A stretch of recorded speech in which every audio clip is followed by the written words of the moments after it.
Some men seem to attract success, power, wealth, attainment with very little conscious effort.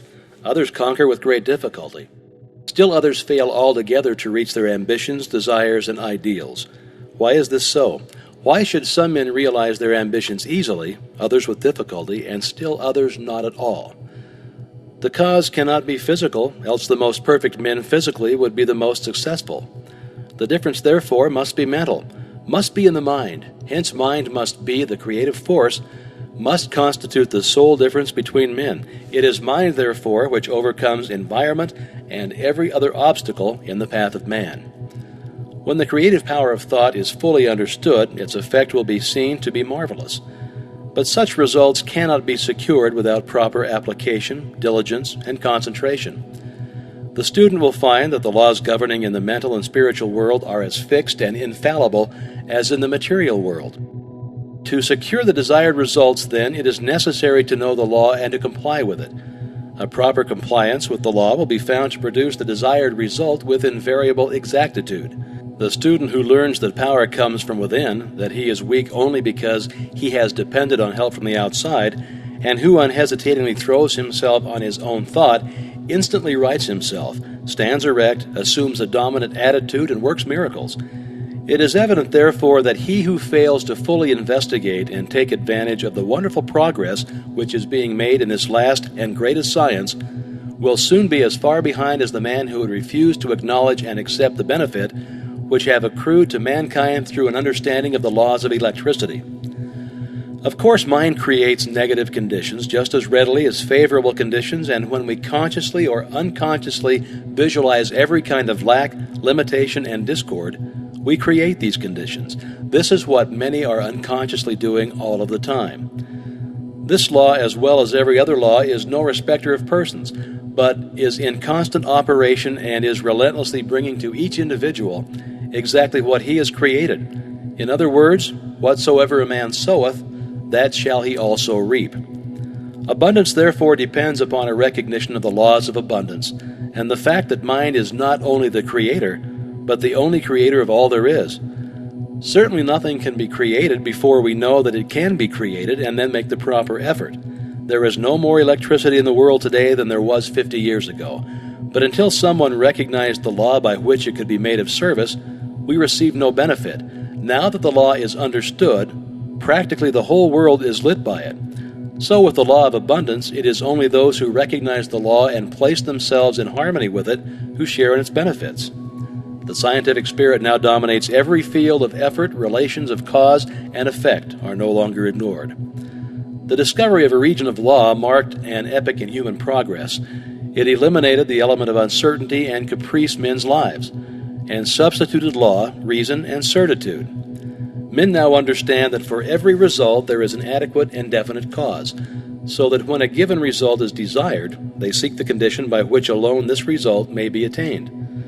The basis upon which all law rests was discovered by inductive reasoning, which consists of comparing a number of separate instances with one another until the common factor which gives rise to them all is seen. It is the method of study to which the civilized nations owe the greater part of their prosperity and the more valuable part of their knowledge. It has lengthened life, it has mitigated pain, it has spanned rivers, it has brightened the night with the splendor of day. It's extended the range of vision, accelerated motion, annihilated distance, facilitated intercourse, and enabled men to descend into the sea and into the air. What wonder, then, that men soon endeavored to extend the blessing of this system of study to their method of thinking, so that when it became plainly evident that certain results followed a particular method of thinking, it only remained to classify these results. This is method, and it's scientific, and it is the only method by which we shall be permitted to retain that degree of liberty and freedom which we've been accustomed to look upon as an inalienable right, because a people is safe at home and in the world only if national preparedness means such things as growing surpluses of health, accumulated efficiency in public and private business of whatever sort, continuous advance in the science and art of acting together, and the increasingly dominant endeavor to make all of these and all other aspects of national development centers and revolve about ascending life, single and collective, for which science, art, and ethics furnish guidance and controlling motives. The master key is based on absolute scientific truth, and will unfold the possibilities that lie dormant in the individual and teach how they may be brought into powerful action to increase the person's effective capacity, bringing added energy, discernment, vigor, and mental elasticity. The student who gains an understanding of the mental laws which re-unfolded will come into the possession of an ability to secure results hitherto undreamed of, and which has rewards hardly to be expressed in words. It explains the correct use of both the receptive and active elements of the mental nature, and instructs the students in the recognition of opportunity. It strengthens the will and reasoning powers and teaches the cultivation and best uses of imagination, desire, the emotion. It gives initiative, tenacity of purpose, wisdom of choice, intelligent sympathy, and a thorough enjoyment of life on its higher planes. The Master Key teaches the use of mind power, true mind power, not any of the substitutes and perversions. It has nothing to do with hypnotism, magic, or any of the more or less fascinating deceptions by which many are led to think that something can be had for nothing. The Master Key cultivates and develops the understanding which will enable you to control the body and thereby the health. It improves and strengthens the memory. It develops insight, the kind of insight which is so rare, the kind which is the distinguishing characteristic of every successful businessman, the kind which enables men to discern opportunity close at hand. For thousands fail to see the opportunities almost within their grasp while they are industriously working with situations which under no possibility can be made to realize any substantial return. The Master Key develops mental power, which means that others instinctively recognize that you are a person of force, of character, that they want to do what you want them to do. It means that you attract men and things to you, that you are what some people call lucky, and that things just come your way, that you have come into an understanding of the fundamental laws of nature and have put yourself in harmony with them, that you are in tune with the infinite, that you understand the law of attraction, the natural laws of growth, and the psychological laws on which all advantages in the social and business world rest. Mental power is creative power. It gives you the ability to create for yourself. It does not mean the ability to take something away from someone else. Nature never does things that way. Nature makes two blades for grass grow wherever one grew before, and mind power enables men to do the same thing. The Master Key develops insight and sagacity, increased independence, the ability and disposition to be helpful. It destroys distrust, depression, fear, melancholia, and every form of lack, limitation, and weakness. That includes pain and disease. It awakens buried talents, supplies initiative, force, energy, and vitality. It awakens an appreciation of the beautiful in art, literature, and in science. It has changed the lives of thousands of men and women by substituting definite principles for uncertain and hazy methods, and principles for the foundation upon which every system of efficiency must rest. Albert Gary, the chairman of the United States Steel Corporation, said, "The services of advisors, instructors, efficiency experts in successful management are indispensable to most business enterprises of magnitude. But I deem the recognition and adoption of right principles vastly more important. The Master Key teaches right principles and suggests methods for making a practical application of those very same principles. In that it differs from every other course of study, it teaches that the only possible value which can attach to any principle is in its application. Many read books, take home study courses, attend lectures all of their lives without ever making any progress in demonstrating the value of the principles involved. The Master Key suggests methods by which the value of the principles taught may be demonstrated and put in actual practice in the daily experience. There is a change in the thought of the world. This change is silently transpiring in our midst and is more important than any which the world has undergone since the downfall of paganism. Science has of late made such vast discoveries, has revealed such an infinity of resources, has unveiled such enormous possibilities and such unsuspected forces, that scientific men more and more hesitate to affirm certain theories as established, and indubitably or to deny certain other theories as absurd or impossible. And so a new civilization is being born. Customs, creeds, and cruelty are passing. Vision, faith, and service are taking their place.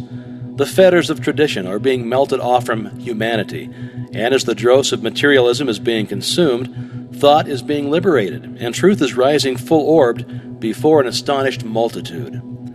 The whole world is on the eve of a new consciousness, a new power, and a new consciousness, a new power, a new realization of the resources within itself. The last century saw the most magnificent material progress in history. The present century will produce the greatest progress in mental and spiritual power. Physical science has resolved matter into molecules, molecules into atoms, and atoms into energy. And it has remained for Sir Ambrose Fleming in an address before the Royal Institution to resolve this energy into mind. He says, in its ultimate essence, energy may be incomprehensible by us, except as an exhibition of the direct operation of that which we call mind or will. Now let's see what are the most powerful forces in nature. In the mineral world, everything is solid and fixed. In the animal and vegetable kingdom, it's in a state of flux, forever changing, always being created and recreated. In the atmosphere, we find heat, light, and energy. Each realm becomes finer and more spiritual as we pass from the visible to the invisible, from the coarse to the fine, from the low potentiality to high potential. When we reach the invisible, we find energy in its purest and most volatile state. And as the most powerful forces of nature are the invisible forces, so we find that the most powerful forces of man are his invisible forces, his spiritual force. And the only way in which the spiritual force can manifest is through the process of thinking. Thinking is the only activity which the spirit possesses, and thought is the only product of thinking. Addition and subtraction are therefore a spiritual transaction. Reasoning is a spiritual process. Ideas are spiritual conceptions. Questions are spiritual searchlights. And logic, argument, and philosophy is spiritual machinery. Every thought brings into action certain physical tissue, parts of the brain, nerve, or muscle. This produces an actual physical change in the construction of the tissue. Therefore, it is only necessary to have a certain number of thoughts on a given subject in order to bring about a complete change in the physical organization of a man. This is the process by which failure is changed to success. Thoughts of courage, power, inspiration, harmony are substituted for thoughts of failure, despair, lack, limitation, and discord. And as these thoughts take root, the physical tissue is changed and the individual sees life in a new light. Old things have actually passed away. All things have become new. He is born again, this time born of the Spirit. Life has a new meaning for him. He is reconstructed and is filled with joy, confidence, hope, and energy. He sees opportunities to success to which he was heretofore blind. He recognizes possibilities which before had no meaning for him. The thought of success with which he has been impregnated are radiated to those around him, and they in turn help him onward and upward. He attracts to him new and successful associates, and this in turn changes his environment, so that by this simple exercise of thought, a man changes not only himself, but his environment, circumstances, and conditions. You will see, you must see, that we are at the dawn of a new day, that the possibilities are so wonderful, so fascinating, and so limitless as to be almost bewildering. A century ago, any man with an airplane or even a Gatling gun could have annihilated a whole army equipped with the implements of warfare then in use. And so it is at present. Any man with a knowledge of the possibilities contained in the master key has an inconceivable advantage over the multitude. Nature compels us all to move through life. We could not remain stationary however much we wished. Every right-thinking person wants not merely to move through life like a sound-producing, perambulating plant, but to develop, to improve, and to continue the development mentally to the close of physical life. This development can occur only through the improvement of the quality of individual thought and the ideals, actions, and conditions that arise as a consequent. Hence, a study of the creative processes of thought and how to apply them is of supreme importance to each one of us. This knowledge is the means whereby the evolution of human life on earth may be hastened and uplifted in the process. Humanity ardently seeks the truth and explores every avenue to it. In this process, it has produced a special literature which ranges the whole gamut of thought from the trivial to the sublime, up from divination through all the philosophies to the final lofty truth of the Master Key. The Master Key is here given to the world as a means of tapping the great cosmic intelligence and attracting from it that which corresponds to the ambitions and aspirations of each reader. Everything and institution we see around us, created by human agency, had first to exist as a thought in some human mind. Thought, therefore, is constructive. Human thought is the spiritual power of the cosmos operating through its creature man. The Master Key instructs the reader how to use that power and use it both constructively and creatively. The things and conditions we desire to become realities, we must first create in thought. The Master Key explains and guides the process. The Master Key teaching has hitherto been published in the form of a correspondence course of 24 lessons delivered to students, one per week for 24 weeks. The reader who now receives the whole 24 parts at one time is warned not to attempt to read the book like a novel, but to treat it as a course of study and conscientiously to imbibe the meaning of each part, reading and rereading one part only per week before proceeding to the next. Otherwise, the latter parts will tend to be misunderstood, and the reader's time and money will be wasted. Used as thus instructed, the Master Key will make of the reader a greater, better personality, and equipped with a new power to achieve any worthy personal purpose, and a new ability to enjoy life's beauty and wonder. Introduction by F.H. Burgess. The Master Key System. It is my privilege to enclose herewith Part 1 of the Master Key System. Would you bring into your life more power to get the power consciousness, more health to get the health consciousness, more happiness, get the happiness consciousness? Live the spirit of these things until they become yours by right. It will then become impossible to keep them from you. The things of the world are fluid to a power within man by which he rules them. You need not acquire this power, you already have it. But you want to understand it, you want to use it, you want to control it, you want to impregnate yourself with it so that you can go forward and carry the world before you. Day by day, as you go on, and as you gain momentum, as your inspiration deepens, as your plans crystallize, as you gain understanding, you'll come to realize that this world is no dead pile of stones and timber, but it is a living thing. It's made up of the beating hearts of humanity. It is a thing of life and beauty. It is evident that it requires understanding to work with material of this description, but those who come into this understanding are inspired by a new light, a new force. They gain confidence and greater power each day. They realize their hopes and their dreams come true. Life has a deeper, fuller, clearer meaning than ever before. And now, Part 1. Chapter 1. That much gathers more is true on every plane of existence, and that loss leads to greater loss is equally true. Mind is creative, and conditions, environment, and all experiences in life are the result of our habitual or predominant mental attitude. The attitude of mind necessarily depends upon what we think. Therefore, the secret of all power, all achievement, and all possession depends upon our method of thinking. This is true because we must be before we can do. And we can do only to the extent which we are, and what we are depends upon what we think. We cannot express powers that we do not possess. The only way by which we may secure possession of power is to become conscious of power, and we can never become conscious of power until we learn that all power is from within. There is a world within, a world of thought and feeling and power, of light and life and beauty, and although invisible, its forces are mighty. The world within is governed by mind. When we discover this world, we shall find the solution for every problem, the cause for every effect, and since the world within is subject to our control, all laws of power and possessions are also within our control. The world without is a reflection of the world within.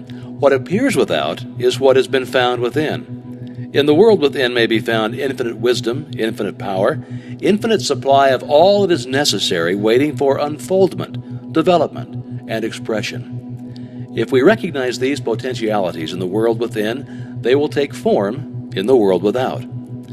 Harmony in the world within will be reflected in the world without by harmonious conditions, agreeable surroundings, the best of everything. It's the foundation of health and a necessary essential to all greatness, all power, all attainment, all achievement, and all success. Harmony in the world within means the ability to control our thoughts and to determine for ourselves how any experience is to affect us. Harmony in the world within results in optimism and affluence. Affluence within results in affluence without. The world without reflects the circumstances and the conditions of the consciousness within. If we find wisdom in the world within, we shall have the understanding to discern the marvelous possibilities that are latent in the world within, and we shall be given the power to make these possibilities manifest in the world without. As we become conscious of the wisdom in the world within, we mentally take possession of this wisdom, and by taking mental possession, we come into actual possession of the power and wisdom necessary to bring into manifestation the essentials necessary for our most complete and harmonious development. The world within is the practical world in which the men and women of power generate courage, hope, enthusiasm, confidence, trust, and faith, by which they are given the fine intelligence to see the vision and the practical skill to make that vision real. Life is an unfoldment, not accretion. What comes to us in the world without is what we already possess in the world within. All possession is based on consciousness. All gain is the result of an accumulative consciousness. All loss is the result of a scattering consciousness. Mental efficiency is contingent upon harmony. Discord means confusion. Therefore, he who would acquire power must be in harmony with natural law. We are related to the world without by the objective mind. The brain is the organ of this mind, and the cerebrospinal system of nerves puts us in conscious communication with every part of the body. This system of nerves responds to every sensation of light, heat, odor, sound, and taste.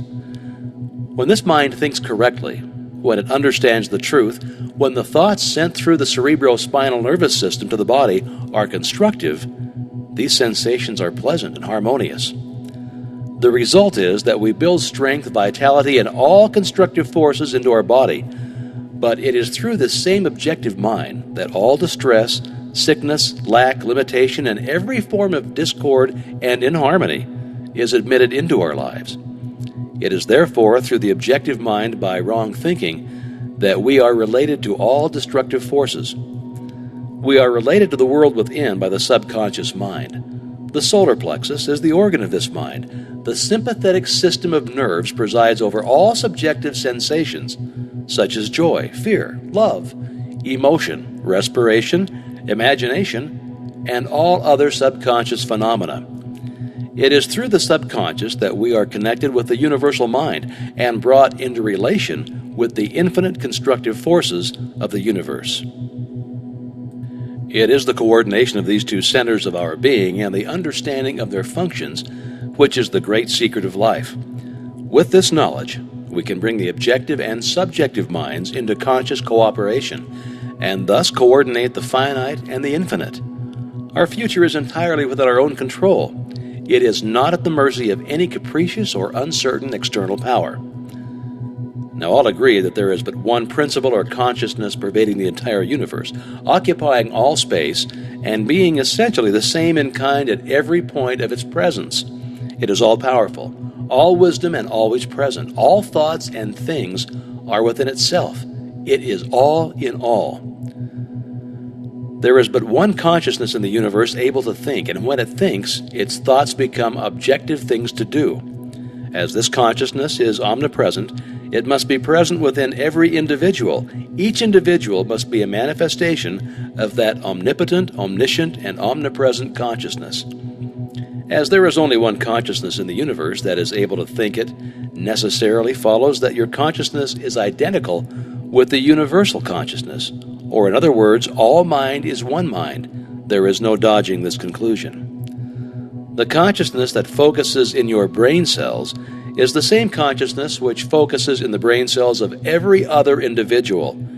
Each individual is but the individualization of the universal, the cosmic mind. The universal mind is static or potential energy. It simply is. It can manifest only through the individual, and the individual can manifest only through the universal. They are one. The ability of the individual to think is his ability to act on the universal and bring it into manifestation. Human consciousness consists only in the ability of man to think. Mind in and of itself is believed to be a subtle form of static energy, from which arises the activities called thought, which is the dynamic phase of mind. Mind is static energy. Thought is dynamic energy, the two phases of the same thing. Thought is therefore the vibratory force formed by converting static mind into dynamic mind. As the sum of all attributes are contained in the universal mind, which is omnipotent, omniscient, and omnipresent, these attributes must be present at all times in their potential form in every individual. Therefore, when the individual thinks, the thought is compelled by its nature to embody itself in an objectivity or condition which will correspond with its origin. Every thought, therefore, is a cause and every condition an effect. For this reason, it is absolutely essential that you control your thoughts so as to bring forth only desirable conditions. All power is from within and is absolutely under your control. It comes through exact knowledge and by the voluntary exercises of exact principles. It should be plain that when you acquire a thorough understanding of this law and are able to control your thought processes, you can apply it to any condition. In other words, you will have come into conscious cooperation with omnipotent law, which is the fundamental basis of all things. The universal mind is the life principle of every atom which is in existence. Every atom is continually striving to manifest more life. All are intelligent, and all are seeking to carry out the purpose for which they were created. A majority of mankind lives in the world without. Few have found the world within, and yet it is the world within that makes the world without. It is therefore creative, and everything which you find in your world without has been created by you in the world within. This system will bring you into a realization of power which will be yours when you understand this relation between the world without and the world within. The world within is the cause, the world without the effect. To change the effect, you must change the cause. You will at once see that this is a radically new and different idea. Most men try to change effects by working with effect. They fail to see that this is simply changing one form of distress for another. To remove discord, we must remove the cause, and this cause can be found only in the world within. All growth is from within. This is evident in all nature. Every plant, every animal, every human is a living testimony to this great law, and the error of the ages is in looking for strength or power from without. The world within is the universal fountain of supply, and the world without is the outlet to the stream. Our ability to receive depends upon our recognition of this universal fountain, this infinite energy of which each individual is an outlet, and so is one with every other individual. Recognition is a mental process. Mental action is therefore the interaction of the individual upon the universal mind. And as the universal mind is the intelligence which pervades all space and animates all living things, this mental action and reaction is the law of causation. But the principle of causation does not obtain in the individual, but in the universal mind. It is not an objective faculty, but a subjective process, and the results are seen in an infinite variety of conditions and experiences. In order to express life, there must be mind. Nothing can exist without mind. Everything which does exist is some manifestation of this one basic substance from which and by which all things have been created and are continually being recreated. We live in a fathomless sea of plastic mind substance. This substance is ever alive and active. It is sensitive to the highest degree. It takes form according to the mental demand. Thought forms the mold or matrix from which the substance expresses. Remember that it is in the application alone that the value consists, and that a practical understanding of this law will substitute abundance for poverty, wisdom for ignorance, harmony for discord, and freedom for tyranny. And certainly there can be no greater blessing than these from a material and social standpoint. Now make the application. Select a room where you can be alone and undisturbed. Sit erect comfortably, but do not lounge. Let your thoughts roam where they will, but be perfectly still for from 15 minutes to half an hour. Continue this for 3 days or 4 days, or for a week until you secure full control of your physical being. Many will find this extremely difficult. Others will conquer with ease. But it is absolutely essential to secure complete control of the body before you are ready to progress. Next week, you'll receive instructions for the next step. In the meantime, you must have mastered this one. Our difficulties are largely due to confused ideas and ignorance of our true interests. The great task is to discover the laws of nature to which we are to adjust ourselves. Clear thinking and moral insight are therefore of incalculable value. All processes, even those of thought, rest on solid foundations. The keener the sensibilities, the more acute the judgment, The more delicate the taste, the more refined the moral feelings. The more subtle the intelligence, the loftier the aspiration. The purer and more intense are the gratifications which existence yields. Hence it is that the study of the best that has been thought in the world gives supreme pleasure. The powers, uses, and possibilities of the mind under the new interpretations are incomparably more wonderful than the most extravagant accomplishment or even dreams of material progress. Thought is energy. Active thought is active energy. Concentrated thought is a concentrated energy. Thought concentrated on a definite purpose becomes power. This is the power which is being used by those who do not believe in the virtue of poverty or the beauty of self-denial. They perceive that this is the talk of weaklings. The ability to receive and manifest this power depends upon the ability to recognize the infinite energy ever dwelling in man, constantly creating and recreating his body and mind, and ready at any moment to manifest through him in any needful manner. In exact proportion to the recognition of this truth will be the manifestation in the outer life of the individual. Chapter 2. The operations of the mind are produced by two parallel modes of activity, the one conscious and the other subconscious. Professor Davidson says, quote, "He who thinks to illuminate the whole range of mental action by the light of his own consciousness is not unlike the one who should go about to illuminate the universe with a rushlight." End quote. The subconscious logical processes are carried on with a certainty and regularity which would be impossible if there existed the possibility of error. Our mind is so designed that it prepares for us the most important foundations of cognition, whilst we have not the slightest apprehension of the modus operandi. The subconscious soul, like a benevolent stranger, works and makes provisions for our benefit, pouring only the mature fruit into our lap. Thus, ultimate analysis of thought processes shows that the subconscious is the theater of the most important mental phenomena. It is through the subconscious that Shakespeare must have perceived, without effort, great truths which are hidden from the conscious mind of the student, that Phidias fashioned marble and bronze, that Raphael painted Madonnas and Beethoven composed symphonies. Ease and perfection depend entirely upon the degree in which we cease to depend upon the consciousness. Playing the piano, skating, operating the typewriter, the skilled trades depend for their perfect execution on the process of the subconscious mind. The marvel of playing a brilliant piece on the piano, while at the same time conducting a vigorous conversation, shows the greatness of our subconscious powers. We are all aware how dependent we are upon the subconscious, and the greater, the nobler, the more brilliant our thoughts are, the more it is obvious to ourselves that the origin lies beyond our ken. We find ourselves endowed with tact, instinct, sense of the beautiful in art, music, or whose origin or dwelling place we are wholly unconscious. The values of the subconscious is enormous. It inspires us, it warns us, it furnishes us with names, facts, and scenes from the storehouse of memory. It directs our thoughts, tastes, and accomplishments, and our tasks so intricate that no conscious mind, even if it had the power, has the capacity for. We can walk at will. We can raise the arm whenever we choose to do so.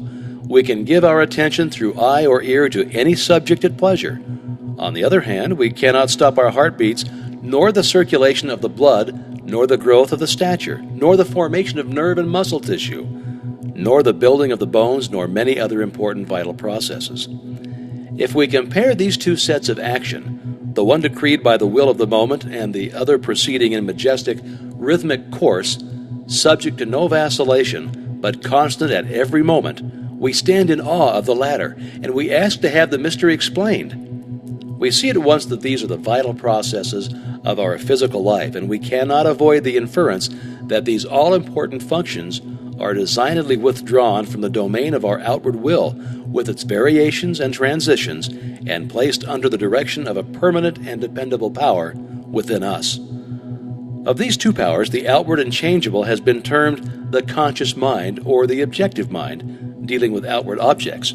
The interior power is called the subconscious mind or the subjective mind, and besides its work on the mental plane, it controls the regular functions which make physical life possible. It is necessary to have a clear understanding of their respective functions on the mental plane, as well as of certain other basic principles. Perceiving and operating through the five physical senses, The conscious mind deals with the impressions and objects of the outward life. It has the faculty of discrimination, carrying with it the responsibility of choice. It has the power of reasoning, whether inductive, deductive, analytical, or syllogistic, and this power may be developed to a high degree. It is the seat of the will with all the energies that flow therefrom. Not only can it impress other minds, but it can direct the subconscious mind. In this way, the conscious mind becomes the responsible ruler and guardian of the subconscious mind. It is this high function which can completely reverse conditions in your life. It is often true that conditions of fear, worry, poverty, disease, inharmony, and evils of all kinds dominate us by reason of false suggestions accepted by the unguarded subconscious mind. All this the trained conscious mind can entirely prevent by its vigilant, protective action. It may properly be called the watchman at the gate of the great subconscious domain. One writer has expressed the chief distinction between the two phases of mind thus, quote, "Conscious mind is reasoning will. Subconscious mind is instinctive desire, the result of past reasoning will." End quote. The subconscious mind draws just and accurate inferences from premises furnished from outside sources. Where the premise is true, the subconscious mind reaches a faultless conclusion. But where the premise or suggestion is an error, the whole structure falls. The subconscious mind does not engage in the process of proving. It relies upon the conscious mind, the watchman at the gate, to guard it from the mistaken impressions. Receiving any suggestion as true, the subconscious mind at once proceeds to act thereon in the whole domain of its tremendous field of work. The conscious mind can suggest either truth or error. If the latter, it is at the cost of wide-reaching peril to the whole being. The conscious mind ought to be on duty during every waking hour.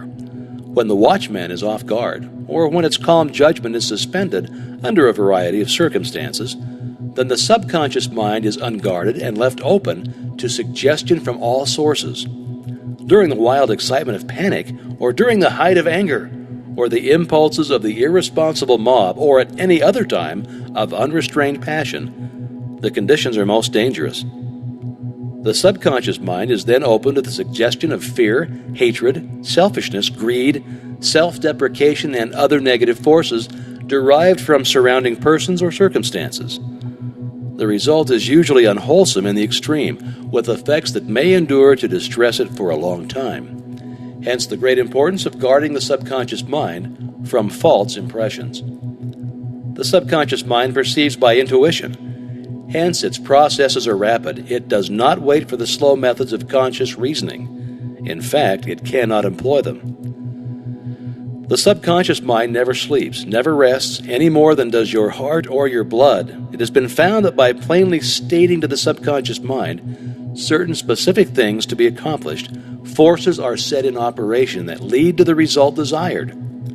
Here, then, is a source of power which places us in touch with omnipotence. Herein is a deep principle which is well worth our most earnest study. The operation of this law is very interesting.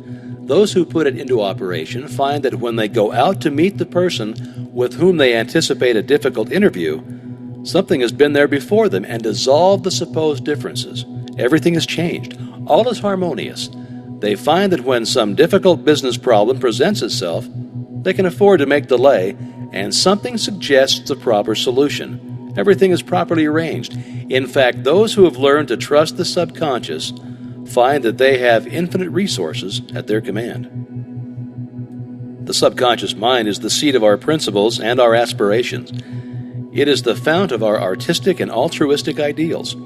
These instincts can only be overthrown by an elaborate and gradual process of undermining the innate principles. The subconscious mind cannot argue controversially. Hence, if it has accepted wrong suggestions, the sure method of overcoming them is by the use of a strong counter-suggestion, frequently repeated, which the mind must accept, thus eventually forming new and healthy habits of thought and life. For the subconscious mind is the seat of habit. That which we do over and over becomes mechanical. It is no longer an act of judgment, but has worn its deep grooves into the subconscious mind. This is favorable for us if the habit be wholesome and right. If it be harmful and wrong, The remedy is to recognize the omnipotence of the subconscious mind and suggest present actual freedom. The subconscious, being creative and one with our divine source, will at once create the freedom suggested. To sum up, the normal functions of the subconscious on the physical side have to do with the regular and vital processes, with the preservation of life and the restoration of health, with the care of offspring, which includes an instinctive desire to preserve all life and improve the conditions generally. On the mental side, it's the storehouse of memory. It harbors the wonderful thought messengers who work unhampered by time or space. It is the fountain of the practical initiative and constructive forces of life. It is the seat of habit. On the spiritual side, it is the source of ideals, of aspiration, of the imagination, and is the channel through which we recognize our divine source, and in proportion as we recognize this divinity, do we come into an understanding of the source of power. Someone may ask, how can the subconscious change conditions? The reply is, because the subconscious is a part of the universal mind, and a part must be the same in kind and quality as the whole. The only difference is one of degree. The whole, as we know, is creative. In fact, it is the only creator there is.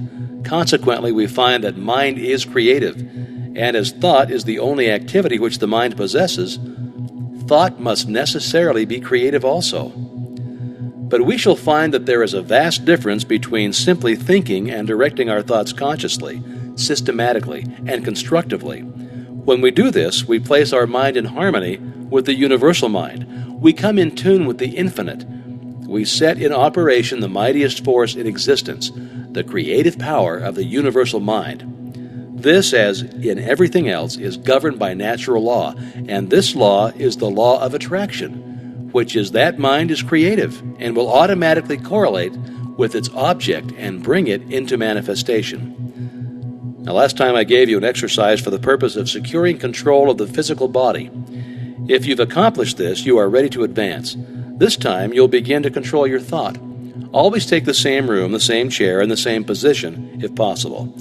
In some cases, it is not convenient to take the same room. In this case, simply make the best use of such conditions as may be available. Now be perfectly still as before, but inhibit all thought. This will give you control over all thoughts of care, worry, and fear, and will enable you to entertain only the kind of thoughts that you desire. Continue this exercise until you gain complete mastery.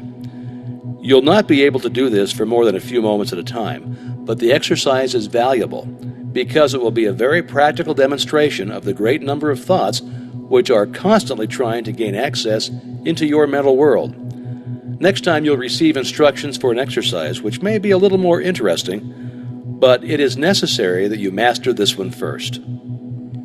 You have found that the individual may act on the universal, and that the result of this action and interaction is cause and effect. Thought, therefore, is the cause, and the experiences with which you meet in life are the effect. Eliminate, therefore, any possible tendency to complain of conditions as they have been or as they are, because it rests with you to change them and make them what you would like them to be. Direct your effort to a realization of the mental resources always at your command, from which all real and lasting power comes. Persist in this practice until you come to a realization of the fact that there can be no failure in the accomplishment of any proper object in life if you but understand your power and persist in your object, because the mind forces are ever ready to lend themselves to a purposeful will in the effort to crystallize thought and desire into actions, events, and conditions. Whereas in the beginning of each function of life and each action is the result of conscious thought, the habitual actions become automatic and the thought that controls them passes into the realm of the subconscious. Yet it is just as intelligent as before. It is necessary that it becomes automatic or subconscious in order that the self-conscious mind may attend to other things. The new actions will, however, in their turn, become habitual, then automatic, and then subconscious, in order that the mind again may be freed from this detail and advanced to still other activities. When you realize this, you will have found a source of power which will enable you to take care of any situation in life which may develop. And now part 3. The necessary interaction of the conscious and subconscious mind requires a similar interaction between the corresponding systems of nerves.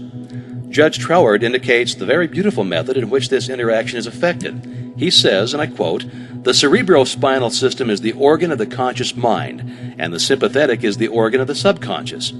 The cerebrospinal is the channel through which we receive conscious perception from the physical senses and exercise control over the movements of the body. This system of nerves has its center in the brain." End quote. The sympathetic system has its center in a ganglionic mass at the back of the stomach known as the solar plexus, and is the channel of that mental action which unconsciously supports the vital functions of the body.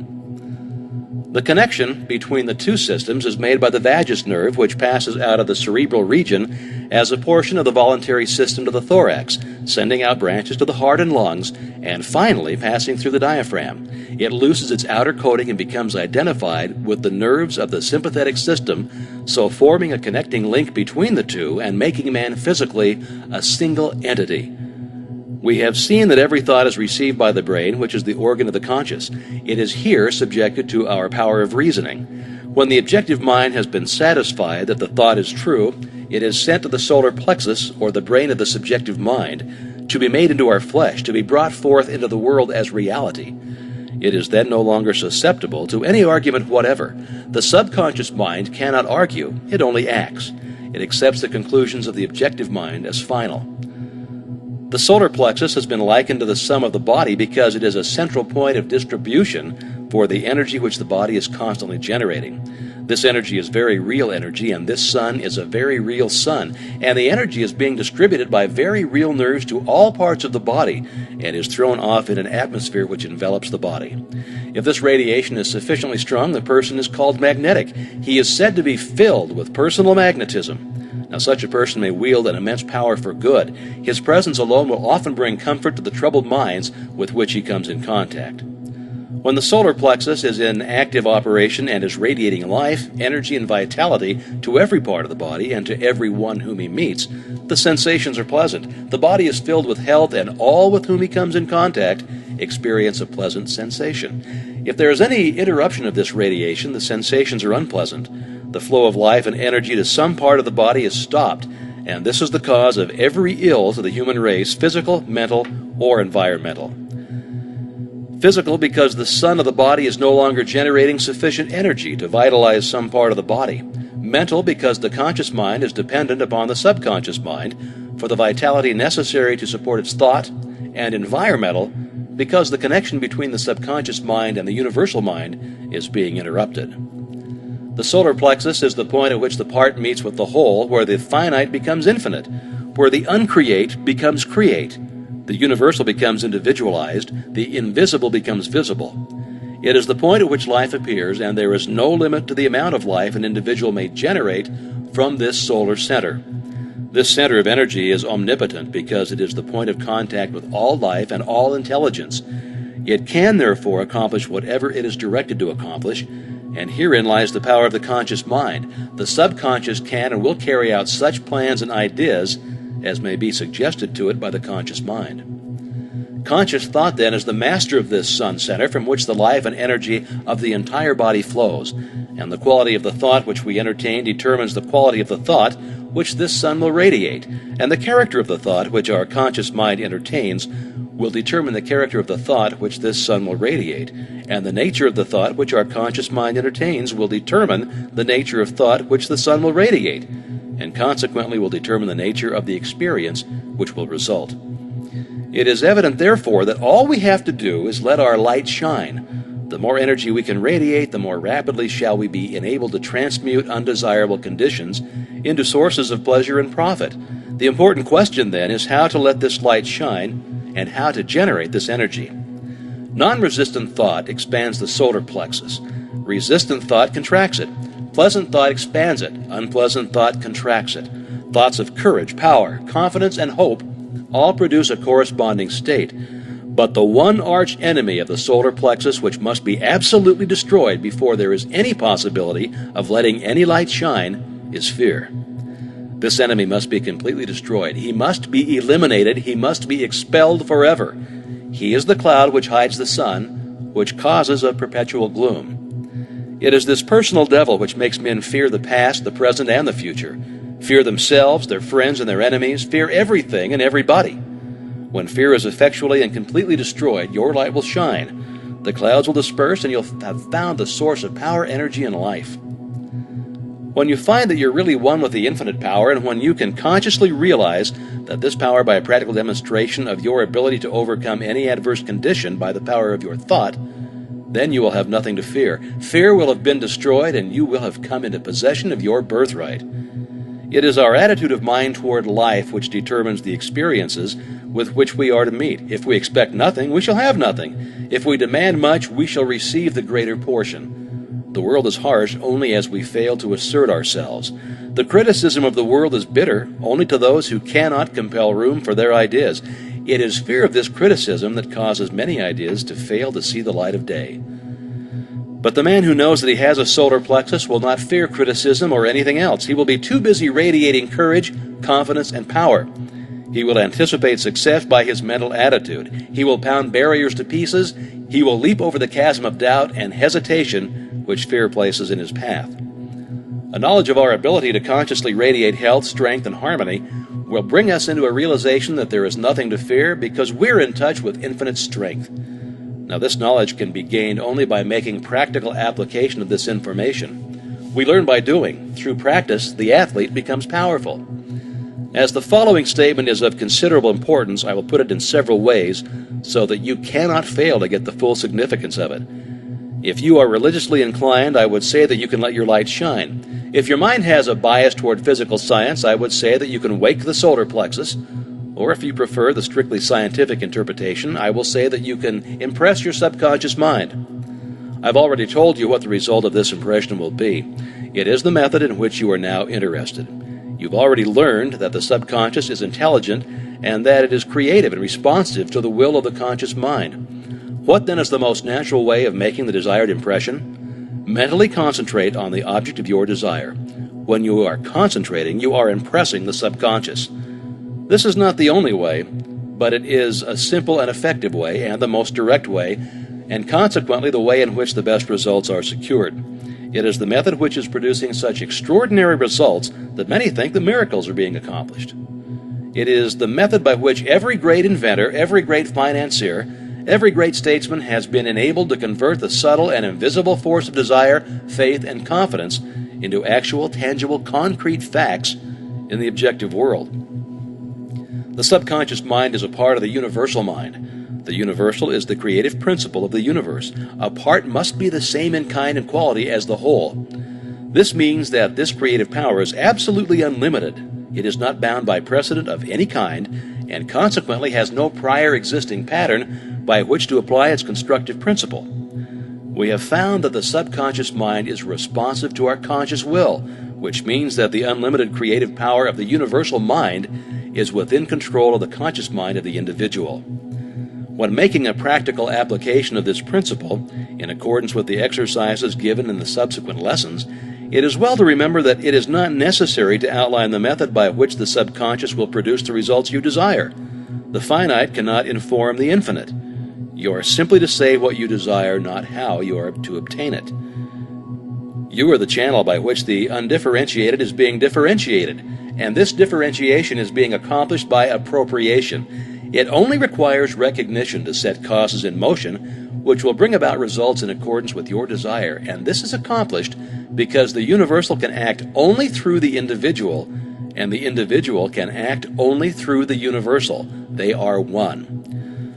For your exercise this week, I will ask you to go to one step further. I want you to not only be perfectly still and inhibit all thought as far as possible, but relax. Let go. Let the muscles take their normal condition. This will remove all pressure from the nerves and eliminate that tension which so frequently produces physical exhaustion. Physical relaxation is a voluntary exercise of the will, and the exercise will be found to be of great value as it enables the blood to circulate freely to and from the brain and the body. Tension leads to mental unrest and abnormal mental activity of the mind. It produces worry, care, fear, and anxiety. Relaxation is therefore an absolute necessity in order to allow the mental faculties to exercise the greatest freedom. Make this exercise as thorough and complete as possible. Mentally determine that you will relax every muscle and nerve until you feel quiet and restful and at peace with yourself and the world. The solar plexus will then be ready to function and you're going to be very surprised at the result. Enclosed herewith, I hand you part 4. Now this part will show you why what you think or do or feel is an indication of what you are. Thought is energy, and energy is power, and it is because all the religions, sciences, and philosophies with which the world has heretofore been familiar have been based upon the manifestation of this energy instead of the energy itself, that the world has been limited to effects, while causes have been ignored or misunderstood. For this reason we have God and the devil in religion, positive and negative in science, and good and bad in philosophy. The master key reverses the process. It is interested only in cause, and the letters received from students tell a marvelous story. They indicate conclusively that students are finding the cause, whereby they may secure for themselves health, harmony, abundance, and whatever else may be necessary for their welfare and happiness. Life is expressive, and it is our business to express ourselves harmoniously and constructively. Sorrow, misery, unhappiness, disease, and poverty are not necessities, and we are constantly eliminating them. But this process of eliminating consists in rising above and beyond limitation of any kind. He who has strengthened and purified his thought need not concern himself about microbes, and he who has come into an understanding of the law of abundance will go at once to the source of supply. It is thus that fate, fortune, and destiny will be controlled as readily as a captain controls his ship or an engineer his train. And now part 4. The I of you is not the physical body, that is simply an instrument which the I uses to carry out its purposes. The I cannot be the mind, for the mind is simply another instrument which the I uses with which to think, reason, and plan. The I must be something which controls and directs both the body and the mind, something which determines what they shall do and how they shall act. When you come into a realization of the true nature of this I, you will enjoy a sense of power which you have never before known. Your personality is made up of countless individual characteristics, peculiarities, habits, and traits of character. These are the results of your former method of thinking, but they have nothing to do with the real I. When you say, I think, the I tells the mind what it shall think. When you say, I go, the I tells the physical body where it shall go. The real nature of this I is spiritual, and it is the source of the real power which comes to men and women when they come into a realization of their own true nature. The greatest and most marvelous power which this I has been given is the power to think, but few people know how to think constructively or correctly. Consequently, they achieve only indifferent results. Most people allow their thoughts to dwell on selfish purposes, the inevitable result of an infantile mind. When a mind becomes mature, it understands that the germ of defeat is in every selfish thought. The trained mind knows that every transaction must benefit every person who is in any way connected with the transaction, and any attempt to profit by the weakness, ignorance, or necessity of another will inevitably operate to his disadvantage. Now, this is because the individual is a part of the universal. A part cannot antagonize any other part, but on the contrary, the welfare of each part depends upon a recognition of the interest of the whole. Those who recognize this principle have a great advantage in the affairs of life. They do not wear themselves out. They can eliminate vagrant thoughts with facility. They can readily concentrate to the highest possible degree on any subject. They do not waste time or money upon objects which can be of no possible benefit to them. Now, if you cannot do these things, it's because you have thus far not made the necessary effort. Now is the time to make the effort. The result will be exactly in proportion to the effort expended. One of the strongest affirmations which you can use for this purpose of strengthening the will and realizing your power to accomplish is, quote, I can be what I will to be, end quote. Every time you repeat it, realize who and what this I is. Try to come into a thorough understanding of the true nature of the I. If you do, you will become invincible. That is provided that your objects and purposes are constructive and are therefore in harmony with the creative principle of the universe. If you make use of this affirmation, use it continuously night and morning, and as often during the day as you think of it, and continue to do so until it becomes a part of you. In other words, form the habit. Unless you do this, you'd better not start at all, because modern psychology tells us that when we start something and do not complete it, or make a resolution and do not keep it, we are forming the habit of failure, absolute, ignominious failure. If you do not intend to do a thing, do not start it. If you start, see it through, even if the heavens fall. If you make up your mind to do something, do it. Let nothing or no one interfere with the I that you have determined. The thing is settled, the die is cast, and there is no longer any argument. If you carry out this idea, beginning with small things which you know you can control, and gradually increase the effort, but never under any circumstance allowing your I to be overruled, you will find that you can eventually control yourself, and many men and women have found to their sorrow that it is easier to control a kingdom than to control themselves. But when you've learned to control yourself, you would have found the world within which controls the world without. You will have become irresistible. Men and things will respond to your every wish without any apparent effort on your part. This is not so strange or impossible as it may appear when you remember that the world within is controlled by the I, and that this I is a part or one with the infinite I, which is the universal energy or spirit, usually called God. This is not a mere statement of theory made for the purpose of confirming or establishing an idea, but it is a fact which has been accepted by the best religious thought as well as the best scientific thought. Herbert Spencer said, I quote, "Amid all the mysteries by which we are surrounded, nothing is more certain than that we are ever in the presence of an infinite and eternal energy from which all things proceed." End quote. Lyman Abbott, in an address delivered before the alumni of Bangor Theological Seminary, said, quote, "We are coming to think of God as dwelling in man rather than as operating on men." Science goes a little way in its search and then stops.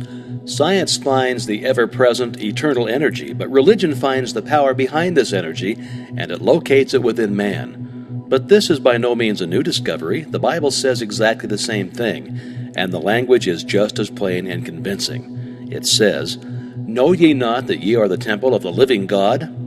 Here then is the secret of the wonderful creative power of the world within. Here is the secret of power, of mastery.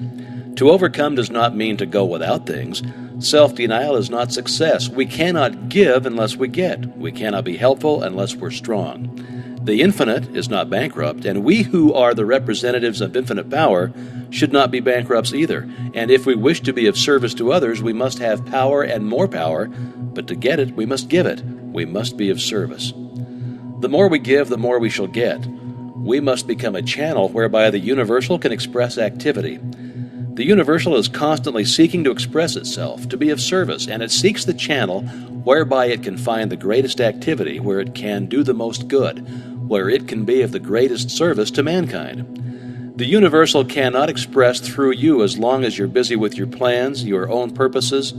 Quiet the senses, seek inspiration, focus the mental activity on the within. Dwell in the consciousness of your unity with omnipotence. Still water runs deep. Contemplate the multitudinous opportunities to which you have spiritual access by the omnipresence of power. Visualize the events, circumstances, and conditions which these spiritual connections may assist in manifesting. Realize the fact that the essence and soul of all things is spiritual, and that the spiritual is the real, because it is the life of all there is. When the spirit is gone, the life is gone. It is dead. It has ceased to exist. These mental activities pertain to the world within, to the world of cause and conditions and circumstances, which result are the effect. It is thus that you become a creator. Now this is important work, and the higher, loftier, grander, and more noble ideals which you can conceive, the more important the work will become.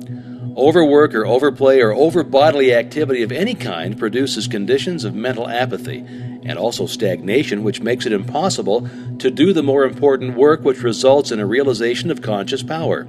We should, therefore, seek the silence frequently. Power comes through repose. It is in the silence that we can be still, and when we are still, we can think, and thought is the secret of all attainment.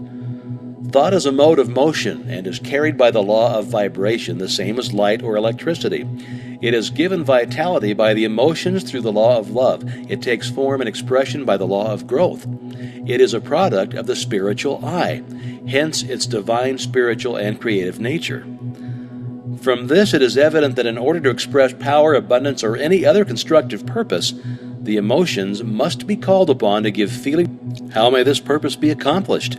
This is the vital point. How may we develop the faith, the courage, and the feeling which will result in accomplishment? The reply is by exercise. Mental strength is secured in exactly the same way that physical strength is secured, by exercise. We think something, perhaps with difficulty the first time. We think the same thing again, and it becomes easier this time. We think it again and again. It then becomes a mental habit. We continue to think the same thing. Finally, it becomes automatic. We can no longer help thinking this thing that we are now positive of what we think. There is no longer any doubt about it. We are sure that we know. Last week I asked you to relax, to let go physically. This week I'm going to ask you to let go mentally. If you practiced the exercise given you last week, 15 or 20 minutes a day, in accordance with the instructions, you can no doubt relax physically, and anyone who cannot consciously do this quickly and completely is not a master of himself. He has not obtained freedom. He is still a slave to conditions. But I shall assume that you've mastered the exercise and are ready to take the next step, which is mental freedom. Now this week, after taking your usual position, remove all tension by completely relaxing, then mentally let go of all adverse conditions like hatred, anger, worry, jealousy, envy, sorrow, trouble, or disappointment of any kind. You might say that you cannot let go of these things, but you can. You can do so by mentally determining to do so, by voluntary intention and persistence.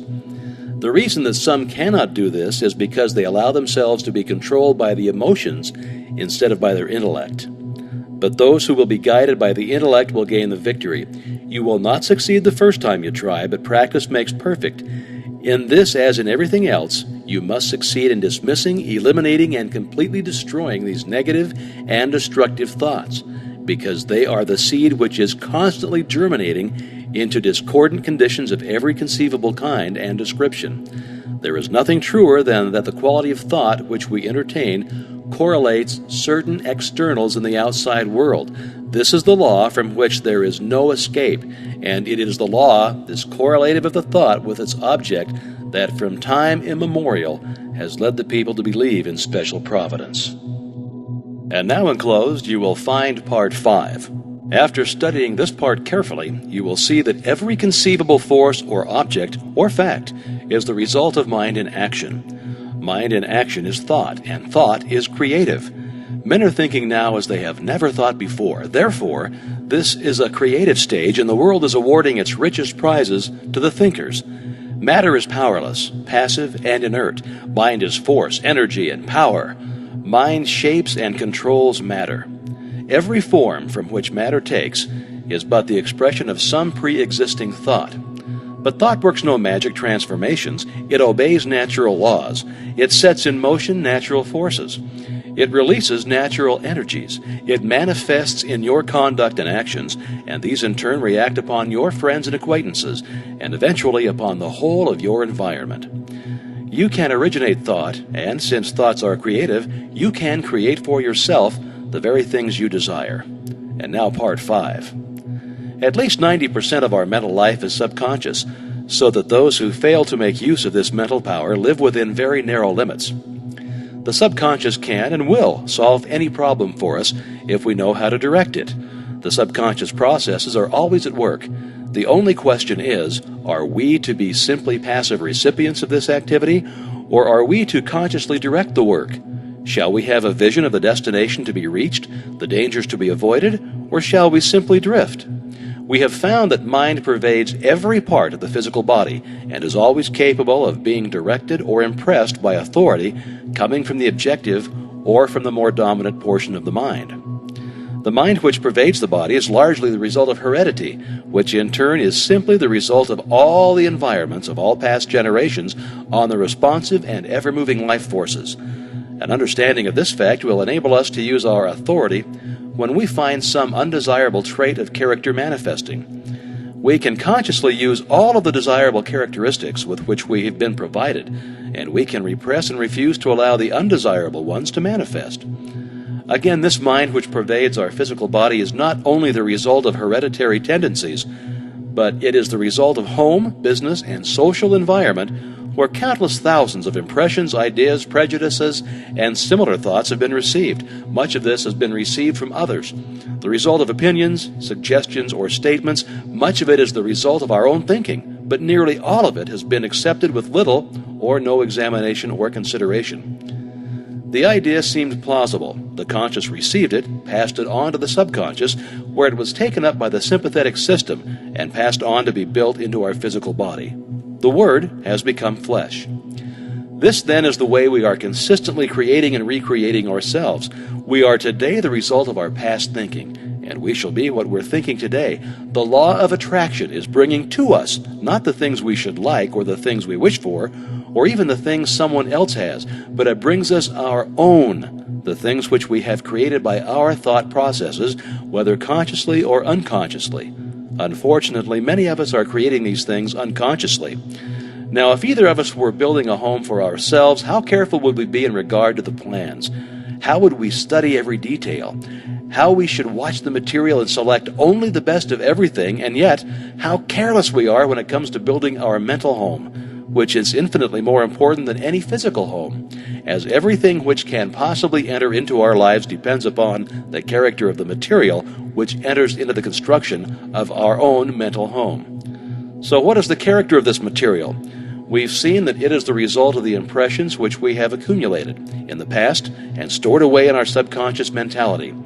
If these impressions have been of fear, of worry, of care, or of anxiety, or if they've been despondent, negative, doubtful, well, then the texture of the material which we are weaving today will be of the same negative material.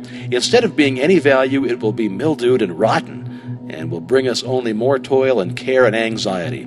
We shall be forever busy trying to patch it up and make it appear at least genteel. But if we've stored away nothing but courageous thought, if we've been optimistic, positive, and have immediately thrown any kind of negative thought on the scrap pile, have refused to have anything to do with it, have refused to associate with it, or become identified with it in any way, what then is the result? Our mental material is now of the best kind. We can weave any kind of material we want. We can use any color we wish. We know that the texture is firm, that the material is solid, that it will not fade, and we will have no fear, no anxiety concerning the future. There is nothing to cover, there are no patches to hide. These are psychological facts. There is no theory or guesswork about these thinking processes at all. There's nothing secret about them. In fact, they are so plain that everyone can understand them. The thing to do is have a mental house cleaning, and to have this house cleaning every day, and keep the house clean. Mental, moral, and physical cleanliness are absolutely indispensable if we're to make progress of any kind. When this mental house cleaning process has been completed, the material which is left will be suitable for the making of the kind of ideals or mental images which we desire to realize. There is fine estates awaiting a claimant. Its broad acres with abundant crops, running water, and fine timber stretch away as far as the eye can see. There is a mansion, spacious and cheerful, with rare pictures, a well-stocked library, rich hangings, and every comfort and luxury. All the heir has to do is assert his heirship, take possession, and use the property. He must use it. He must not let it decay, for use is the condition on which he holds it.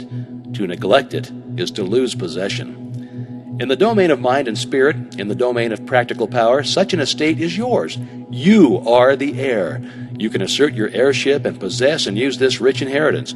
Power over circumstances is one of its fruits. Health, harmony, and prosperity are assets upon its balance sheet.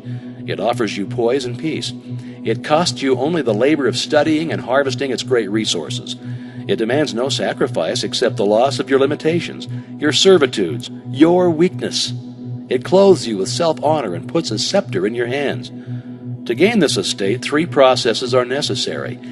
First, you must earnestly desire it. Second, you must assert your claim. And third, you must take possession. You admit that those are not burdensome conditions. You're familiar with the subject of heredity. Darwin, Huxley, Haeckel, and other physical scientists have piled evidence mountain high that heredity is a law attending progressive creation. It is progressive heredity which gives man his erect attitude, his power of motion, the organs of digestion, blood circulation, nerve force, muscular force, bone structure, and a host of other faculties on the physical side. There are even more impressive facts concerning heredity of mind force. All these constitute what may be called your human heredity. But there is a heredity which the physical scientists have not compassed. It lies beneath and antecedent to all their researches. At a point where they throw up their hands in despair and they say they cannot account for what they see, this divine heredity is found in full sway.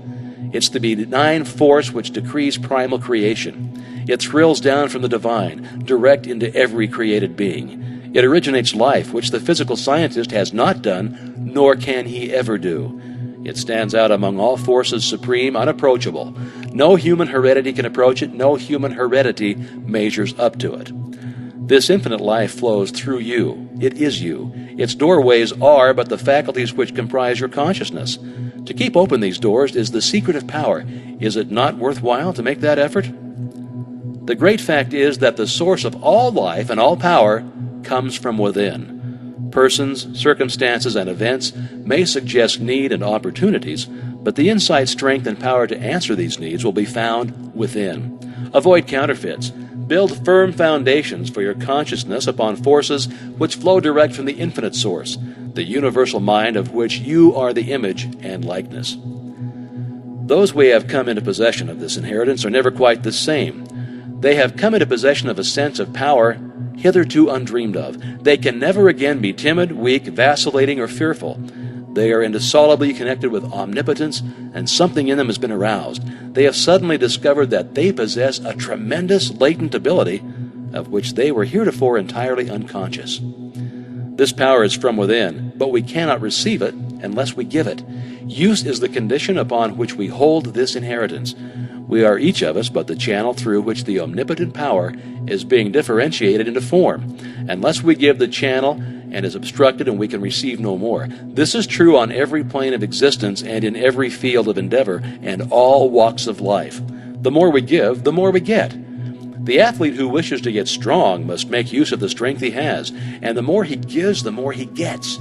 The financier who wishes to make money must make use of the money he has, for only by using it can he get more. Now the merchant who does not keep his goods going out will soon have none coming in. The corporation which fails to give efficient service will soon lack customers. The attorney who fails to get results will soon lack clients, and so it goes everywhere. Power is contingent upon a proper use of the power already in our possession. What is true in every field of endeavor, every experience in life, is true of the power from which every other power known among men is begotten, spiritual power. Take away the spirit, and what is left? Nothing. If then the spirit is all there is, upon the recognition of this fact must depend the ability to demonstrate all power, whether physical, mental, or spiritual. All possession is the result of the accumulative attitude of mind, or the money consciousness. This is the magic wand which will enable you to receive the idea, and it will formulate plans for you to execute, and you will find as much pleasure in the execution as in the satisfaction of attainment and achievement. Now go to your room, take the same seat, the same position as heretofore, and mentally select a place which has pleasant associations. Make a complete mental picture of it. See the buildings, the grounds, the trees, see your friends, associations, everything complete. At first you'll find yourself thinking of everything under the sun except the ideal upon which you desire to concentrate. But don't let that discourage you. Persistence will win, but persistence requires that you practice these exercises every day without fail. And now it's my privilege to enclose Part 6. This part will give you an excellent understanding of the most wonderful piece of mechanism which has ever been created. A mechanism whereby you may create for yourself strength, health, success, prosperity, or any other condition which you desire. Necessities are demands, and demands create action, and actions bring about results. The process of evolution is constantly building our tomorrows out of our todays. Individual development, like universal development, must be gradual with an ever-increasing capacity and volume. The knowledge that if we infringe upon the rights of others, we become moral thorns and find ourselves entangled at every turn of the road should be an indication that success is contingent upon the highest moral ideal, which is the greatest good to the greatest number. Aspiration, desire, and harmonious relations constantly and persistently maintained will accomplish results. The greatest hindrance is erroneous and fixed ideas. To be in tune with eternal truth, we must possess poise and harmony within. In order to receive intelligence, the receiver must be in tune with the transmitter. Thought is a product of mind, and mind is creative, but this does not mean that the universal law will change its modus operandi to suit us or our ideas, but it does mean that we can come into harmonious relationship with the universal, and when we have accomplished this, we may ask anything to which we are entitled, and the way will be made plain. The universal mind is so wonderful that it's difficult to understand its utilitarian powers and possibilities, and its unlimited producing effects. Now, we found that this mind is not only all intelligence, but all substance. How, then, is it to be differentiated in form? How are we to secure the effect which we desire?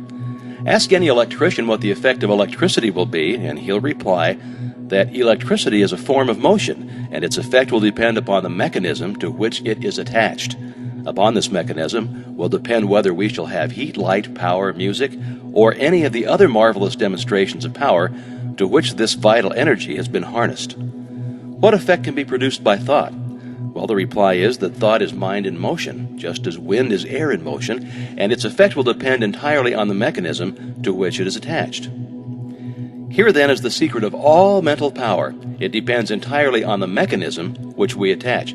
Well, what is this mechanism? You know something of the mechanism which has been invented by Edison, Bell, Marconi, and other electrical wizards, by which place and space and time have become only figures of speech. But did you ever stop to think that the mechanism which has been given you for transforming the universal, omnipresent potential power was invented by a greater inventor than Edison? We're accustomed to examining the mechanism of the implements which we use for tilling the soil, and we try to get an understanding of the mechanism of the automobile which we drive. But most of us are content to remain in absolute ignorance of the greatest piece of mechanism which has ever come into existence, and that is the brain of man. Let's examine the wonders of this mechanism. Perhaps we shall thereby get a better understanding of the various effects of which it is the cause. In the first place, there is great mental world in which we live and move and have our being. This world is omnipotent, omniscient, and omnipresent. It will respond to our desire in direct ratio to our purpose and faith. The purpose must be in accordance with the law of our being. Now, that is, it must be creative or constructive. Our faith must be strong enough to generate a current of sufficient strength to bring our purpose into manifestation. As thy faith is, so be it unto thee, bears the stamp of scientific test. The effects which are produced in the world without are the result of the action and reaction of the individual upon the universal.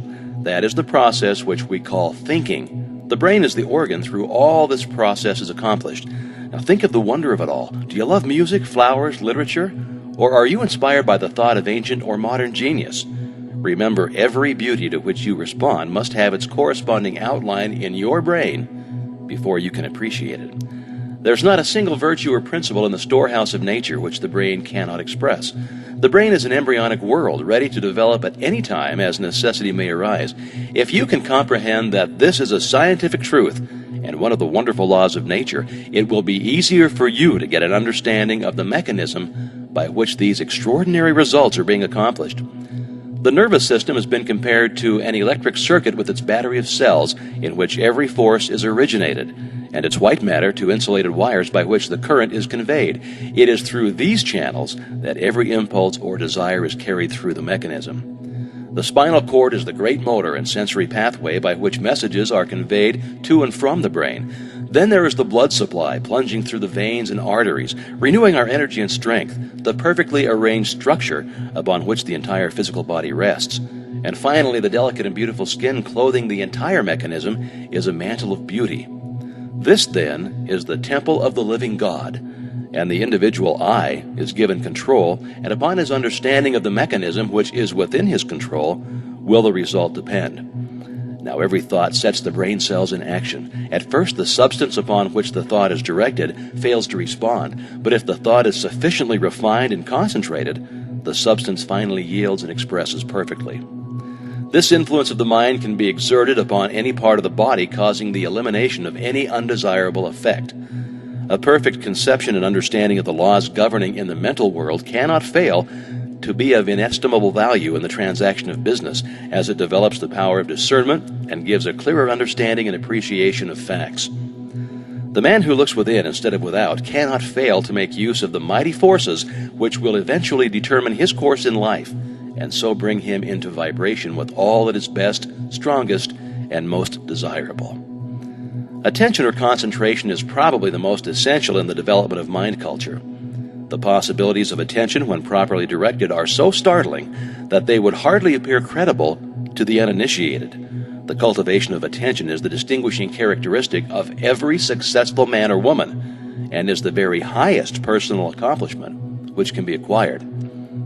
The power of attention can be more readily understood by comparing it with a magnifying glass in which the rays of sunlight are focused. They possess no particular strength as long as the glass is moved about and the rays directed from one place to another. But let the glass be held perfectly still and let the rays be focused on one spot for any length of time, and the effect will become immediately apparent.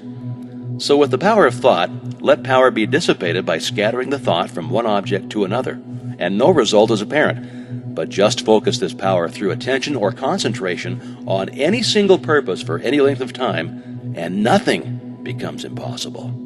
Nothing becomes impossible. A very simple remedy for the very complex situation, some will say. All right, try it. You who have had no experience in concentrating the thought on a definite purpose or object, choose any single object and concentrate your attention on it for a definite purpose for even 10 minutes. You'll find you can't do it. The mind will wander a dozen times, and it's going to be necessary to bring it back to the original purpose, and each time the effect will have been lost. And at the end of the 10 minutes, nothing will have been gained because you've not been able to hold your thought processes steadily to the purpose. It is, however, through attention that you'll finally be able to overcome obstacles of any kind that appear in your path, onward and upward.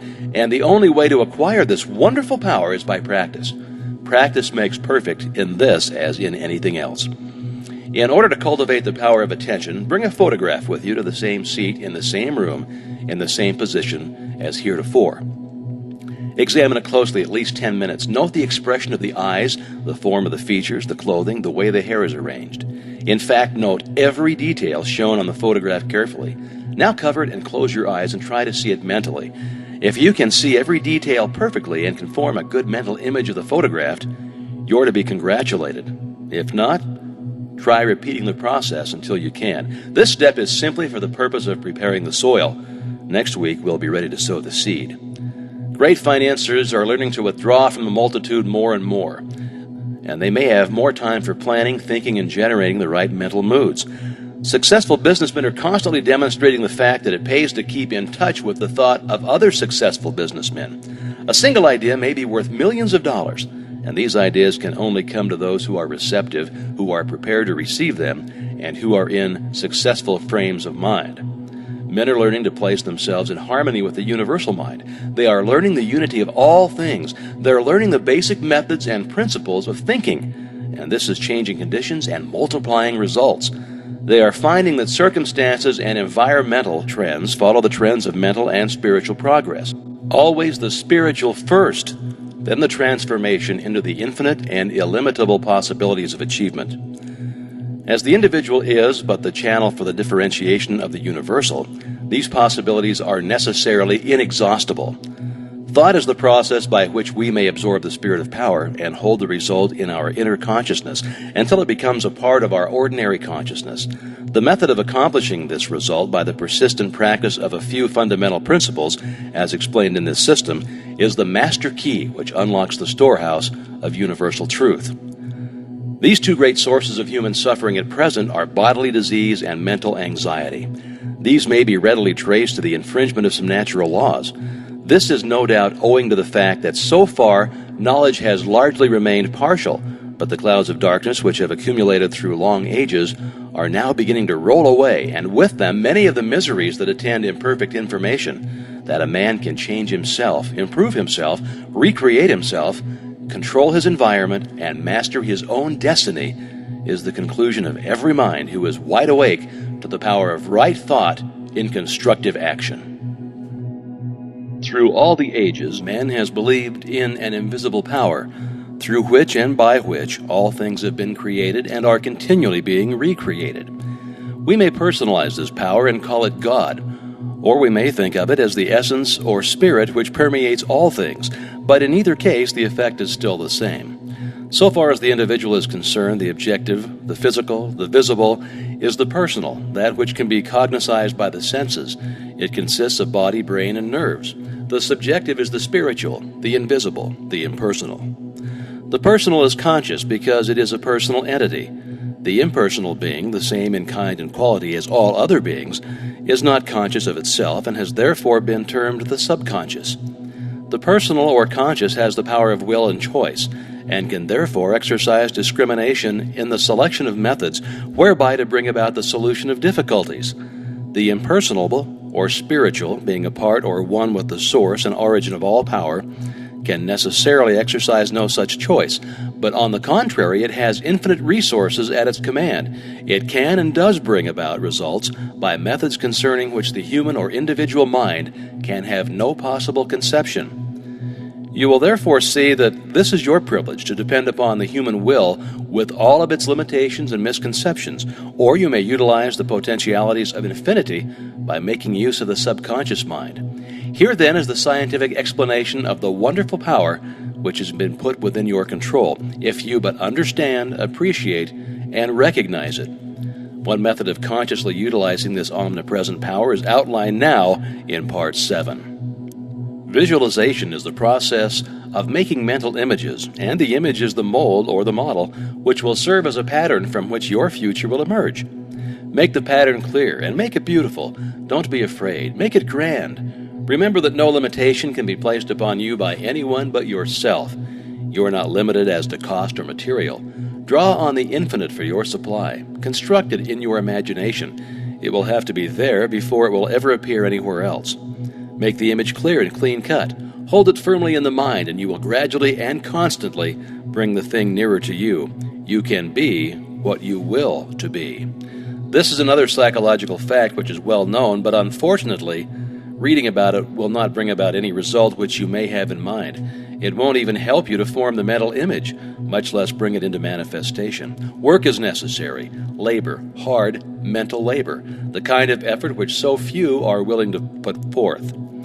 The first step is idealization. It is likewise the most important step because it is the plan on which you are going to build.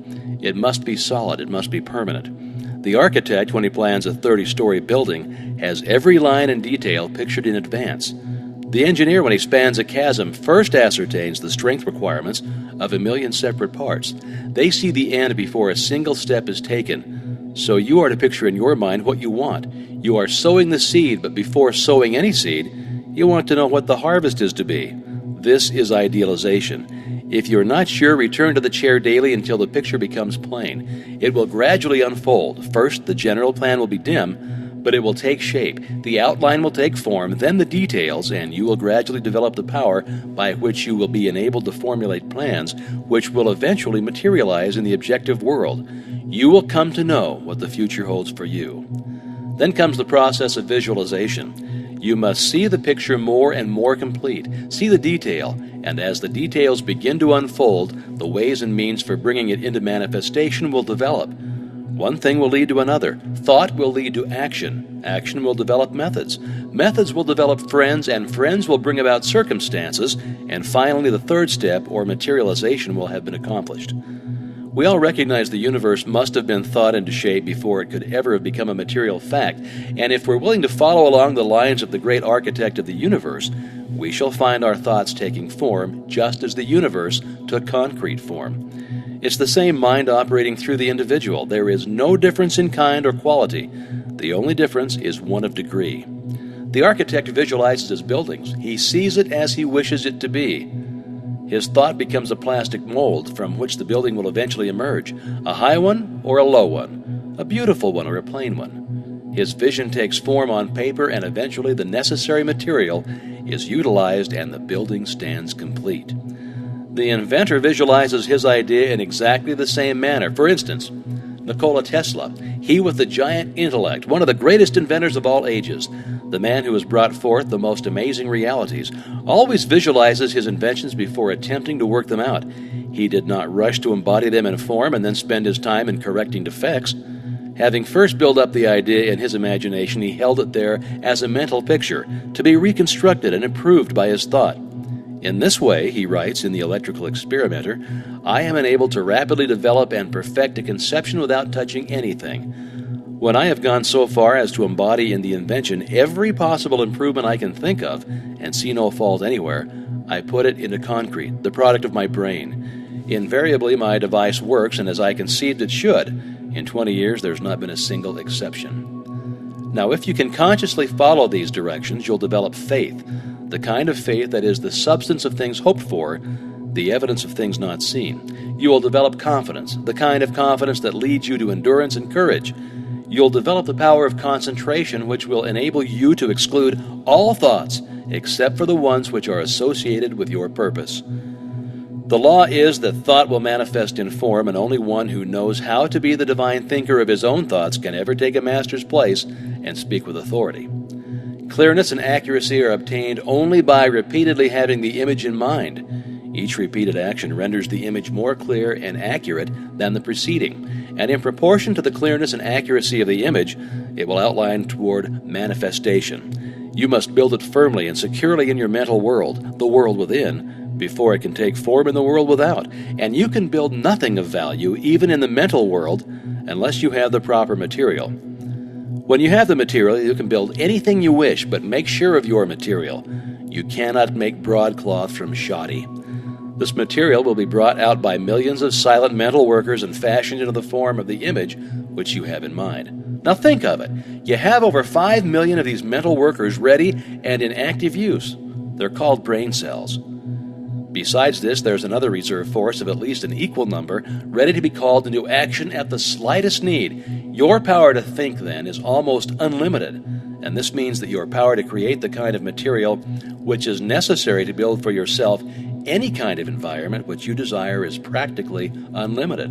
In addition to these millions of mental workers, you have billions of mental workers in the body, every one of which is endowed with sufficient intelligence to understand and act upon any message or suggestion given. These cells are all busy creating and recreating the body, but in addition to this, they are endowed with psychic activity whereby they can attract to themselves the substance necessary for perfect development. They do this by the same law and in the same manner that every form of life attracts to itself the necessary material for growth.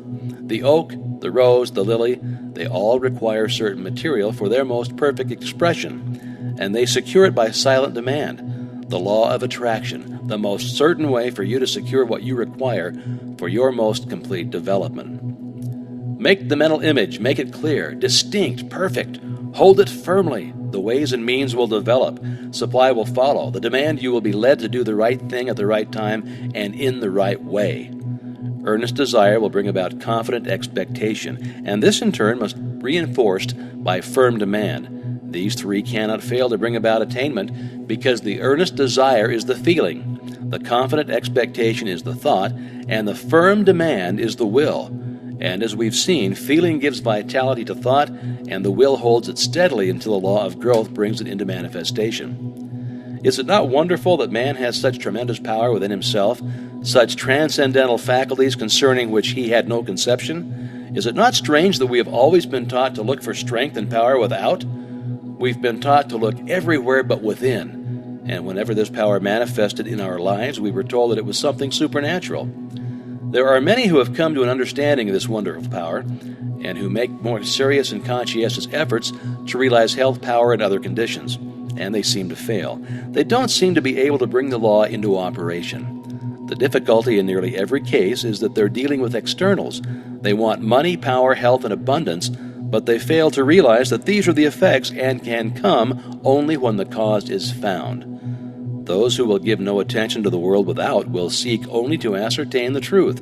They will look only for wisdom, and they will find that this wisdom will unfold and disclose the source of all power, that it will manifest in thought and purpose, which will create the external conditions desired.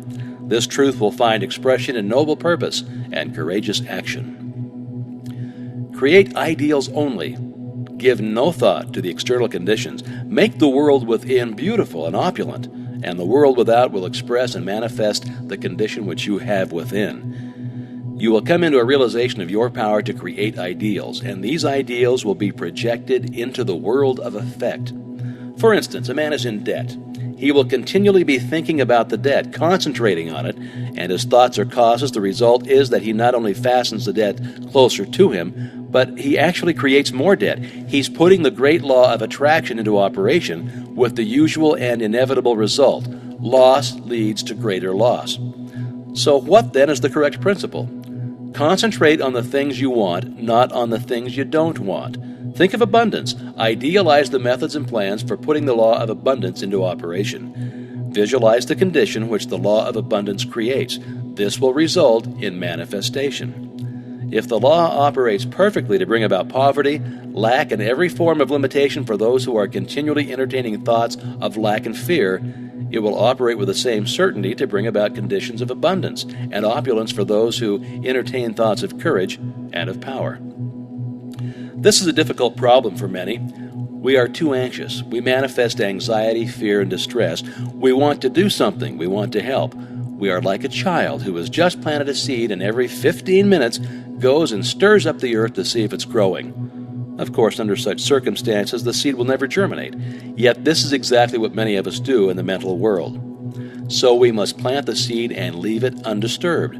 This doesn't mean that we are to sit down and do nothing. By no means. We will do more and better work than we have ever done before. New channels will constantly be provided. New doors will open. All that is necessary is to have an open mind, so be ready to act when the time comes. Thought force is the most powerful means of obtaining knowledge, and if concentrated on any subject will solve the problem. Nothing is beyond the power of human comprehension, but in order to harness thought force and make it do your bidding, work is required. Remember that thought is the fire that creates the steam that turns the wheel of fortune upon which your experiences depend. Now ask yourself a few questions and then reverently await the response. Do you not now and then feel the self with you? Do you assert this self or do you follow the majority? Remember that majorities are always led, they never lead. It was the majority that fought tooth and nail against the steam engine, the power loom, and every other advance or improvement ever suggested. For your exercise this week, visualize your friend. See him exactly as you last saw him. See the room, the furniture. Recall the conversation. Now see his face. See it distinctly. Now talk to him about some subject of mutual interest. See his expression change. Watch him smile. Can you do this? All right, you can. Then arouse his interest. Tell him a story of adventure. See his eyes light up with a spirit of fun or excitement. Can you do all of this? Well, if so, your imagination is good. You are making excellent progress. In this part, you will find that you may freely choose what you think, but the result of your thought is governed by an immutable law. Is not this a wonderful thought? Is it not wonderful to know that our lives are not subject to capriciousness or variability of any kind? They are governed by law. This stability is our opportunity because by complying with the law, we can secure the desired effect with invariable precision. It is the law which makes the universe one grand pawn of harmony. If it were not for law, the universe would be a chaos instead of a cosmos. Here then is the secret of the origin of both good and evil. This is all the good and evil that there ever was or ever will be. Let me illustrate. Thought results in action. If your thought is constructive and harmonious, the result will be good. If your thought is destructive or inharmonious, the result will be evil. There is therefore but one law, one principle, one cause, and one source of power, and good and evil are simply words which have been coined to indicate the result of our action, or our compliance or non-compliance with the law. The importance of this is well illustrated in the lives of Emerson and Carlyle. Emerson loved the good life, and his life was a symphony of peace and harmony. Carlyle hated the bad, and his life was a record of perpetual discord and inharmony. Here we have two grand men, each intent upon achieving the same ideal, but one makes use of constructive thought and is therefore in harmony with natural law. The other makes use of destructive thought and is therefore bringing upon himself discord of every kind and character. It is evident, therefore, that we are to hate nothing, not even the bad, because hatred is destructive, and we shall soon find that by entertaining destructive thought we are sowing the wind, and in turn shall reap the whirlwind. Here's part 8. Thought contains a vital principle because it is the creative principle of the universe, and by its nature will combine with other similar thoughts. As the one purpose of life is growth, all principles underlying existence must contribute to give it effect. Thought therefore takes form, and the laws of growth eventually brings it into manifestation. You may freely choose what you think, but the result of your thought is governed by an immutable law. Any line of thought persisted in cannot fail to produce its result in the character, health, and circumstances of the individual. Methods whereby we can substitute habits of constructive thinking for those which we have found produce only undesirable effects and are therefore of primary importance. We all know that this is by no means easy. Mental habits are difficult to control, but it can be done. And the way to do it is to begin at once to substitute constructive thought for destructive thought. Form the habit of analyzing every thought. If it's necessary, if its manifestation in the objective will be a benefit, not only to yourself, but to all whom it may affect in any way, keep it, treasure it. It is of value. It is in tune with the infinite. It will grow and develop and produce fruit an hundredfold. On the other hand, it will be well for you to keep this quotation from George Matthew Adams in mind. And I quote, "Learn to keep the door shut. Keep out of your mind, out of your office, and out of your world every element that seeks admittance with no definite helpful end in view." End quote. If your thought has been critical or destructive and has resulted in any condition of discord or inharmony in your environment, it may be necessary for you to cultivate a mental attitude which will be conducive to constructive thought. The imagination will be found to be a great assistance in this direction. The cultivation of the imagination leads to the development of the ideal out of which your future will emerge. The imagination gathers up the material by which the mind weaves the fabric in which your future is to be clothed. Imagine is the light by which we can penetrate new worlds of thought and experience. Imagination is the mighty instrument by which every discoverer, every inventor opened the way from precedent to experience. Precedent says it can't be done. Experience says it is done. Imagination is a plastic power, molding the things of sense into new forms and ideals.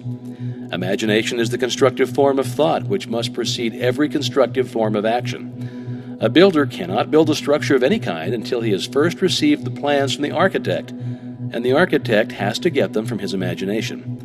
The captain of industry cannot build a giant corporation which may coordinate hundreds of smaller corporations and thousands of employees and utilize millions of dollars of capital until he has first created the entire work in his imagination. Objects in the material world are as clay in the potter's hand.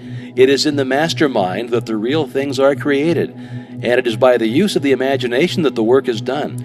In order to cultivate the imagination, it must be exercised. Exercise is necessary to cultivate muscle as well as physical muscle. It must be supplied with nourishment or it cannot grow. Now, don't confuse imagination with fancy or that form of daydreaming in which some people like to indulge. Daydreaming is a form of mental dissipation, which may lead to mental disaster. Constructive imagination means mental labor by some considered to be the hardest kind of labor. But if so, it yields the greatest returns, for all of the things in life have come to men and women who had the capacity to think, to imagine, and to make their dreams come true. When you've become thoroughly conscious of the fact that mind is the only creative principle, that it is omnipotent, omniscient, and omnipresent, and that you can consciously come into harmony with this omnipotence through your power of thought, then you will have taken a long step in the right direction. The next step is to place yourself in position to receive this power. As it is omnipresent, it must be within you. We know that this is so because we know that all power is from within, but it must be developed, unfolded, cultivated, and in order to do this, we must be receptive. And this receptivity is acquired just as physical strength is gained by exercise. The law of attraction will certainly and unerringly bring to you the conditions, environment, and experiences in life corresponding with your habitual characteristic, predominant mental attitude. Not what you think once in a while when you're in church or have just read a good book, but your predominant mental attitude is what counts. You can't entertain weak, harmful, negative thoughts 10 hours a day and expect to bring about beautiful, strong, and harmonious conditions by 10 minutes of strong, positive, creative thought. Real power comes from within. All power that anybody can possibly use is within man, only waiting to be brought into visibility by his first recognizing it and then affirming it as his. working it into his consciousness until he becomes one with it.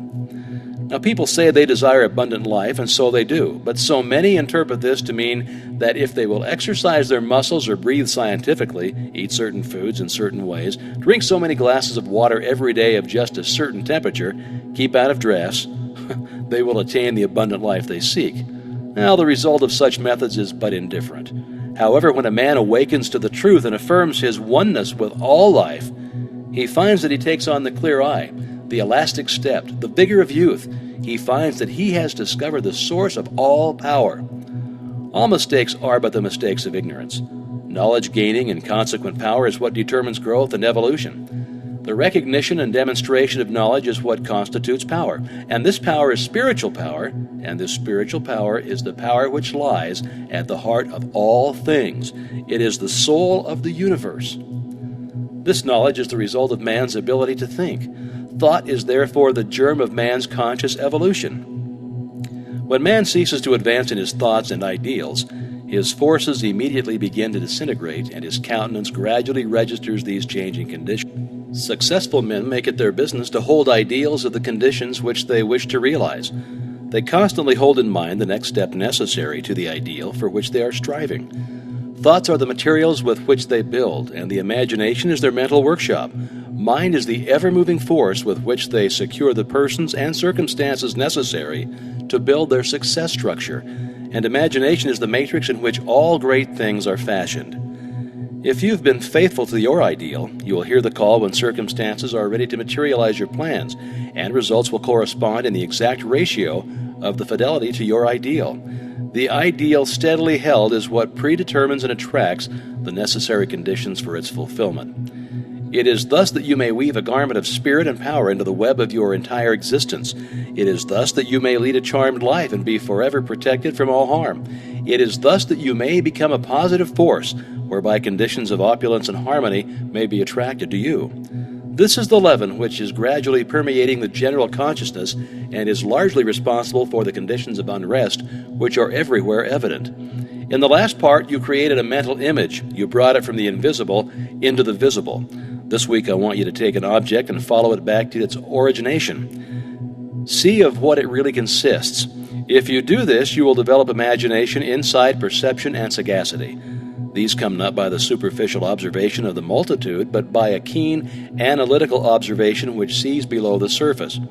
It is the few who know that the things which they see are only effects and understand the causes by which these effects were brought into existence. Take the same position as heretofore and visualize a battleship. See the grim monster floating on the surface of the water. There appears to be no life anywhere about. All is silence. You know that by far the largest part of the vessel is underwater out of sight. You know that the ship is as large and as heavy as a 20-story skyscraper. You know that there are hundreds of men ready to spring to their appointed task instantly. You know that every department is in charge of able, trained, skilled officials who have proven themselves competent to take charge of this marvelous piece of mechanism. You know that although it lies apparently oblivious to everything else, it has eyes which see everything for miles around, and nothing is permitted to escape its watchful vision. You know that while it appears quiet, submissive, and innocent, it is prepared to hurl a steel projectile weighing thousands of pounds at an enemy many miles away. This and much more you can bring to mind with comparatively no effort whatsoever. But how did the battleship come to be where it is? How did it come into existence in the first place? All of this you want to know if you're a careful observer. Now follow the great steel plates through the foundries. See the thousands of men employed in their production. Go still further back and see the ore as it comes from the mine. See it loaded on barges or cars. See it melted and properly treated. Go back still further and see the architect and engineers who planned the vessel. Let the thought carry you back still further in order to determine why they planned the vessel. You'll see that you're now so far back that the vessel is something intangible. It no longer exists. It is now only a thought that exists in the brain of the architect. But from where did the order plan come? Probably from the Secretary of Defense. But probably this vessel was planned long before the war was thought of, and the Congress had to pass a bill appropriating the money. Possibly there was opposition and speeches for or against the bill. Now, whom do these congressmen represent? Well, they represent you and me, so that our line of thought begins with the battleship and ends with ourselves, and we find in the last analysis that our own thought is responsible for this and many other things of which we seldom think. And a little further reflection will develop the most important fact of all, and that is, if someone had not discovered the law by which this tremendous mass of steel and iron could be made to float upon the water, instead of immediately going to the bottom of the sea, the battleship could not have come into existence at all. This law is that the specific gravity of any substance is the weight of any volume of it, compared with an equal volume of water. The discovery of this law revolutionized every kind of ocean travel, commerce, and warfare, and it made the existence of the battleship, aircraft carriers, and cruise ships possible. You'll find exercises of this kind invaluable. When the thought has been trained to look below the surface, everything takes on a different appearance. The insignificant becomes significant, the uninteresting, interesting. The things which we suppose to be of no importance are seen to be the only really vital things in existence. Here's a message called Look to This Day. For it is life, the very life of life. In its brief course lie all the verities and realities of your existence. The bliss of growth, the glory of action, the splendor of beauty. For yesterday is but a dream, and tomorrow is only a vision. But today well lived makes every yesterday a dream of happiness, and every tomorrow a vision of hope. Look well, therefore, to this day. That's from the Sanskrit. In this part, you may learn to fashion the tools by which you may build for yourself any condition you desire. If you wish to change conditions, you must change yourself. Your whims, your wishes, your fancies, your ambitions may be thwarted at every step, but your inmost thoughts will find expression, just as certainly as the plant springs from seed. Suppose then we desire to change conditions. How are we to bring about this?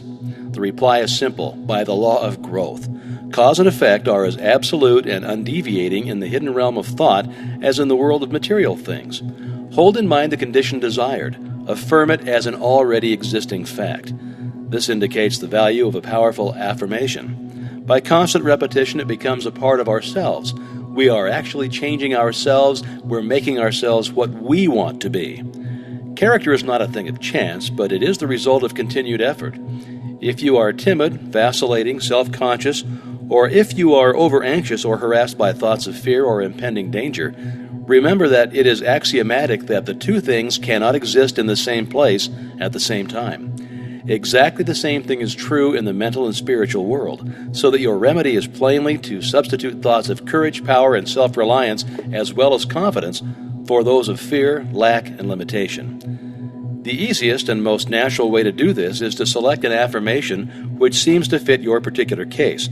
The positive thought will destroy the negative as certainly as light destroys darkness, and the results will be just as effectual.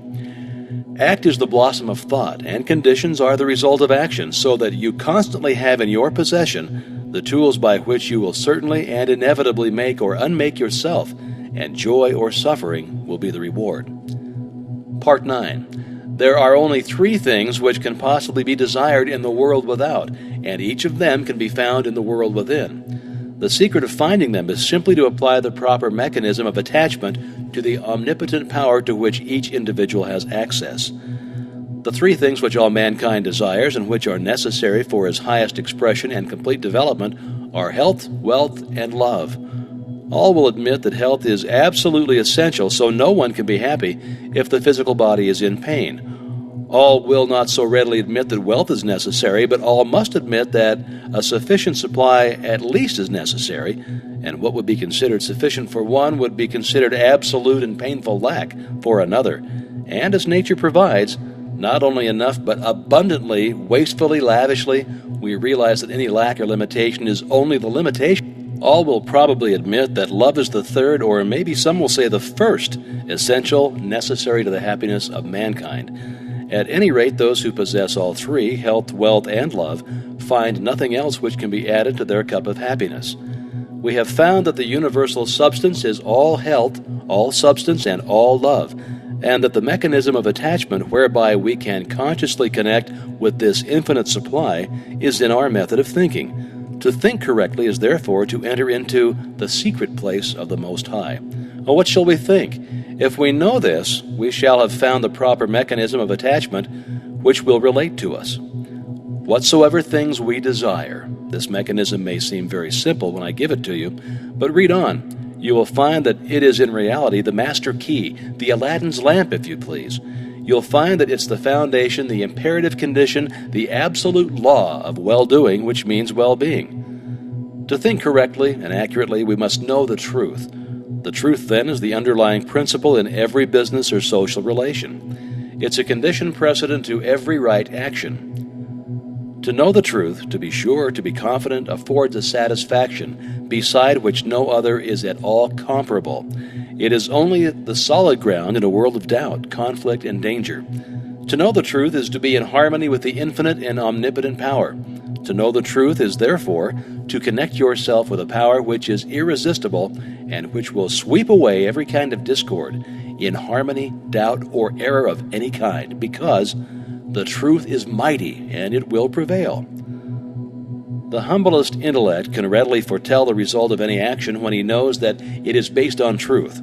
But the mightiest intellect, the most profound and penetrating mind, loses its way hopelessly and can form no conception of the results which may ensue when his hopes are based on a premise which he knows to be false. Every action which is not in harmony with truth, whether through ignorance or design, will result in discord and eventual loss in proportion to its extent and character. How then are we to know the truth in order to attach this mechanism which will relate us to the infinite? We can make no mistake about this if we realize the truth is the vital principle of the universal mind and is omnipresent. For instance, if you require health, a realization of the fact that the I in you is spiritual and that all spirit is one, that wherever a part is the whole must be, will bring about a condition of health, because every cell in the body must manifest the truth as you see it. If you see sickness, they will manifest sickness. If you see perfection, they must manifest perfection. The affirmation that I am whole, perfect, strong, powerful, loving, harmonious, and happy will bring about harmonious conditions. The reason for this is because the affirmation is in strict accordance with the truth. And when truth appears, every form of error or discord must necessarily disappear. Now, you found that the I is spiritual. It must be necessarily, then always be no less than perfect. The affirmation, I am whole, perfect, strong, powerful, loving, harmonious, and happy, is therefore an exact scientific statement.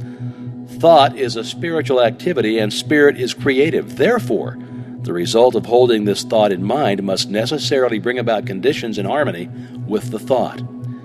If you require wealth, a realization of the fact that the I in you is one with the universal mind, which is all substance and is omnipotent, will assist you in bringing into operation the law of attraction, which will bring you into vibration with those forces which make for success and bring about conditions of power and affluence in direct proportion with the character and purpose of your affirmation. Visualization is the mechanism of the attachment which you require. Visualization is a very different process from seeing. Seeing is physical, and it's therefore related to the objective world, the world without. But visualization is a product of the imagination, and is therefore a product of the subjective mind, the world within. It is therefore possessing vitality, and it will grow. The thing visualized will manifest itself in form. The mechanism is perfect. It was created by the master architect, who doeth all things well. But unfortunately, sometimes the operator is inexperienced or inefficient, but practice and determination will overcome this deficit. If you require love, try to realize that the only way to get love is by giving it, that the more you give, the more you'll get, and the only way in which you can give it is to fill yourself with it until you become a magnet. The method was explained in another lesson. He who has learned to bring the greatest spiritual truth into touch with the so-called lesser things of life has discovered the secret of the solution of his problem. One is always quickened, made more thoughtful, by his nearness of approach to great ideas, great events, great natural objects, and great men. Lincoln is said to have begotten in all who came near him the feeling awakened when one approaches a mountain, and this sense asserts itself most keenly when one comes to realize that he has laid hold upon things that are eternal, the power of truth. It is sometimes an inspiration to hear from someone who has actually put these principles to the test, someone who has demonstrated them in their own life. A letter from Frederick Andrews offers the following insight. I was about 13 years old when Dr. T.W. Marcy, since passed over, said to my mother, There is no possible chance, Mrs. Andrews. I lost my little boy the same way, after doing everything for him that it was possible to do. I've made a special study of these cases, and I know there is no possible chance for him to get well. She turned to him and said, Doctor, what would you do if he were your boy? And he answered, I would fight. Fight as long as there's a breath of life to fight for. That was the beginning of a long, drawn-out battle with many ups and downs, the doctors all agreeing that there was no chance for a cure, though they encouraged and cheered us the best they could. But at last the victory came, and I've grown from a little crooked, twisted cripple going about on my hands and knees to a strong, straight, well-formed man. Now I know you want the formula, and I'll give it to you as briefly and quickly as I can. I build up an affirmation for myself, taking the qualities I most needed and affirming for myself over and over. I am whole, perfect, strong, powerful, loving, harmonious, and happy. I kept up this affirmation always the same, never varying until I could wake up in the night and find myself repeating, I am whole, perfect, strong, powerful, loving, harmonious, and happy. It was the last thing on my lips at night and the first thing in the morning. Not only did I affirm it for myself, but I affirmed it for others that I knew needed it. I want to emphasize this point. Whatever you desire for yourself, affirm it for others, and it will help you both. We reap what we sow. If we send out thoughts of love and health, they return to us like bread cast upon the waters. But if we send out thoughts of fear, worry, jealousy, anger, hate, etc., we're going to reap the results in our own lives. It used to be said that man is completely built over every 7 years. But some scientists now declare that we build ourselves over entirely every 11 months, so we are really only 11 months old. If we build the defects back into our body year after year, we have no one to blame but ourselves. So man is the sum total of his own thoughts. So the question is, how are we going to entertain only the good thoughts and reject the evil ones? At first, we can't keep the evil thoughts from coming, but we can keep from entertaining them. The only way to do this is to forget them, which means get something for them. This is where the ready-made affirmation comes into play. When a thought of anger, jealousy, fear, or worry creeps in, just start your affirmation going. The way to fight darkness is with light. The way to fight cold is with heat. The way to overcome evil is with good. For myself, I never could find any help in denials. Affirm the good and the bad will vanish. Signed, Frederick Elias Andrews. If there's anything you require, it will be well for you to make use of this affirmation. It cannot be improved upon. Use it just as it is. Take it into the silence with you until it sinks into your subconsciousness. That way you can use it anywhere, in your car, in the office, at home. This is the advantage of spiritual methods. They are always available. Spirit is omnipresent, ever ready, and all that is required is a proper recognition of its omnipotence and a willingness or desire to become the recipient of its beneficent efforts. If our predominant mental attitude is one of power, courage, kindliness, and sympathy, we shall find that our environment will reject conditions in correspondence with these thoughts. If it is weak, critical, envious, and destructive, we shall find our environment reflecting conditions corresponding to these thoughts. Thoughts are causes and conditions are effects. Herein is the explanation of the origin of both good and evil. Thought is creative and will automatically correlate with its object. This is a cosmological law, a universal law. The law of attraction, the law of cause and effect, the recognition and application of this law will determine both beginning and end. It is by the law by which in all ages and in all times the people were led to believe in the power of prayer.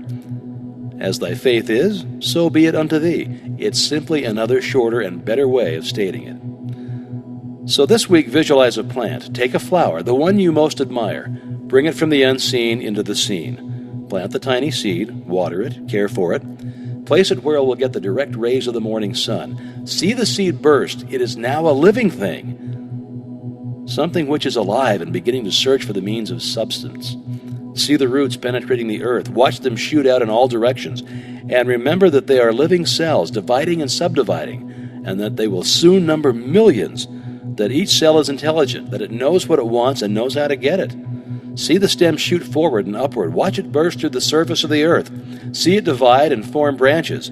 See how perfect and symmetrical each branch is formed. See the leaves begin to form, and then the tiny stems, each one holding aloft a bud. And as you watch, you see the bud begin to unfold, and your favorite flower comes to view. And now, if you will concentrate intently, you'll become conscious of a fragrance. It's the fragrance of the flower as the breeze gently sways the beautiful creation which you have just visualized. When you are enabled to make your decision and vision clear and complete, you'll be enabled to enter into the spirit of a thing. It will become very real to you. You will be learning to concentrate, and the process is the same whether you're concentrating on health, a favorite flower, an ideal, a complicated business proposition, or any other problem of life. And remember, every success has been accomplished by persistent concentration upon the object in view. If you get a thorough understanding, or the thought contained in Part 10, you will have learned that nothing happens without a definite cause. You will be enabled to formulate your plans in accordance with exact knowledge. You will then know how to control any situation by bringing adequate causes into play. When you win, as you will know exactly why. The ordinary man who has no definite knowledge of cause and effect is governed by his feelings or emotions.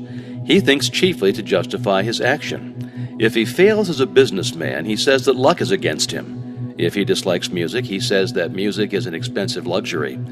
If he is a poor office man, he says that he could succeed better at some outdoor work. Or if he lacks friends, he says his individuality is too fine to be appreciated.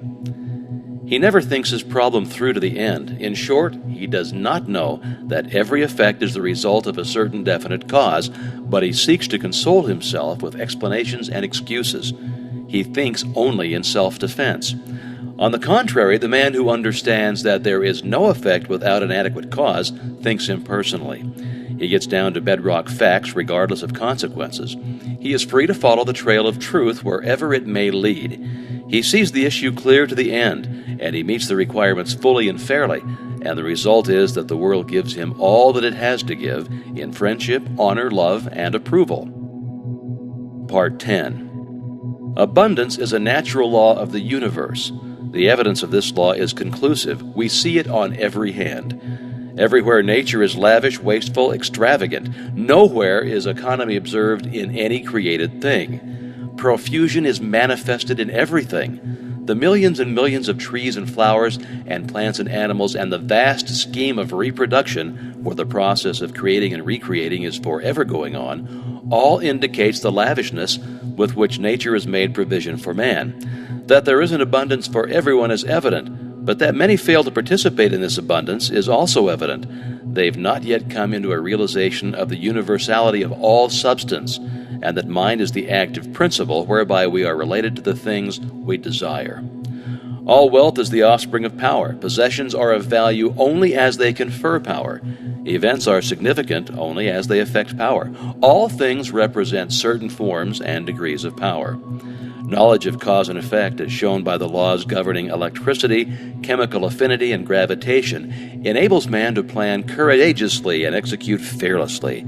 These laws are called natural laws because they govern in the physical world, but all power is not physical power. There is also mental power, and there is moral and spiritual power. Spiritual power is superior because it exists on a higher plane. It has enabled man to discover the law by which these wonderful forces of nature could be harnessed and made to do the work of hundreds and thousands of men. It has enabled man to discover laws whereby time and space have been annihilated, and the law of gravitation to be overcome. The operation of this law is dependent upon every spiritual contact. As Henry Drummond well says, in the physical world as we know it, there exists the organic and the inorganic. The ignorance of the mineral world is absolutely cut off from the plant or animal world. The passage is hermetically sealed. These barriers have never yet been crossed. No change of substance, no modification of environment, no chemistry, no electricity, no form of energy, no evolution of any kind can ever endow a single atom of the mineral world with the attribute of life. Only by the bending down into this dead world of some living form can those dead atoms be gifted with the properties of vitality. Without this contact with life, they remain fixed in the inorganic sphere forever. Huxley goes on to say that the doctrine of biogenesis, or life only from life, is victorious all along the line, and Tyndall is compelled to say, I affirm that no shred of trustworthy evidence exists to prove that life in our day has ever appeared independent of antecedent life. Physical laws may explain the inorganic, Biology explains and accounts for the development of the organic, but of the point of contact, science is silent. A similar passage exists between the natural world and the spiritual world. This passage is hermetically sealed on the natural side. The door is closed. No man can open it. No organic change, no mental energy, no moral effort, no progress of any kind can enable any human being to enter the spiritual world. But as the plant reaches down into the mineral world and touches it with the mystery of life, so the universal mind reaches down into the human mind and endows it with new, strange, wonderful, and even marvelous qualities. All men or women who have ever accomplished anything in the world of industry, commerce, or art have accomplished because of this particular process. Thought is the connecting link between the infinite and the finite, between the universal and the individual.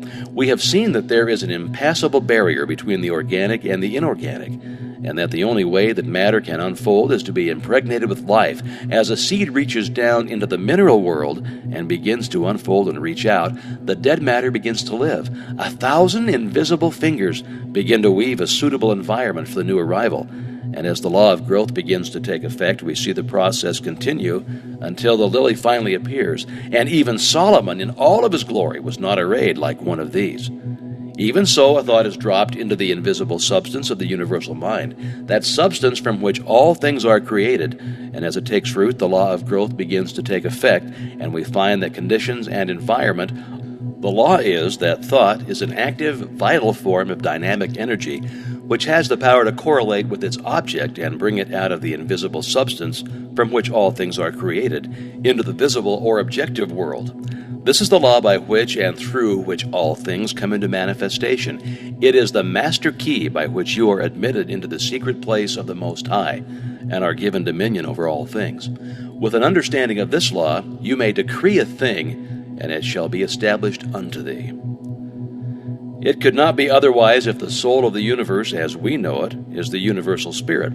Then the universe is simply the condition which the universal spirit has made for itself. We are simply individualized spirit and are creating the conditions for our growth in exactly the same way. This creative power depends upon our recognition of the potential power of spirit or mind and must not be confused with evolution. Creation is the calling into existence of that which does not exist in the objective world. Evolution is simply the unfolding of potentialities involved in things which already exist.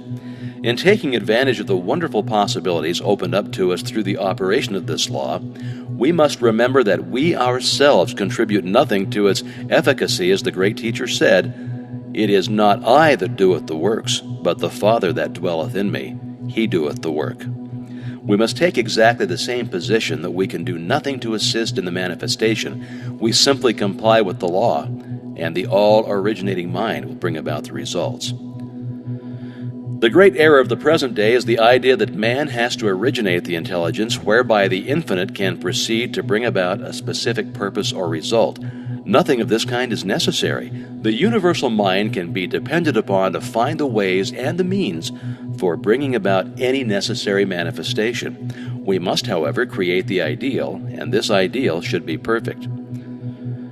We know that the laws governing electricity have been formulated in such a way that this invisible power can be controlled and used for our benefit and comfort in thousands of ways. We know that messages are carried around the world, that ponderous machinery does its bidding, that it now illuminates practically the whole world. But we know, too, that if we consciously or ignorantly violate its law by touching a live wire when it is not properly insulated, the result is going to be unpleasant and possibly disastrous.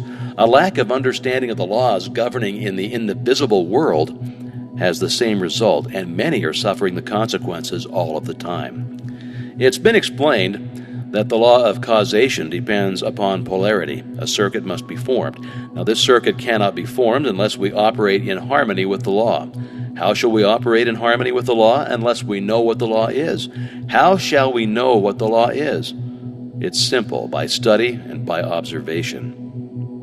We see the law in operation everywhere. All nature testifies to the operation of the law by silently, constantly expressing itself in the law of growth.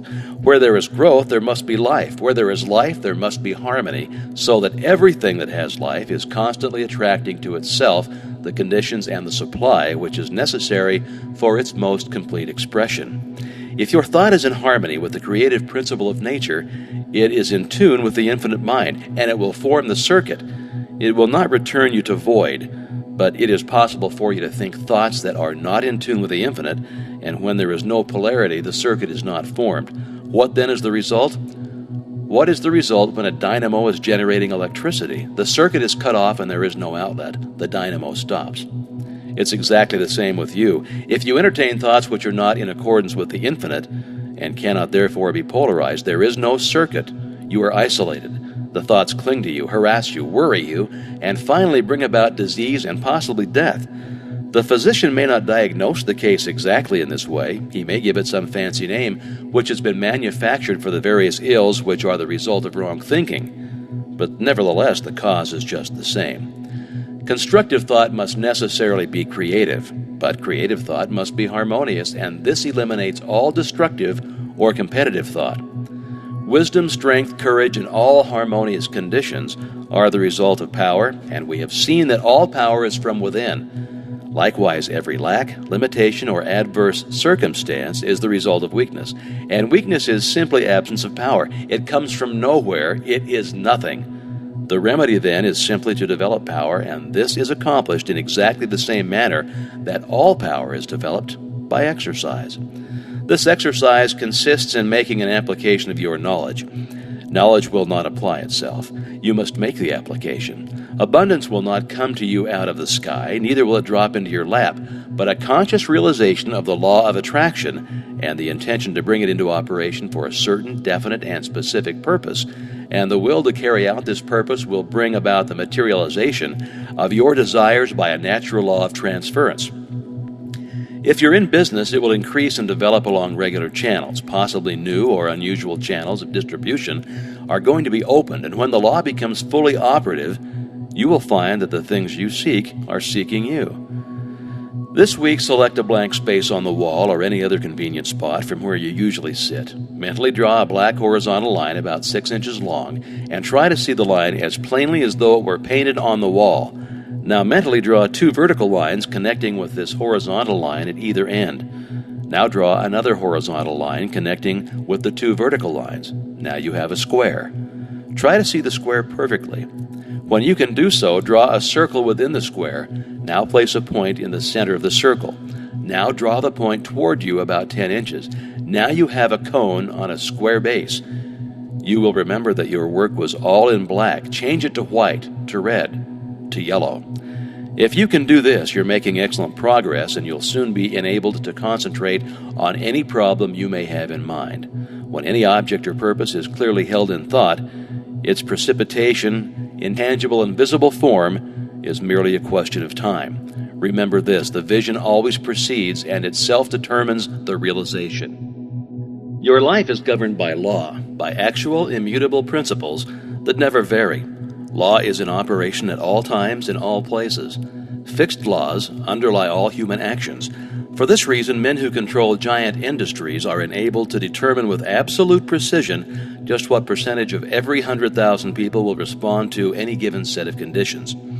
It is well, however, to remember that while every effect is the result of a cause, the effect in turn becomes a cause which creates other effects, which in turn create still other causes, so that when you put the law of attraction into operation, you must remember that you are starting a train of causation for good, or otherwise which may have endless possibilities. We frequently hear it said, "A very distressing situation came into my life which could not have been the result of my thought, as I certainly never entertained any thought which could have such a result."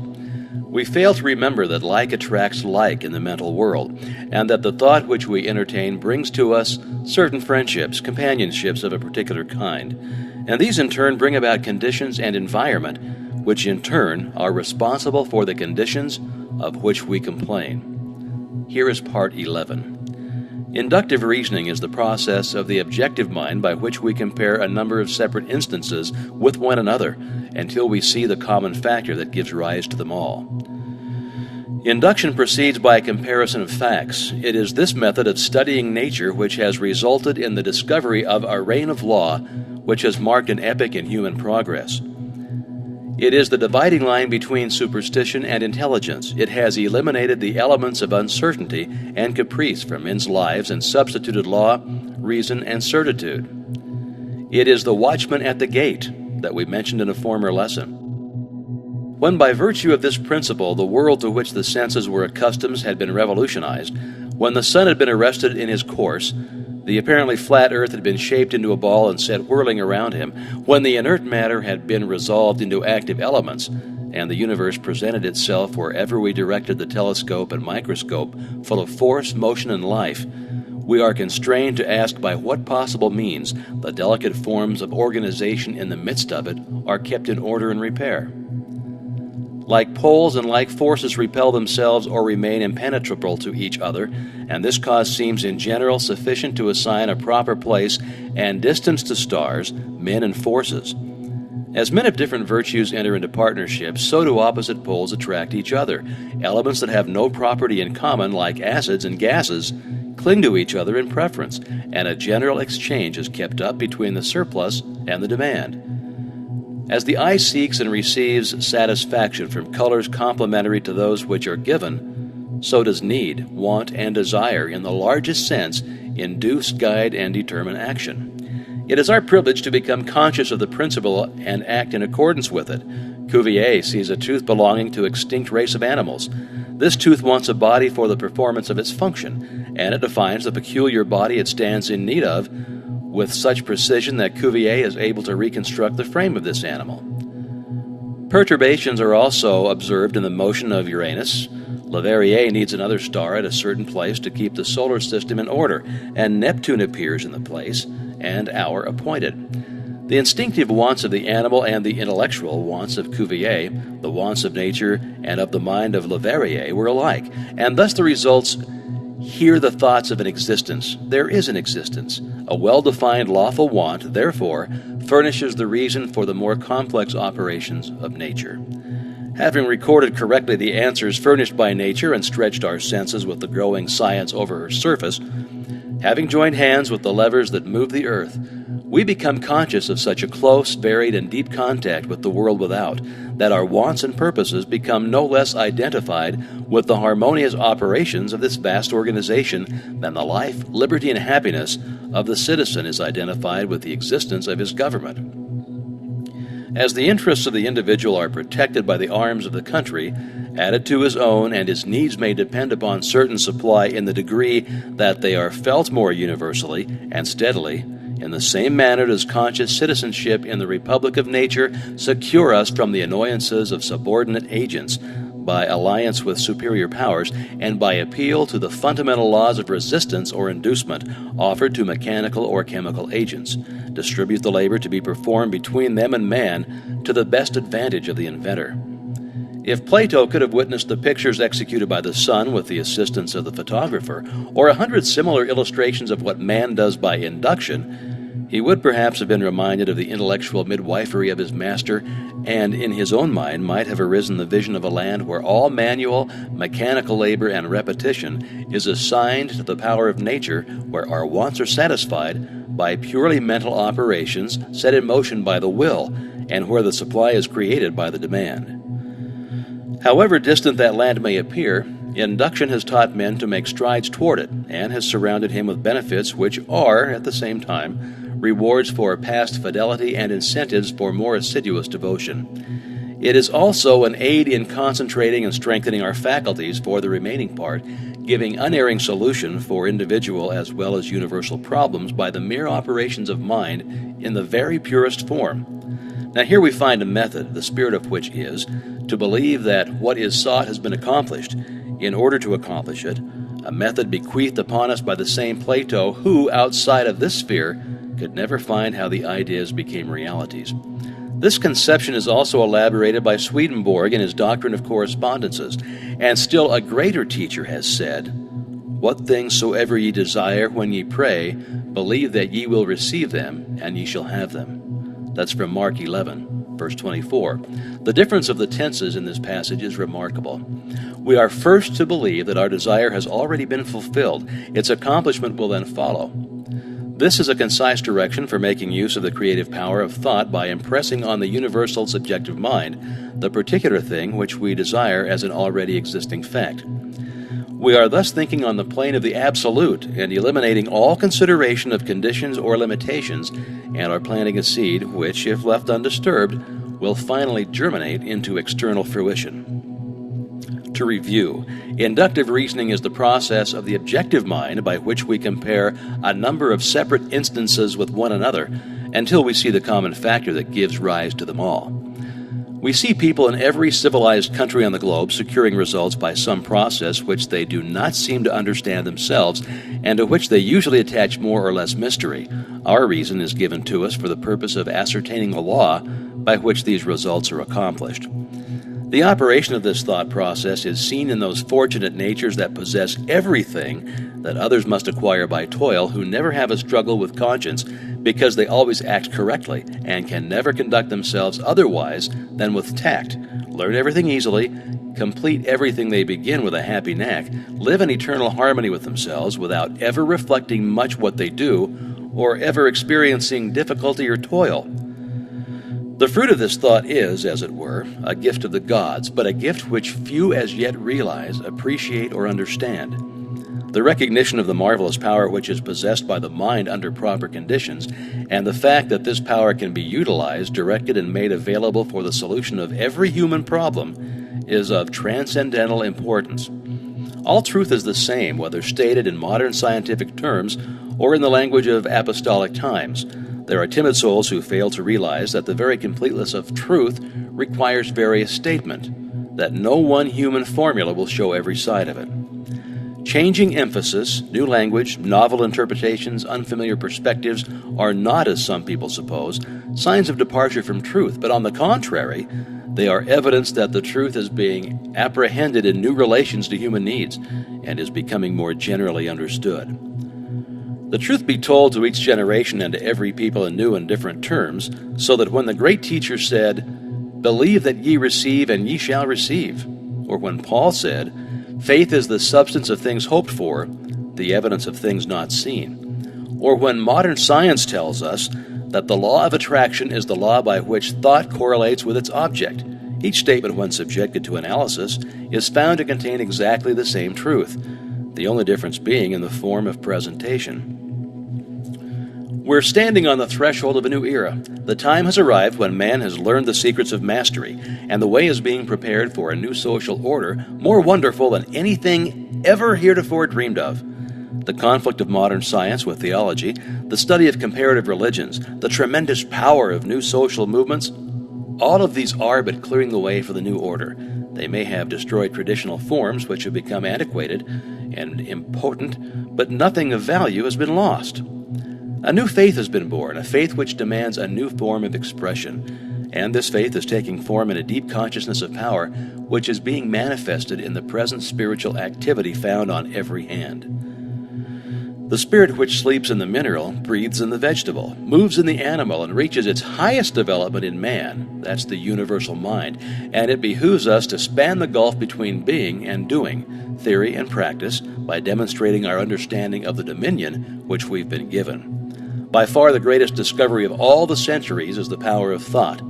The importance of this discovery has been a little slow in reaching the general consciousness, but now it has arrived, and it's already in every field of research. The importance of this greatest of all great discoveries is being demonstrated. You ask, in what does the creative power of thought consist? It consists in creating ideas, and these in turn objectify themselves by appropriating, inventing, observing, discerning, discovering, analyzing, ruling, governing, combining, and applying matter and force. It can do this because it is an intelligent, creative power. Thought reaches its loftiest activity when plunged into its own mysterious depth, when it breaks through the narrow compass of self and passes from truth to the region of eternal light, where all which is, was, or ever will be, melts into one grand harmony. From this process of self-contemplation comes inspiration, which is creative intelligence, and which is undeniably superior to every element, force, or law of nature, because it can understand, modify, govern, and apply them to its own ends and purposes, and therefore possess them. Wisdom begins with the dawn of reason, and reason is but an understanding of the knowledge and principles whereby we may know the true meaning of things. Wisdom, then, is illuminated reason, and this wisdom leads to humility, for humility is a large part of wisdom. We all know many who have achieved the seemingly impossible, who have realized lifelong dreams, who have changed everything, including themselves.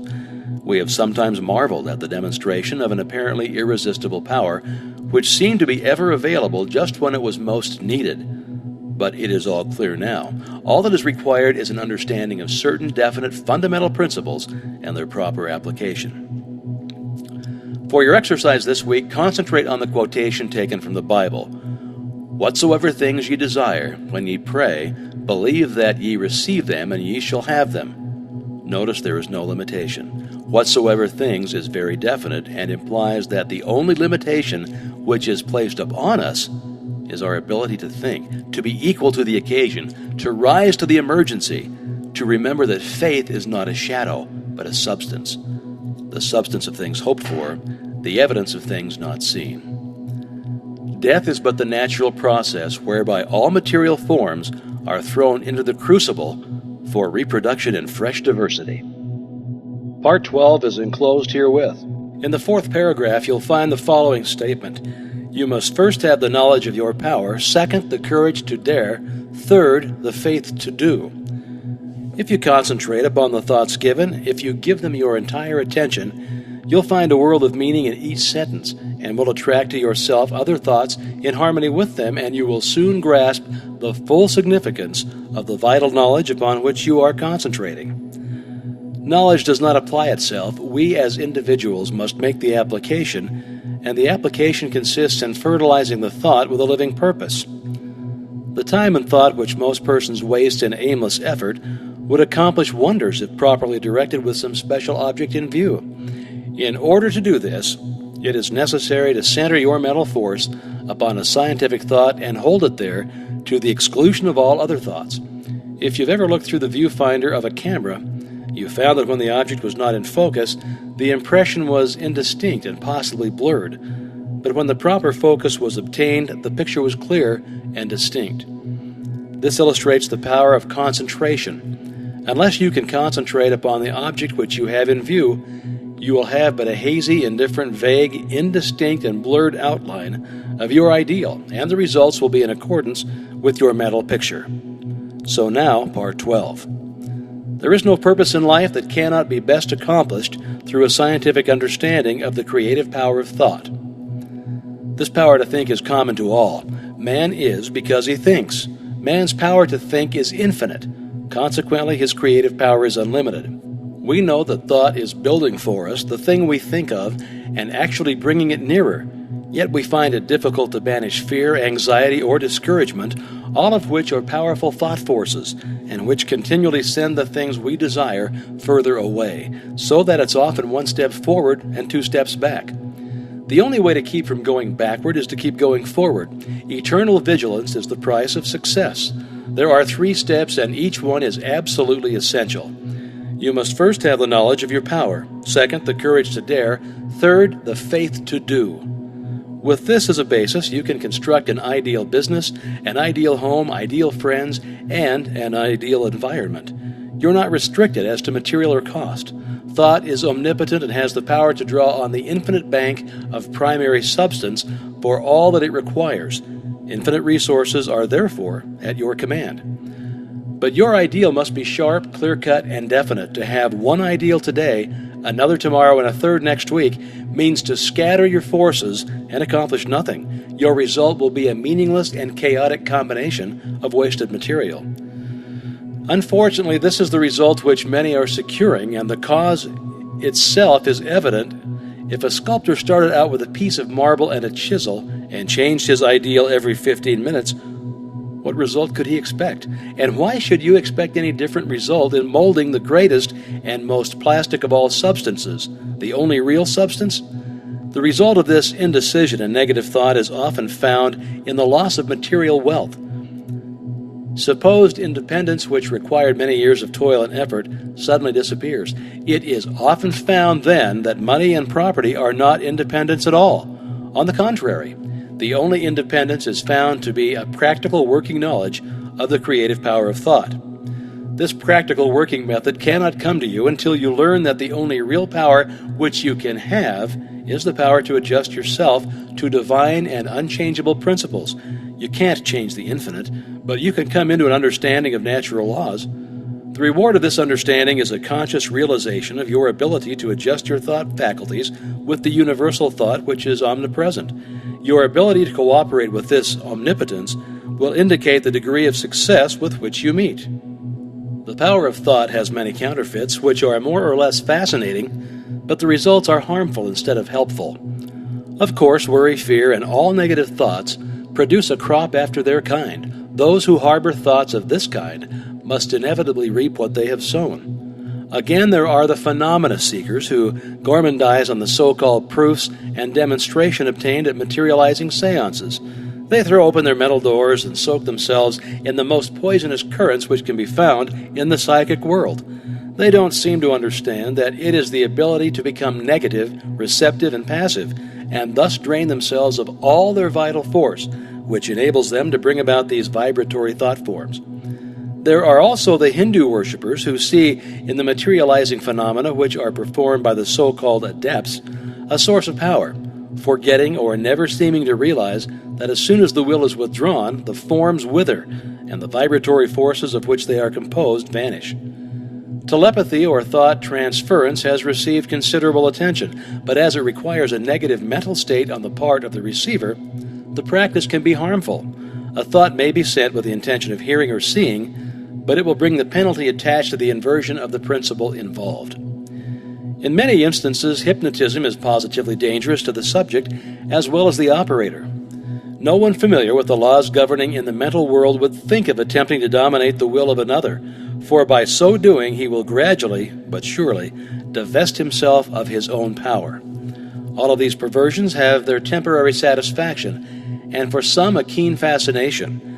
But there is an infinitely greater fascination in a true understanding of the world of power within. A power which increases with use, is permanent instead of fleeing, which not only is potent as a remedial agency to bring about the remedy for past error or results of wrong thinking, but it's a prophylactic agency protecting us from all manner and form of danger, and finally is an actual creative force with which we can build new conditions and new environments.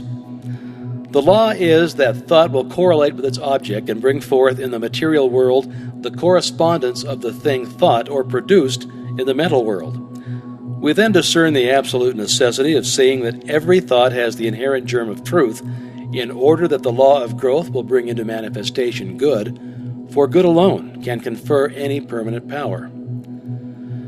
The principle which gives the thought the dynamic power to correlate with its object and therefore to master every adverse human experience is the law of attraction, which is another name for love.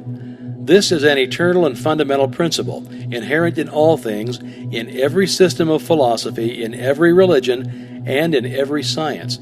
There is no getting away from the law of love. It is feeling that imparts vitality to thought. Feeling is desire, and desire is love. Thought impregnated with love becomes invincible. We find this truth emphasized wherever the power of thought is understood. The universal mind is not only intelligence, but it is substance, and this substance is the attractive force which brings electrons together by the law of attraction so that they form atoms. The atoms, in turn, are brought together by the same law and form molecules. Molecules take objective forms, and so we find that the law of love is the creative force behind every manifestation, not only of atoms but of worlds, of the universe, of everything which the imagination can form any conception. It's the operation of this marvelous law of attraction which has caused men in all ages and all times to believe that there must be some personal being who responded to their petitions and their desires and manipulated events in order to comply with their requirements. It is the combination of thought and love which forms the irresistible force called the law of attraction. All natural laws are irresistible. The law of gravitation or electricity or any other law operates with mathematical exactitude. There is no variation. It is only the channel of distribution which may be imperfect. If a bridge falls, we do not attribute the collapse to any variation of the law of gravitation. If a light fails us, we do not conclude that the laws governing electricity cannot be depended upon. And if the law of attraction seems to be imperfectly demonstrated by an inexperienced or uninformed person, we're not to conclude that the greatest and most infallible law upon which the entire system of creation depends has been suspended.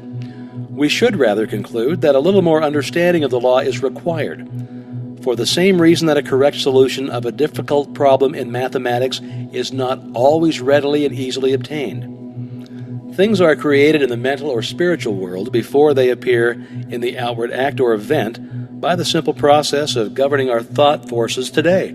We help create the events which will come into our lives in the future, perhaps even tomorrow. Educated desire is the most potent means of bringing into action the law of attraction. Man is so constituted that he must first create the tools or implements by which he gains the power to think. The mind cannot comprehend an entirely new idea until a corresponding vibratory brain cell has been prepared to receive it. This explains why it is so difficult for us to receive or appreciate an entirely new idea. We have no brain cell capable of receiving it.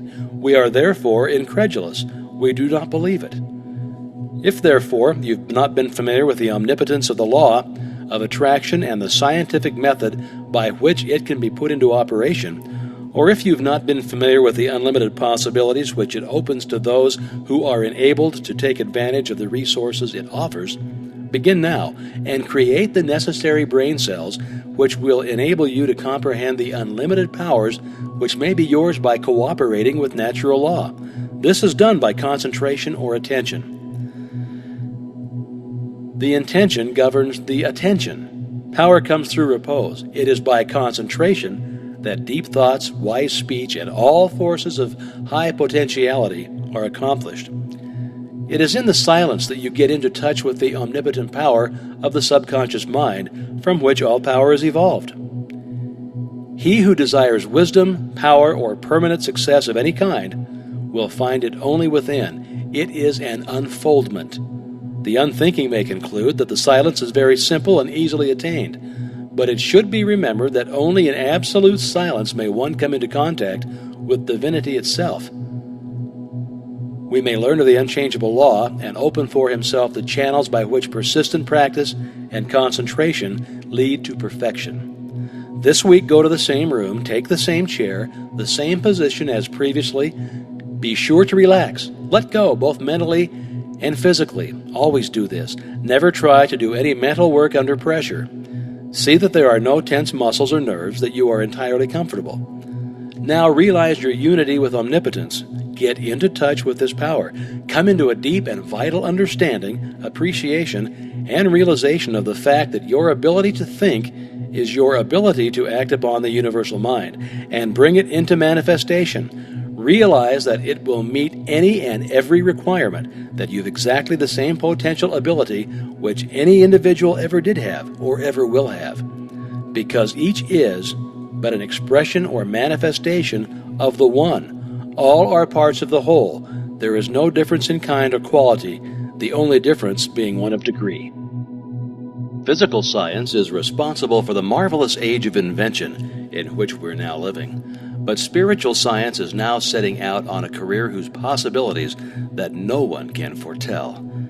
Spiritual science has previously been the football of the uneducated, the superstitious, the mystical, but men are now interested in definite methods and demonstrated facts only. We have come to know that thinking is a spiritual process, that vision and imagination preceded action and event, that the day of the dreamer has come. The following lines by Mr. Herbert Kaufman are interesting in this connection. Quote, "They are the architects of greatness. Their vision lies within their souls. They peer beyond the veils and mists of doubt and pierce the walls of unborn time. The belted wheel, the trail of steel, the churning screw are shuttles in the loom on which they weave their magic tapestries. Makers of empires, they have fought for bigger things than crowns and higher seats than thrones. Your homes are set upon the land a dreamer found. The pictures on its walls are visions from a dreamer's soul. They are the choice few, the blazers of the way. Walls crumble and empires fall. The tidal wave sweeps from the sea and tears a fortress from its rocks. The rotting nations drop off from time's bow, and only things the dreamers make live on. Part 13, which follows, tells why the dreams of the dreamer come true. It explains the law of causation by which dreamers, inventors, authors, financiers, and others bring about the realization of their desires. It explains the law by which the thing pictured upon our mind eventually becomes our own. And now Part 13. It has been the tendency, and as might be proved, a necessity for science to seek the explanation of everyday facts by a generalization of those others which are less frequent and form the exception. Thus does the eruption of the volcano manifest the heat which is continually at work in the interior of the earth, and to which the latter owes much of her configuration. Thus does the lightning reveal a subtle power, constantly busy to produce changes in the inorganic world. And as dead languages now seldom heard were once ruling among the nations, so does a giant tooth in Siberia or a fossil in the depth of the earth not only bear record of the evolution of past ages, but thereby explains to us the origin of the hills and valleys which we inhabit today. In this way, a generalization of facts which are rare, strange, or form the exception has been the magnetic needle guiding to all the discoveries of inductive science. This method is founded upon reason and experience, and thereby destroyed superstition, precedent, and conventionality. It is almost 300 years since Lord Bacon recommended this method of study, to which the civilized nations owe the greater part of their prosperity and the more valuable part of their knowledge, purging the mind from narrow prejudices, denominated theories, more effectually than by the keenest irony, calling the attention of men from heaven to earth more successfully by surprising experiments than by the most forcible demonstration of their ignorance, educating the inventive faculties more powerfully by the near prospect of useful discoveries thrown open to all than by talk of bringing to light the innate laws of our mind. The method of Bacon has seized the spiritual and aim of the great philosophers of Greece and carried them into effect by the new means of observation which another age offered, thus gradually revealing a wondrous field of knowledge in the infinite space of astronomy, in the microscopic egg of embryology, and the dim age of geology disclosing an order of the pulse which the logic of Aristotle could never have unveiled, and analyzing into formerly unknown elements the material combinations which no dialectic of the scholastics could ever force apart.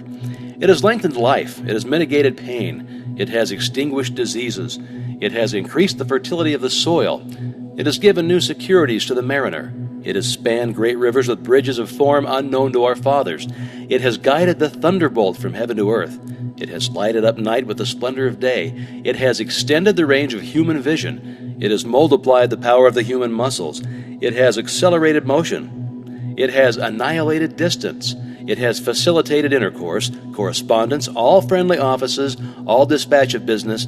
It has enabled men to descend into the depths of the sea, to soar into the air, to penetrate securely into the noxious recesses of the earth. This then is the true nature and scope of induction. But the greater the success which men have achieved in the inductive science, the more does the whole tenor of their teachings and example impress us with the necessity of observing carefully, patiently, accurately, and with all the instruments and resources at our command the individual facts before venturing upon a statement of general laws. To ascertain the bearing of the spark drawn from the electric machine under every variety of circumstance, that we may thus be emboldened with Franklin to address, in the form of a kite, the question to the cloud about the nature of lightning, to assure ourselves of the manner in which bodies fall with the exactness of a Galileo, that with Newton we may dare to ask the moon about the force that fastens it to the earth.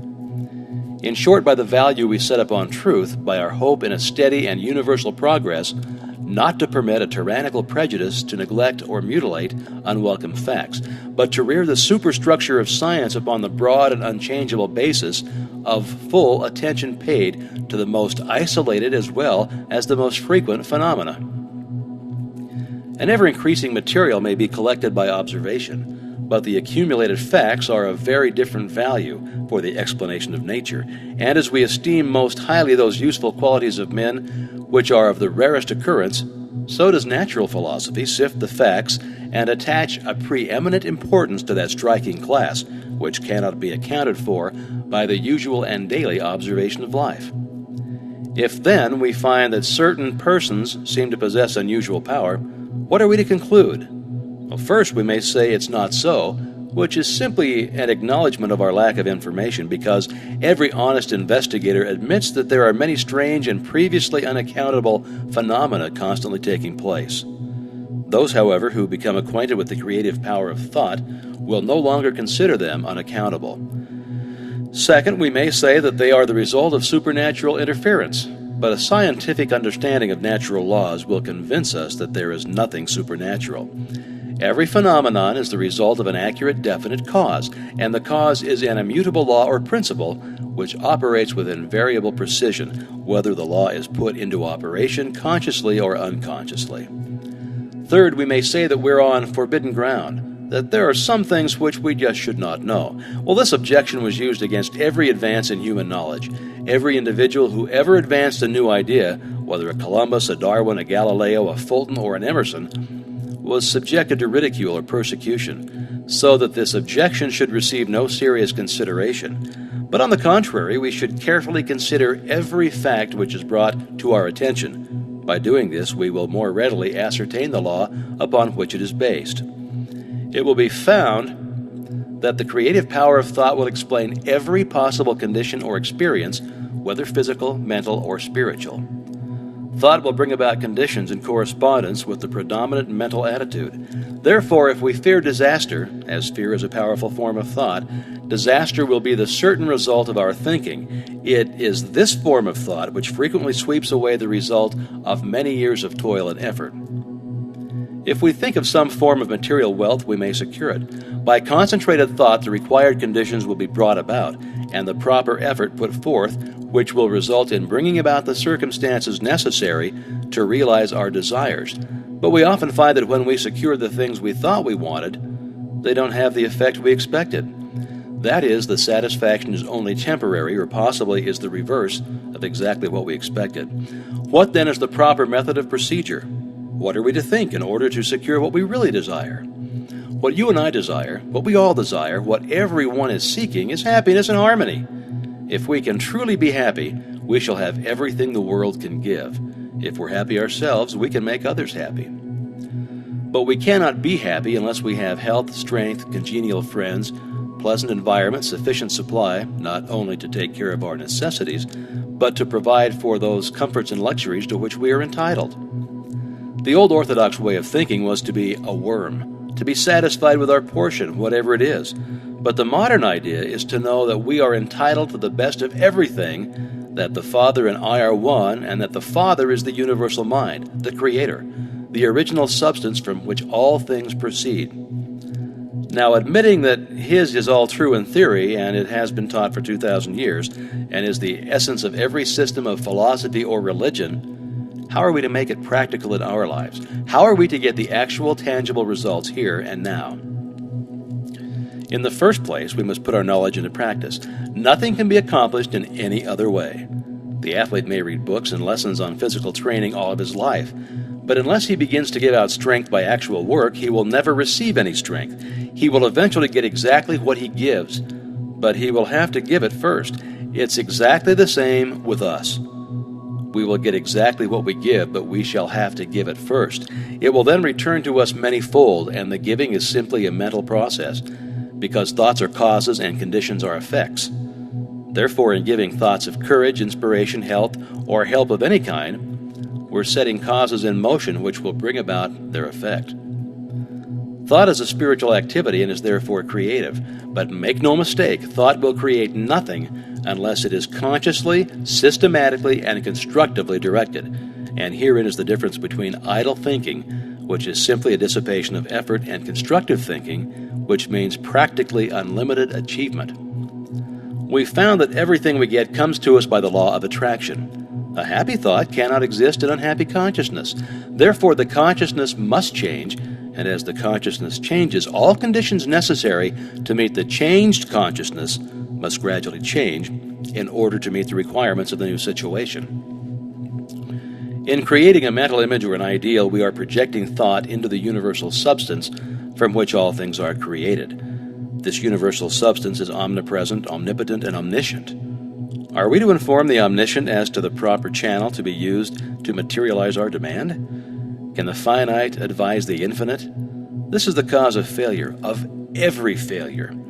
We recognize the omnipresence of the universal substance, but we fail to appreciate the fact that this substance is not only omnipresent, but it is omnipotent and omniscient, and will consequently set causes in motion concerning which we may be entirely ignorant.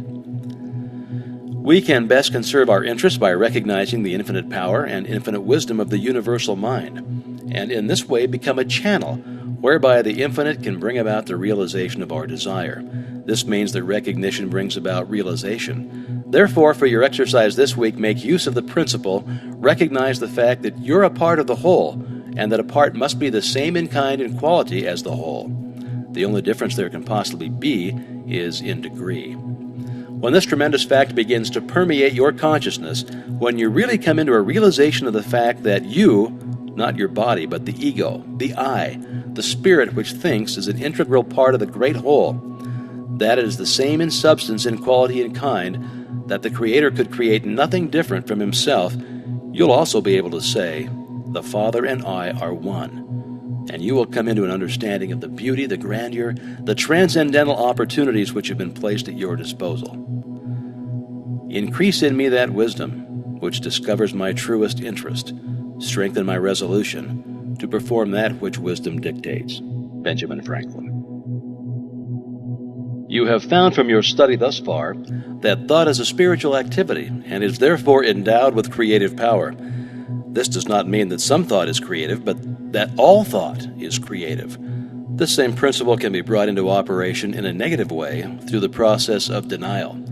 The conscious and subconscious are but two phases of action in connection with one mind. The relation of the subconscious to the conscious is quite analogous to that existing between a weather vane and the atmosphere. Just as the least pressure of the atmosphere causes an action on the part of the weather vane, so does the least thought entertained by the conscious mind produce within your subconscious mind action in exact proportion to the depth of feeling characterizing the thought and the intensity with which the thought is indulged. It follows then that if you deny unsatisfactory conditions, you are withdrawing the creative power of your thought from those conditions. You're cutting them away at the root. You are sapping their vitality. Remember that the law of growth necessarily governs every manifestation in the objective, so that a denial of unsatisfactory conditions will not bring about instant change. A plant will remain visible for some time after its roots have been cut, but it will gradually fade away and eventually disappear. So the withdrawal of your thought from the contemplation of unsatisfactory conditions will gradually but surely terminate these conditions. You'll see that this is an exactly opposite course from the one which we would naturally be inclined to adopt. It will therefore have an exactly opposite effect to the one usually secured. Most persons concentrate intently upon unsatisfactory conditions, thereby giving the condition that measure of energy and vitality which is necessary in order to supply a vigorous growth. And now part 14. The universal energy in which all motion, light, heat, and color have their origin does not partake of the limitation of the many effects of which it is the cause, but it is supreme over them all. This universal substance is the source of all power, all wisdom, and all intelligence. To recognize this intelligence is to acquaint yourself with the knowing quality of mind, and through it to move upon the universal substance and bring it into harmonious relations in your affairs. This is something that the most learned physical science teacher has not attempted, a field of discovery upon which he has not yet launched. In fact, but few of the materialistic schools have ever caught the first ray of this light. It doesn't seem to have dawned upon them that wisdom is just as much present everywhere as our force and substance. Now, some will say, if these principles are true, why are we not demonstrating them? As the fundamental principle is obviously correct, why do we not get proper results? Well, we do. We get results in exact accordance with our understanding of the law and our ability to make the proper application. We secured no results from the laws governing electricity until someone formulated that law and showed us how to apply it. This puts us in an entirely new relation to our environment, opening up possibilities previously undreamed of, and this by an orderly sequence of law which is naturally involved in our new mental attitude. Mind is creative, and the principle upon which this law is based is sound and legitimate, and is inherent in the nature of things. But this creative power does not originate in the individual, but in the universal, which is the source and fountain of all energy and substance. The individual is simply the channel for the distribution of this energy. The individual is the means by which the universal produces the various combinations which result in the formation of phenomena. We know that scientists have resolved matter into an immense number of molecules. These molecules have been resolved into atoms and the atoms into electrons. The discovery of electrons in high-vacuum glass tubes containing fused terminals of hard metal indicates conclusively that these electrons fill all space, that they exist everywhere, and that they are omnipresent. They fill all material bodies and occupy the whole of what we call empty space. This, then, is the universal substance from which all things proceed. Electrons would forever remain electrons unless directed where to go, to be assembled into atoms and molecules, and this director is mind. A number of electrons revolving around a center of force constitutes an atom. Atoms unite in absolutely regular mathematical ratios and form molecules, and these unite with each other to form a multitude of compounds which unite to build the universe. The lightest known atom is hydrogen, and this is 1,700 times heavier than an electron. An atom of mercury is 300,000 times heavier than an electron. Electrons are pure negative electricity, and as they have the same potential velocity as all other cosmic energy, such as heat, light, electricity, and thought, which is 189,380 miles per second, neither time nor space require consideration. The manner in which the velocity of light was ascertained is interesting. The velocity of light was obtained by the Danish astronomer Romer in 1676 by observing the eclipses of Jupiter's moons. When the Earth was nearest to Jupiter, the eclipse appeared about 8½ minutes too soon for the calculations, and when the Earth was most remote from Jupiter, they were about 8½ minutes too late. Romer concluded the reason to be that it required 17 minutes for light from the planet to traverse the diameter of the Earth's orbit, which measured the difference of the distance of the Earth from Jupiter. This calculation has since been verified and proves that light travels at about 186,000 feet a second. Electrons manifest in the body as cells and possess mind and intelligence sufficient for them to perform their functions in the human physical anatomy.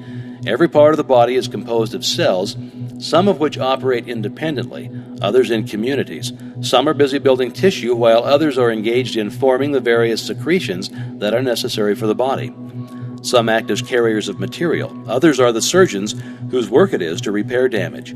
Others are scavengers, carrying off waste. Others are constantly ready to repel invaders or other undesirable intruders of the germ family. Now, all these cells are moving for a common purpose, and each one is not only a living organism, but has sufficient intelligence to enable it to perform its necessary duties. It is also endowed with sufficient intelligence to conserve the energies and perpetuate its own life.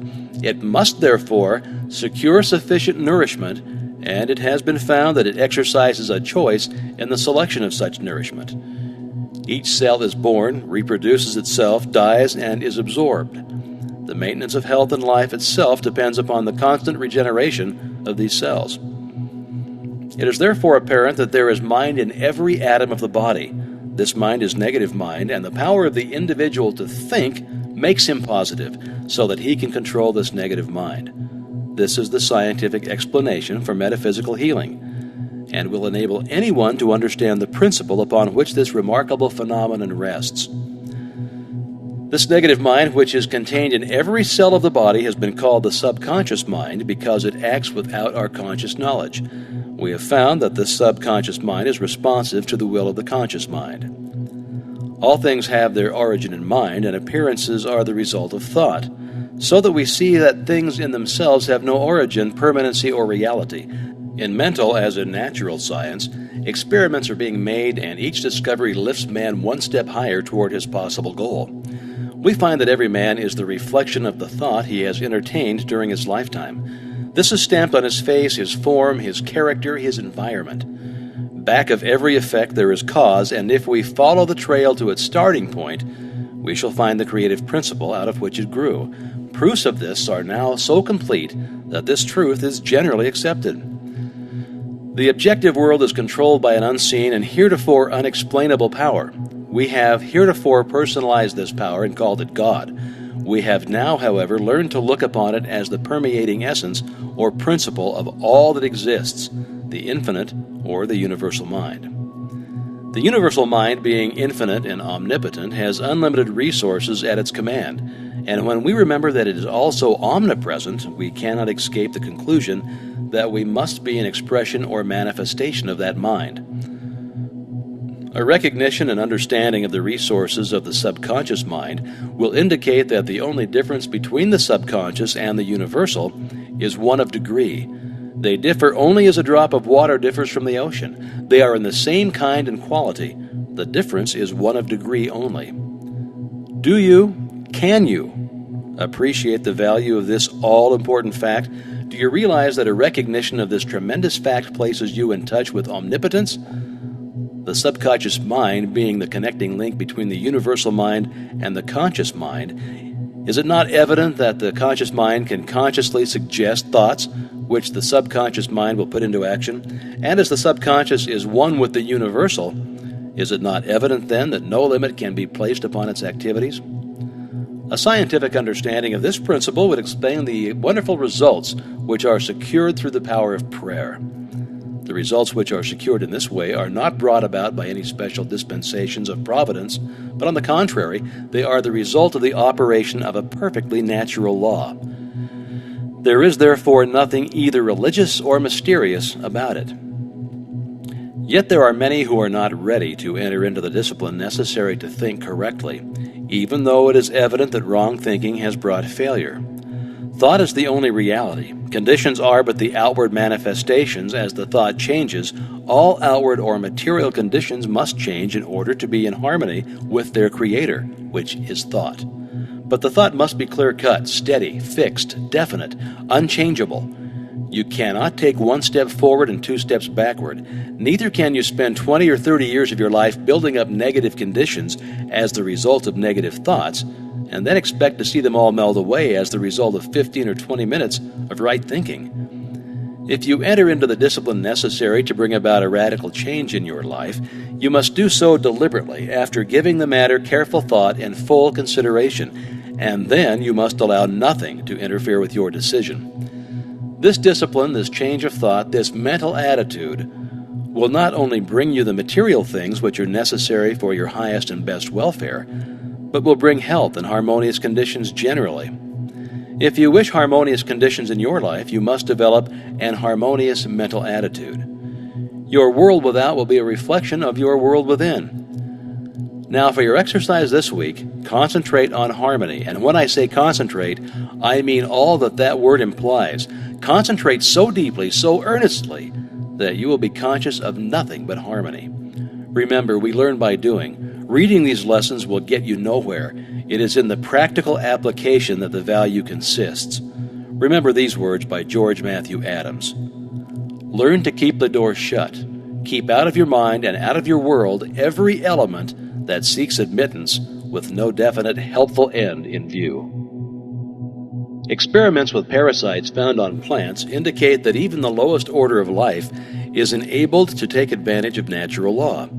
This experiment was made by Jacques Locke, an MD, PhD, and a member of the Rockefeller Institute. In order to obtain the material, potted rose bushes are brought into a room and placed in front of a closed window. If the plants are allowed to dry out, the aphids, previously wingless, change to winged insects. After the metamorphosis, the animals leave the plants, fly to the window, and then creep upward on the glass. It's evident that these tiny insects found that the plants on which they'd been thriving were dead, and they could therefore secure nothing more to eat and drink from this source. The only method by which they could save themselves from starvation was to grow temporary wings and fly, and that's exactly what they did. Experiments like these indicate the omniscience as well as omnipotence is omnipresent, and that the tiniest living thing can take advantage of it in an emergency. Part 15 will tell you more about the law under which we live. It's going to explain that these laws operate to our advantage, that all conditions and experiences that come to us are for our benefit, that we gain strength in proportion to the effort expended, and that our happiness is best attained through a conscious cooperation with natural law. Part 15. The laws under which we live are designed solely for our advantage. These laws are immutable. We cannot escape from their operation. All the great eternal forces act in solemn silence, but it is in our power to place ourselves in harmony with them and thus express a life of comparative peace and happiness. Difficulties, inharmonies, and obstacles indicate that we are either refusing to give out what we no longer need, or we are refusing to accept what we require. Growth is attained through an exchange of the old for the new, of the good for the better. It is a conditional or reciprocal action, for each of us is a complete thought entity, and this completeness makes it possible for us to receive only as we give. We cannot obtain what we lack if we tenaciously cling to what we have. We are able to consciously control our conditions as we come into sense the purpose of what we attract, and are able to extract from each experience only what we require for our further growth. Our ability to do this determines the degree of harmony or happiness that we attain. The ability to appropriate what we require for our growth continually increases as we reach higher planes and broader visions. And the greater our abilities to know what we require, the more certain we shall be to discern its presence, to attract it, and to absorb it. Nothing may reach us except what is necessary for our growth. All conditions and experiences that come to us do so for our benefit. Difficulties and obstacles will continue to come until we absorb their wisdom and gather from them the essentials of further growth. That we reap what we sow is mathematically exact. We gain permanent strength, exactly to the extent of the effort required to overcome difficulties. The inexorable requirements of growth demand that we exert the greatest degree of attraction for what is perfectly in accord with us. Our highest happiness will be best attained through our understanding of and conscious cooperation with natural laws. In order to possess vitality, thought must be impregnated with love. Love is a product of all the emotions. It is therefore essential that the emotions be controlled and guided by the intellect and reason. It's love which imparts vitality to thought and thus enables it to germinate. The law of attraction, or the law of love, for they are one and the same, will bring to it the necessary material for its growth and maturity. The first form which thought will find is language, or words. This determines the importance of words. They are the first manifestation of thought, the vessels in which thought is carried. They take hold of the ether and by setting it in motion reproduce the thought to others in the form of sound.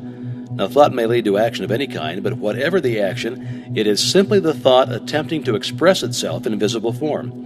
It is evident, therefore, that if we wish desirable conditions, we can afford to entertain only desirable thoughts. This leads to the inevitable conclusion that if we wish to express abundance in our lives, we can afford to think abundance only, and as words are only thoughts taking form, we must be especially careful to use nothing but constructive and harmonious language, which, when finally crystallized into objective forms, will prove to be to our advantage. We can't escape from the picture we incessantly photograph on the mind, and this photography of erroneous conceptions is exactly what is being done by the use of words, when we use any form of language which is not identified with our welfare. We manifest more and more life as our thought becomes clarified and takes higher planes. This is obtained with greater facility as we use word pictures that are clearly defined and relieved of the conceptions attached to them on lower planes of thought. It is with words that we must express our thoughts, and if we are to make use of higher forms of truth, we may use only such material as has been carefully and intelligently selected with this purpose in view. This wonderful power of clothing thoughts in the form of words is what differentiates man from the rest of the animal kingdom. By the use of the written word, he has been enabled to look back over the centuries and see the stirring scenes by which he has come into his present inheritance. He has been enabled to come into communion with the greatest writers and thinkers of all time, and the combined record which we possess today is therefore the expression of universal thought as it has been seeking to take form in the mind of man. We know that the universal thought has for its goal the creation of form, and we know that the individual thought is likewise forever attempting to express itself in form, and we know that the world is a thought form, and a sentence is a combination of thought forms. Therefore, if we wish our ideal to be beautiful or strong, we must see that the words out of which this temple will eventually be created are exact, that they are put together carefully, because accuracy in building words and sentences is the highest form of architecture in civilization and is a passport to success. Words are thoughts, and they are therefore an invisible and invincible power which will finally objectify themselves in the form that they were given. Words may become mental places that will live forever, or they may become shacks which the first breeze will carry away. They may delight the eye as well as the ear. They may contain all knowledge. In them we find the history of the past as well as the hope of the future. They are living messengers from which every human and superhuman activity is born. The beauty of the word consists in the beauty of the thought. The power of the word consists in the power of the thought. And the power of the thought consists in its vitality. How shall we identify a vital thought? What are its distinguishing characteristics? It must have principle. There is a principle of mathematics, but none of error. There is a principle of health, but none of disease. There's a principle of truth, but none of dishonesty. There is a principle of light, but none of darkness. And there's a principle of abundance, but none of poverty. How shall we know that this is true? Because if we apply the principle of mathematics correctly, we shall be certain of our results. Where there is health, there will be no disease. If we know the truth, we cannot be deceived by error. If we let in light, there can be no darkness, and where there is abundance, there can be no poverty. Now, these are self-evident facts, but the all-important truth that a thought containing principle is vital and therefore contains life and consequently takes root and eventually but surely and certainly displaces the negative thoughts, which by their very nature can contain no vitality, is the one which seems to have been overlooked. But this is a fact which will enable you to destroy every manner of discord, lack, and limitation. There can be no question but that he who is wise enough to understand will readily recognize that the creative power of thought places an invincible weapon in his hands and makes him a master of destiny. In the physical world, there is a law of compensation, which is that the appearance of a given amount of energy anywhere means the disappearance of the same amount somewhere else. So we find that we can get only what we give. If we pledge ourselves to a certain action, we must be prepared to assume the responsibility for development of that action. The subconscious cannot reason. It takes us at our word. We have asked for something, we are now to receive it. We have made our bed, and we are now to lie in it. The die has been cast. The threads will carry out the pattern that we've made. For this reason, insight must be exercised so that the thought which we entertain contains no mental, moral, or physical germ which we do not wish objectified in our lives. Insight is a faculty of the mind, and whereby we are enabled to examine facts and conditions at long range, a kind of human telescope. It enables us to understand the difficulties as well as the possibilities in any undertaking. Insight enables us to be prepared for the obstacles which we shall meet. We can therefore overcome them before they have any opportunity of causing difficulty. Insight enables us to plan to advantage and turn our thought and attention in the right direction instead of into channels which can yield no possible return.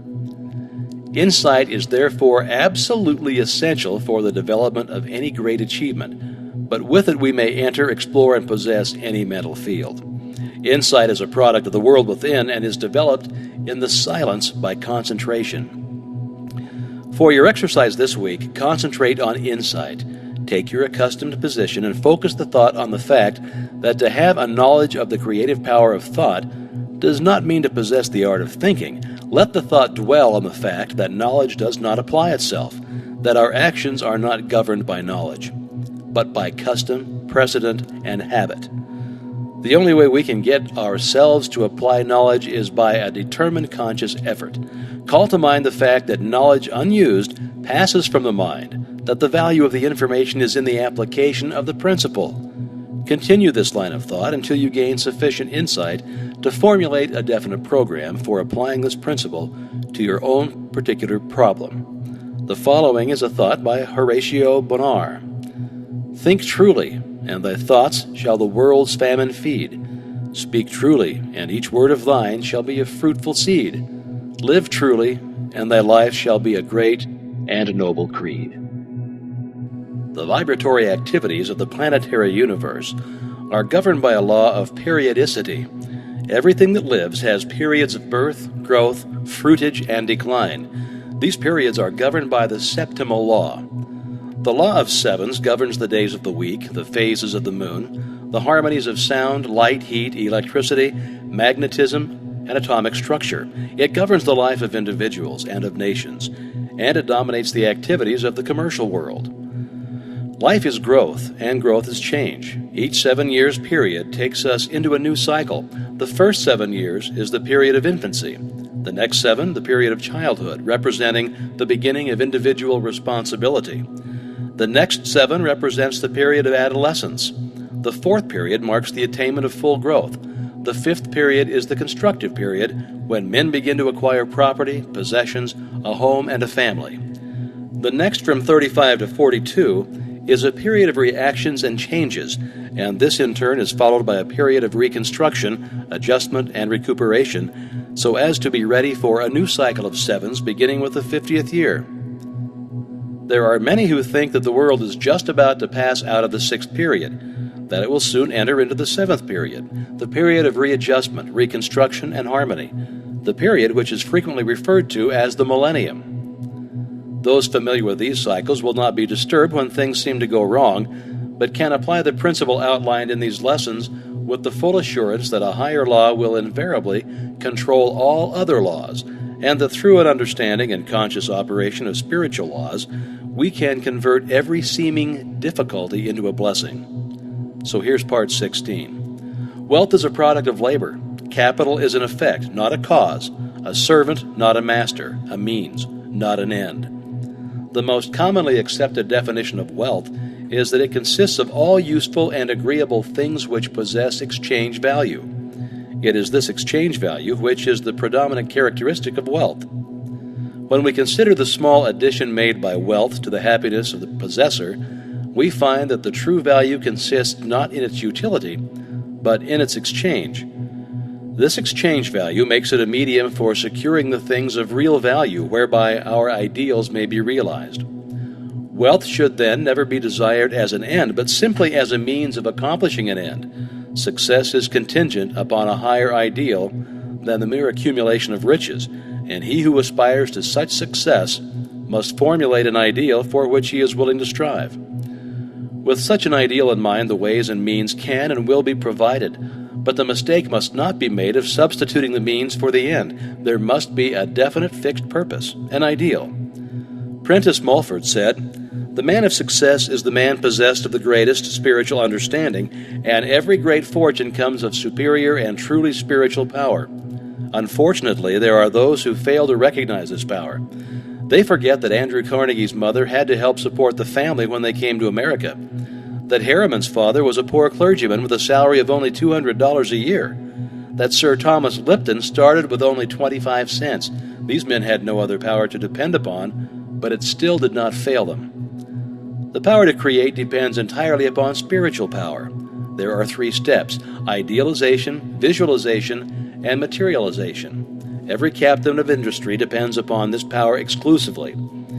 In an article in Everybody's magazine, Henry M. Flagler, the Standard Oil multimillionaire, admitted that the secret of his success was his power to see a thing in its completeness. The following conversation with the reporter shows his power of idealization, concentration, and visualization, all of which are spiritual powers.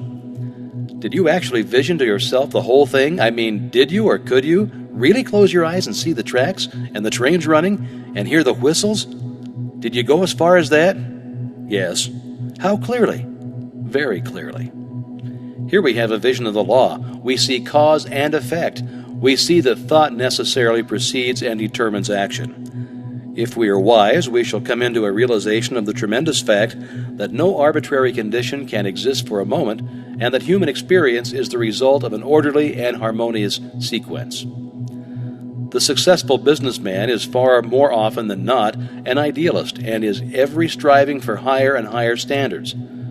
The subtle forces of thought as they crystallize in our daily moods is what constitutes life. Thought is the plastic material with which we build images of our growing conception of life. Use determines its existence. As in all other things, our ability to recognize it and use it properly is the necessary condition for attainment. Premature wealth is but the forerunner of humiliation and disaster, because we can't permanently retain anything which we do not merit or which we have not earned. The conditions with which we meet in the world without correspond to the conditions which we find in the world within. This is brought about by the law of attraction. How then shall we determine what it is to enter into the world within? Whatever enters the mind through the senses or the objective mind will impress the mind and result in a mental image which will become a pattern for the creative energies. These experiences are largely the result of environment, chance, past thinking, and other forms of negative thought, and they must be subjected to careful analysis before being entertained. On the other hand, we can form our own mental images through our own interior processes of thought, regardless of the thoughts of others, regardless of exterior conditions, regardless of environment of every kind, and it is by the exercise of this power that we can control our own destiny, body, mind, and soul. It is by the exercise of this power that we take our fate out of the hands of chance and consciously make for ourselves the experiences which we desire. Because when we consciously realize a condition, that condition will eventually manifest in our lives. It is therefore evident that in the last analysis, thinking is the one great cause in life. Therefore, to control thought is to control circumstances, conditions, environment, and destiny. How then are we to control thought? What's the process? To think is to create a thought, but the result of the thought will depend upon its form, its quality, and its vitality.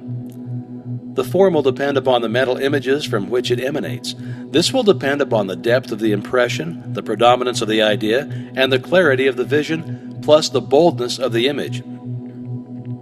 The quality depends upon its substance, and this depends upon the material of which the mind is composed. If this material has been woven from thoughts of vigor, strength, courage, and determination, the thought will possess these qualities. And finally, the vitality depends upon the feeling with which the thought is impregnated. If the thought is constructive, it will possess vitality. It will have life. It will grow, develop, expand. It will be creative. It will attract to itself everything necessary for its complete development. If the thought is destructive, it will have within itself the germ of its own dissolution. It will die. But in the process of dying, it will bring sickness, disease, and every other form of discord. This we call evil, and when we bring it upon ourselves, some of us are disposed to attribute our differences to a supreme being. But this supreme being is simply mind in equilibrium. It is neither good nor bad. It simply is. Our ability to differentiate it into form is our ability to manifest good or evil. Good and evil, therefore, are not entities. They are simply words which we use to indicate the result of our actions. And these actions are in turn predetermined by the character of our thought. If our thought is constructive and harmonious, we manifest good. If it is destructive and discordant, well, then we manifest evil. If you desire to visualize a different environment, the process is simply to hold the ideal in mind until your vision has been made real. Give no thought to persons, places, or things. These have no places in the absolute. The environment you desire will contain everything necessary. The right persons and the right things will come at the right time and in the right place.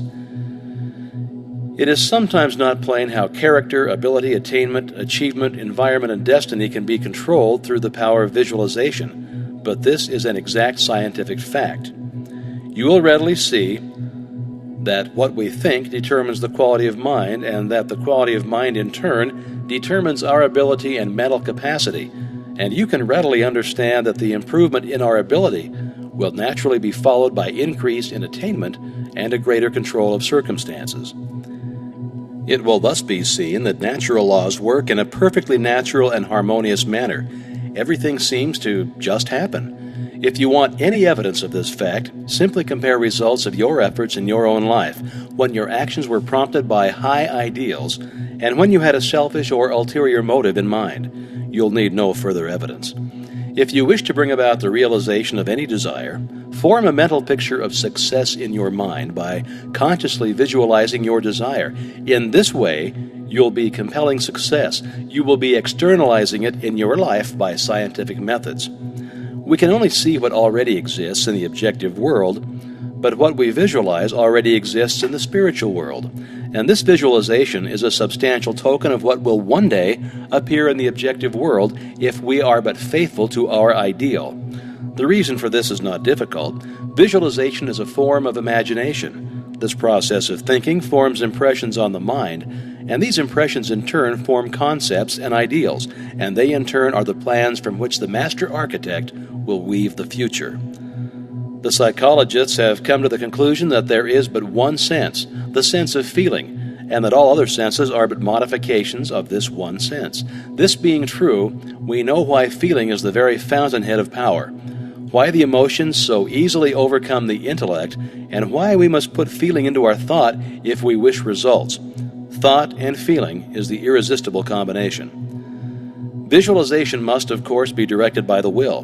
We are to visualize exactly what we want. We must be careful not to let the imagination run wild. Imagination is a good servant but a poor master, and unless it is controlled, it may easily lead us into all kinds of speculations and conclusions which have no basis or foundation of fact whatever. Every kind of plausible opinion is liable to be accepted without any analytical examination, and the inevitable result is mental chaos. We must therefore construct only such mental images as are known to be scientifically true. Subject every idea to a searching analysis and accept nothing which is not scientifically exact. When you do this, you will attempt nothing but what you know. You can carry that out, and success will crown your efforts. This is what businessmen call far-sightedness. It is much the same as insight, and is one of the great secrets of success in all important undertakings. For your exercise this week, try to bring yourself to a realization of the important fact that harmony and happiness are states of consciousness, and don't depend upon the possession of things. That things are effects and come as a consequence of correct mental states, so that if we desire material possession of any kind, our chief concern should be to acquire the mental attitude which will bring about the result desired. This mental attitude is brought about by a realization of our spiritual nature and our unity with the universal mind, which is the substance of all things. This realization will bring about everything which is necessary for our complete enjoyment. This is scientific or correct thinking. When we succeed in bringing about this mental attitude, it is comparatively easy to realize our desire as an already accomplished fact. When we can do this, we shall have found the truth which makes us free from every lack or limitation of any kind. H.W. Beecher said, "A man might frame and let loose a star to roll in its orbit, and yet not have done so memorable a thing before God as he who lets a golden-orbed thought to roll through the generations of time." Chapter 17. The kind of deity which a man consciously or unconsciously worships indicates the intellectual status of the worshiper. Ask the Indian of God, and he will describe to you a powerful chieftain of a glorious tribe. Ask the pagan of God, and he'll tell you of a god of fire, a god of water, a god of this, that, and the other.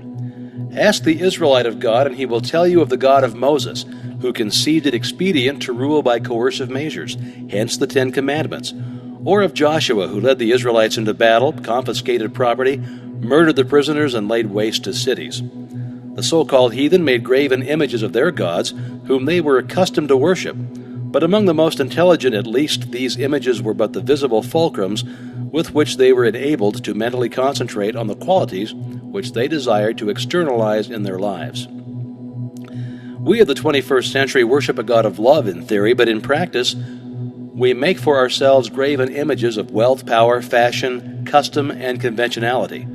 We fall down before them and worship them. We concentrate on them, and they are thereby externalized in our lives.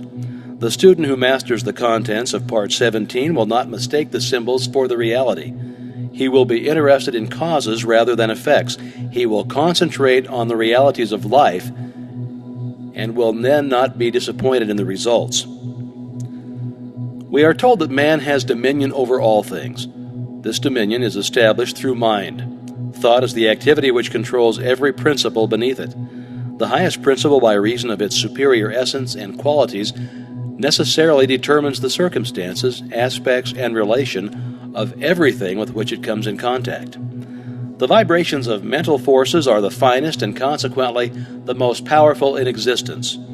To those who perceive the nature and transcendency of mental force, all physical power sinks into insignificance. We're accustomed to look upon the universe with a lens of five senses, and from these experiences our anthropomorphic conceptions originate.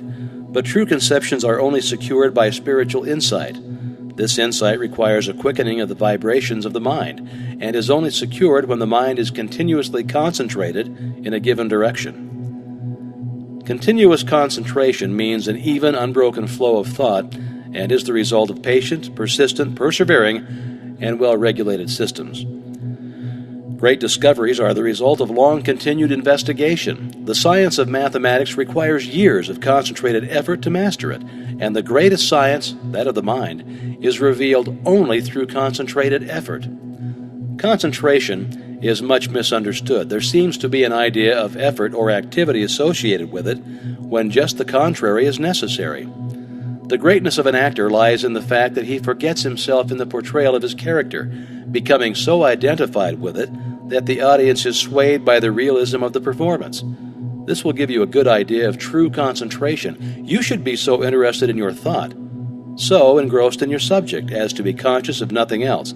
Such concentration leads to intuitive perception and immediate insight into the nature of all knowledge is the result of concentration of this kind. It is thus that the secrets of heaven and earth have been wrested. It is thus that the mind becomes a magnet, and the desire to know draws the knowledge, irresistibly attracts it, and makes it your own. Desire is largely subconscious. Conscious desire rarely realizes its object when the latter is out of immediate reach. Subconscious desire arouses the latent faculties of the mind, and difficult problems seem to solve themselves. The subconscious mind may be aroused and brought into action in any direction, and made to serve us for any purpose by concentration. The practice of concentration requires the control of the physical, mental, and physical being. All modes of consciousness, whether physical, mental, or physical, must be under control. Spiritual truth is therefore the controlling factor. It is this which will enable you to grow out of limited attainment and reach a point where you'll be able to translate modes of thought into character and consciousness. Concentration does not mean mere thinking of thoughts, but the transmutation of these thoughts into practical values. The average person has no conception of the meaning of concentration. There is always the cry to have, but never the cry to be. They fail to understand that they cannot have one without the other, that they must first find the kingdom before they can have the things added. Momentary enthusiasm is of no value. It is only with unbounded self-confidence that the goal is reached. The mind may place the ideal a little too high and fall short of the mark. It may attempt to soar on untrained wings, and instead of flying, fall to earth. But that is not a reason for making another attempt. Weakness is the only barrier to mental attainment. Attribute your weakness to physical limitations or mental uncertainties, and try again. Ease and perfection are gained by repetition. The astronomer centers his mind on the stars, and they give forth their secrets. The geologist centers his mind on the construction of the earth, and we have geology. So with all things. Men center their minds on the problems of life, and the result is apparent in the vast and complex social order of the day. All mental discovery and attainment are the result of desire plus concentration. Desire is the strongest mode of action. The more persistent the desire, the more authoritative the revelation. Desire added to concentration will wrench any secret from nature. In realizing great thoughts, in experiencing great emotions that correspond with great thoughts, the mind is in a state where it appreciates the value of higher things. The intensity of one moment's earnest concentration and the intense longing to become and to attain may take you further than years of slow, normal, and forced effort. It will unfasten the prison bars of unbelief, weakness, impotence, and self-belittlement, and you will come into a realization of the joy of overcoming. The spirit of initiative and originality is developed through persistence and continuity of mental effort. Business teaches the value of concentration and encourages decision of character. It develops practical insight and quickness of conclusion. The mental element in every commercial pursuit is dominant as the controlling factor, and desire is the predominating force. All commercial relations are the externalization of desire. Many of the sturdy and substantial virtues are developed in commercial employment. The mind is steadied and directed. It becomes efficient. The principal necessity is the strengthening of the mind so that it rises superior to the distractions and wayward impulses of instinctive life and thus successfully overcomes in the conflict between the higher and lower self. All of us are dynamos, but the dynamo of itself is nothing. The mind must work the dynamo. Then it is useful and its energy can be definitely concentrated.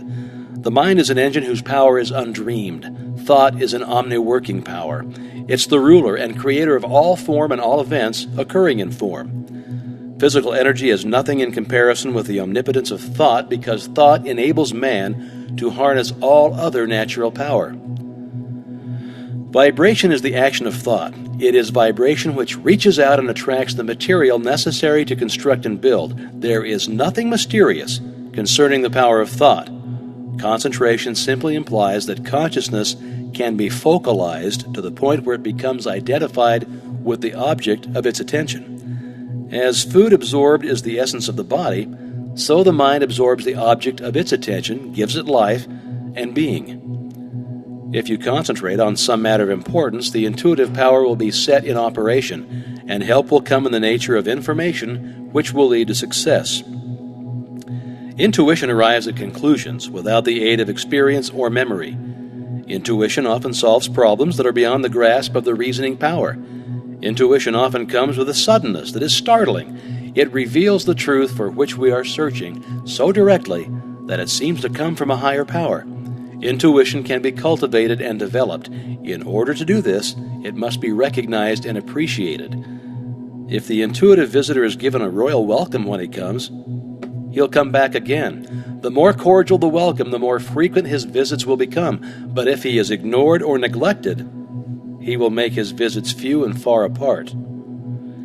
Intuition usually comes in the silence. Great minds seek solitude frequently. It is here that all the larger problems of life are worked out.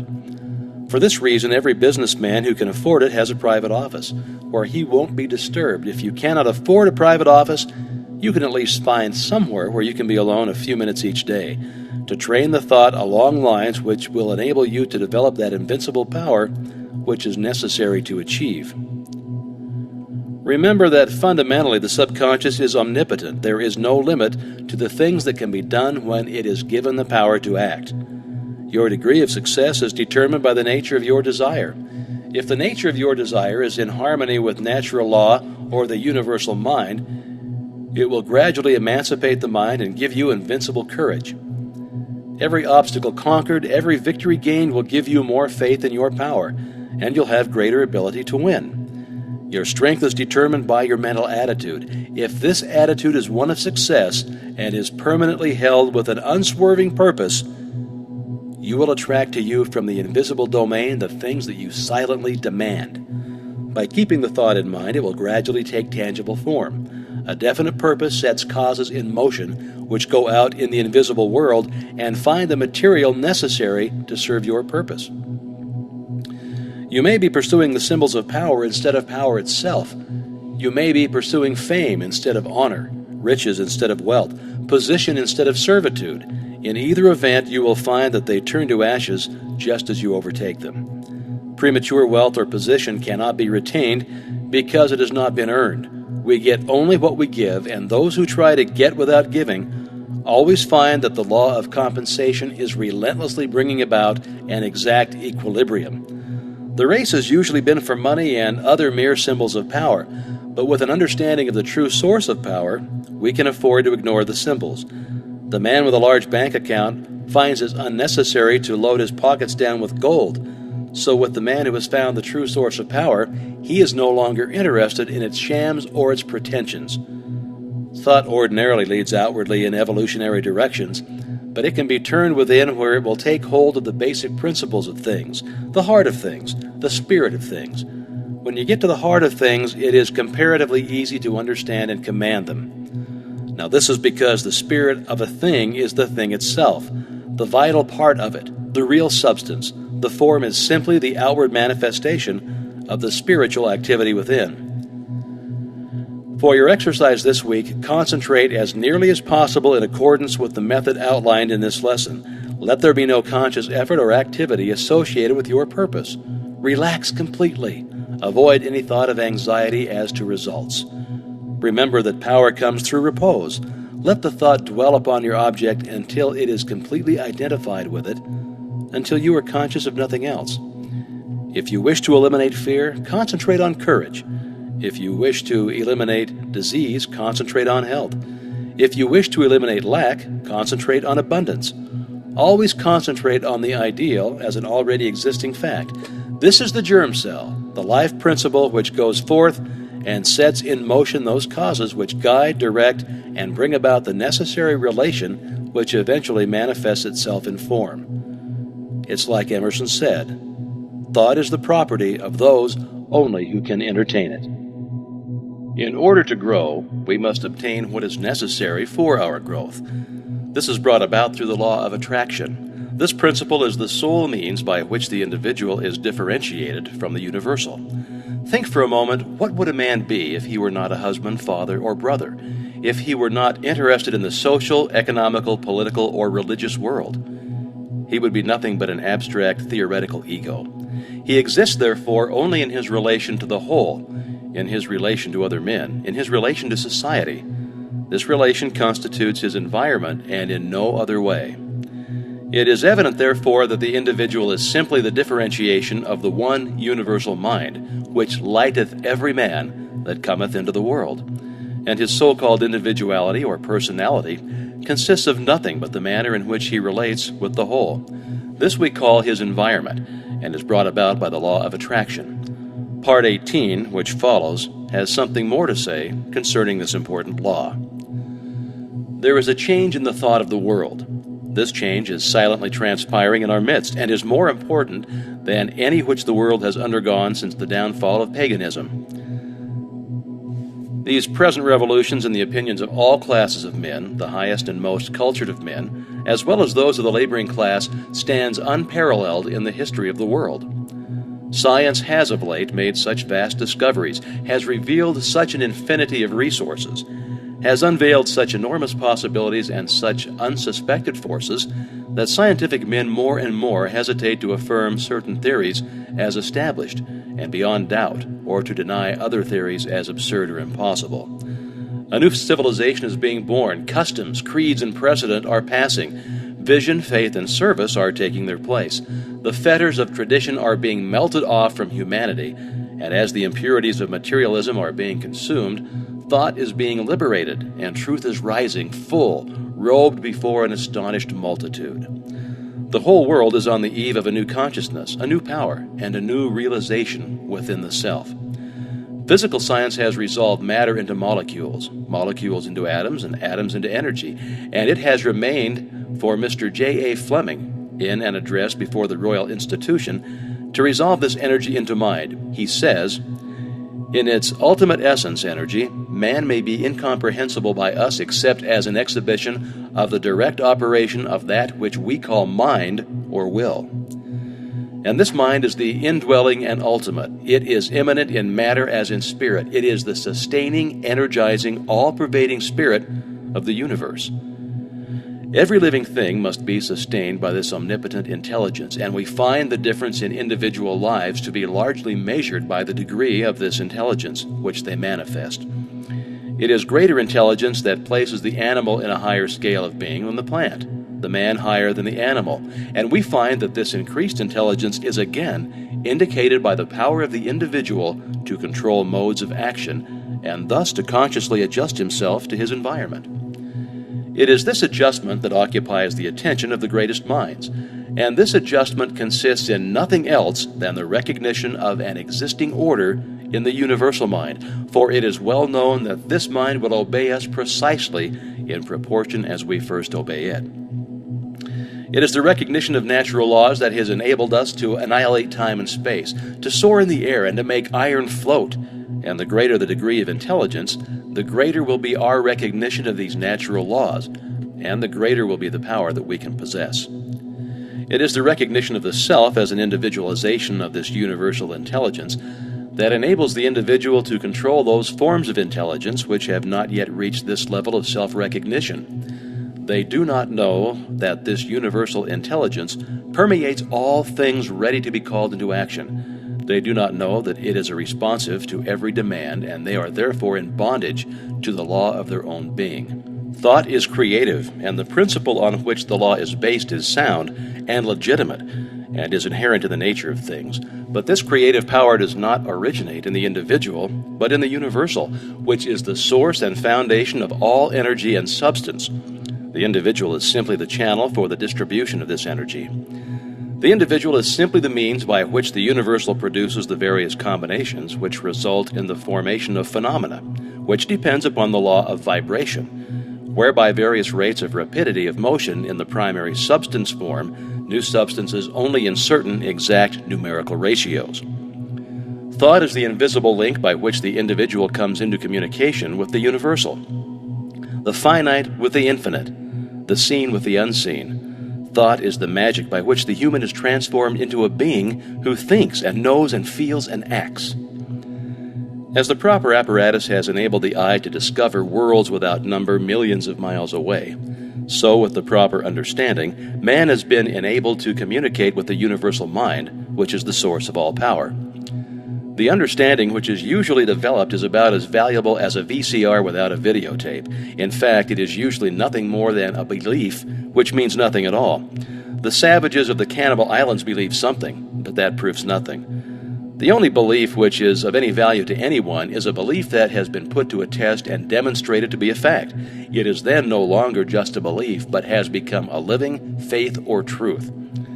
And this truth has been put to the test by hundreds of thousands of people, and has been found to be the truth exactly in proportion to the usefulness of the apparatus which they used.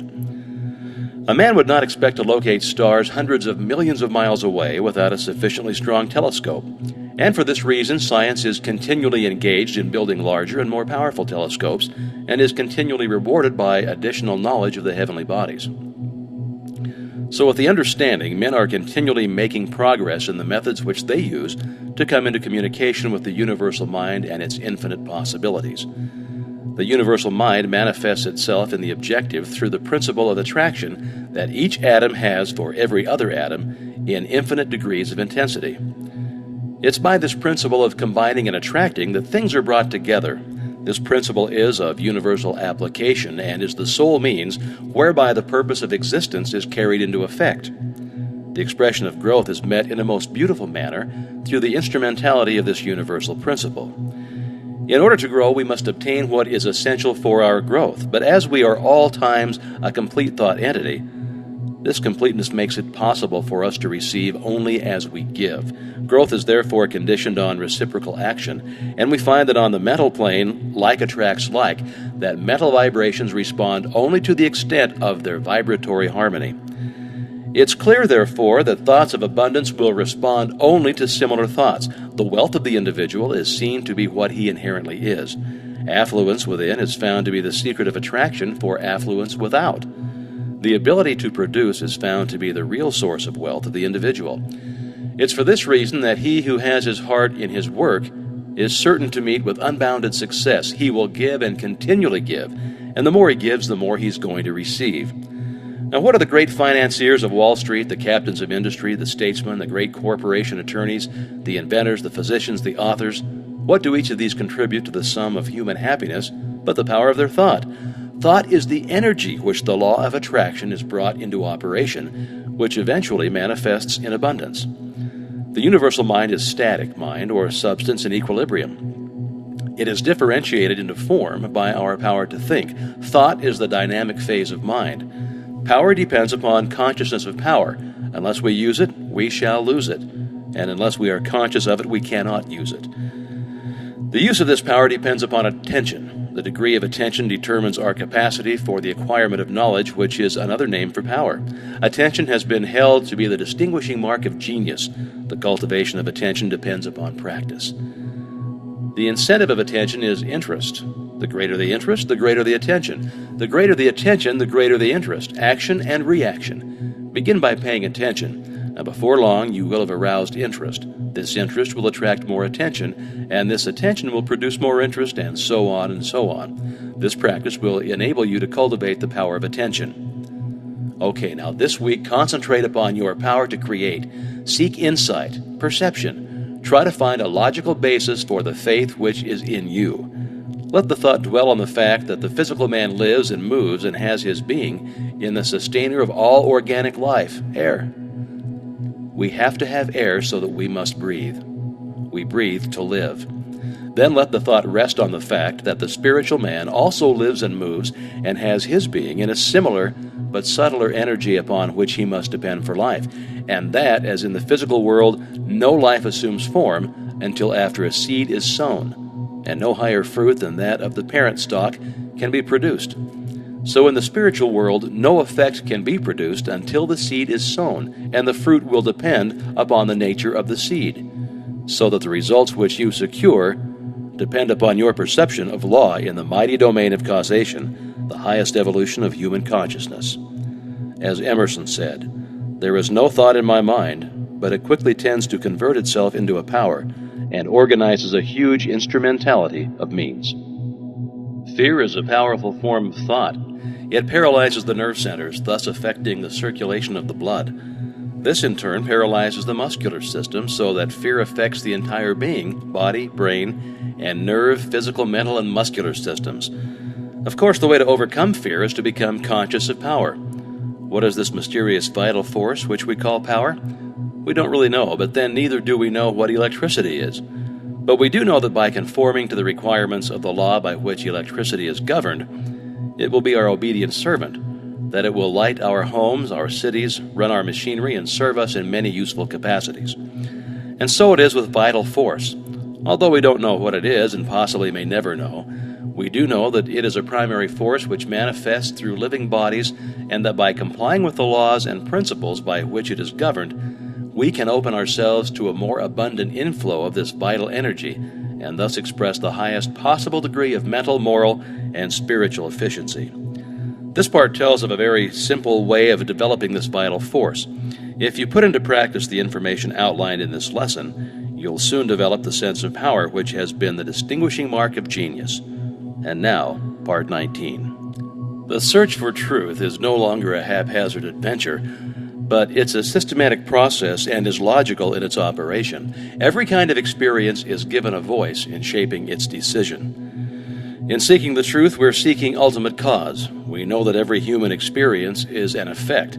Then if we may ascertain the cause, and if we shall find that this cause is one which we can consciously control, the effect or the experience will be within our control also.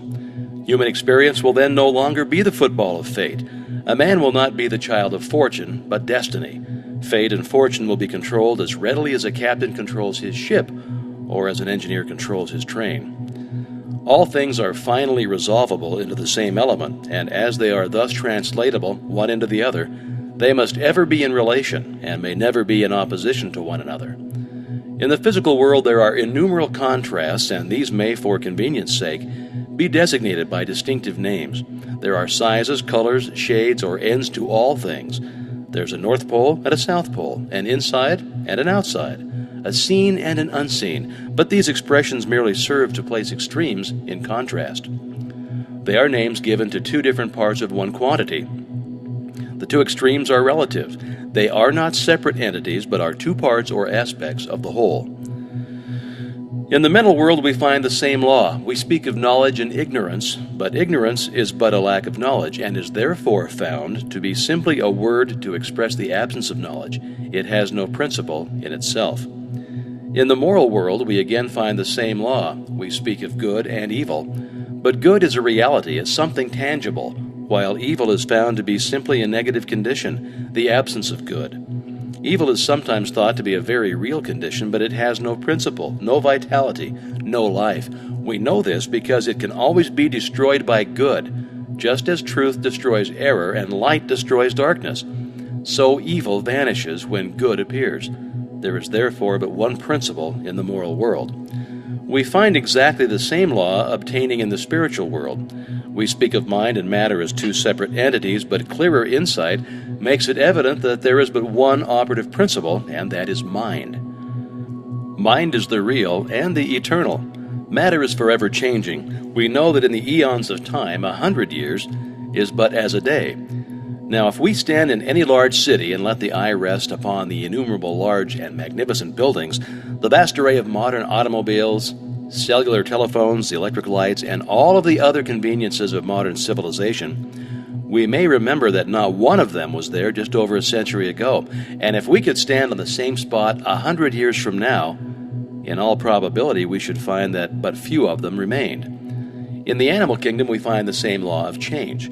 The millions and millions of animals come and go, a few years constituting their span of life. In the plant world, the change is still more rapid. Many plants, and nearly all grasses, come and go in a single year. When we pass into the inorganic, we expect to find something even more substantial, but as we gaze on the apparently solid continent, we are told that it arose from the ocean. We see the giant mountain. We're told that the place where it now stands was once a lake. And as we stand in awe before the great cliffs in the Yosemite Valley, we can easily trace the path of the glaciers, which carried all before them. We're in the presence of continual change, and we know that this change is but the evolution of the universal mind, the grand process whereby all things are continually being created anew, and we come to know that matter is but a form which mind takes, and is therefore simply a condition. Matter has no principle. Mind is the only principle. We have then come to know that mind is the only principle which is operative in the physical, mental, moral, and spiritual world. We also know that this mind is static, mind at rest. We also know that the ability of the individual to think is his ability to act upon the universal mind and convert it into dynamic mind or mind in motion. In order to do this, fuel must be applied in the form of food, for man cannot think without eating. And so we find that even a spiritual activity such as thinking cannot be converted into sources of pleasure and profit except by making use of material means. It requires energy of some kind to collect electricity and convert it into dynamic power. It also requires the rays of the sun to give the necessary energy to sustain plant life. So it also requires energy in the form of food to enable the individual to think and thereby act upon the universal mind. You may know that thought constantly, eternally is taking form, is forever seeking expression, or you may not. But the fact remains that if your thought is powerful, constructive, and positive, this will be plainly evident in the state of your health, your business, and your environment. If your thought is weak, critical, destructive, and negative, generally it will manifest in your body as fear, worry, and nervousness, in your finance as lack and limitation, and in discordant conditions in your environment. All wealth is the offspring of power. Possessions are of value only as they confer power. Events are significant only as they affect power. All things represent certain forms and degrees of power. A knowledge of cause and effect is shown by the laws governing steam, electricity, chemical affinity, and gravitation enables men to plan courageously and to execute fearlessly. These laws are called natural laws because they govern the physical world. But all power is not physical power. There is also mental power, and there is moral and spiritual power. What are our schools, our universities, but mental powerhouses, places where mental power is being developed? As there are many mighty powerhouses for the application of power to ponderous machinery, whereby raw material is collected and converted into the necessities and comforts of life, so the mental powerhouses collect the raw material and cultivate and develop it into a power which is infinitely superior to all the forces of nature, marvelous though they may be. Now, what is this raw material which is being collected in these thousands of mental powerhouses all over the world and developed into a power which is evidently controlling every other power? In its static form, it is mind. In its dynamic form, it is thought.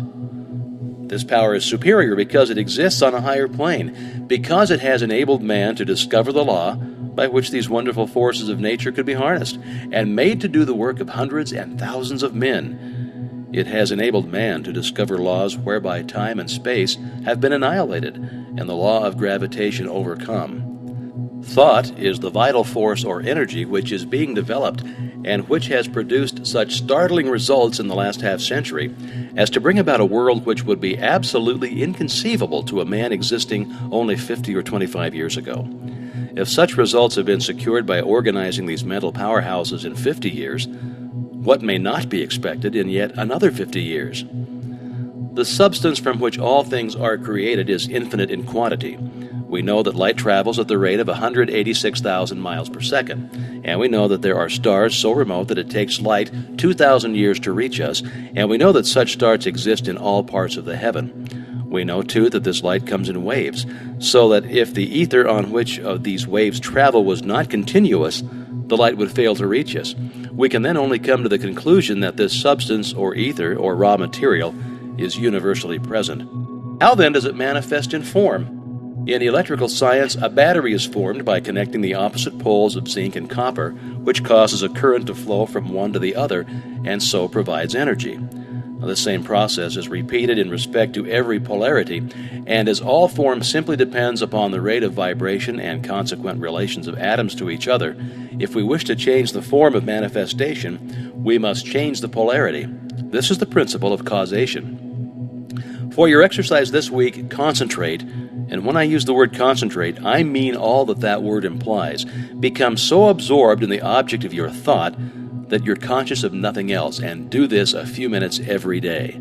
You take the necessary time to eat in order that the body may be nourished. Why not take the time to assimilate your mental food?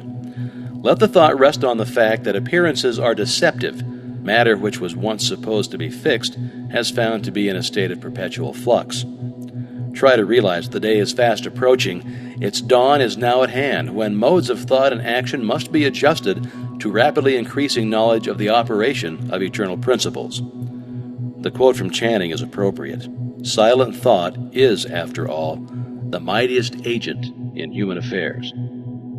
For many years, there's been an endless discussion as to the origin of evil. Theologians have told us that God is love and that God is omnipresent.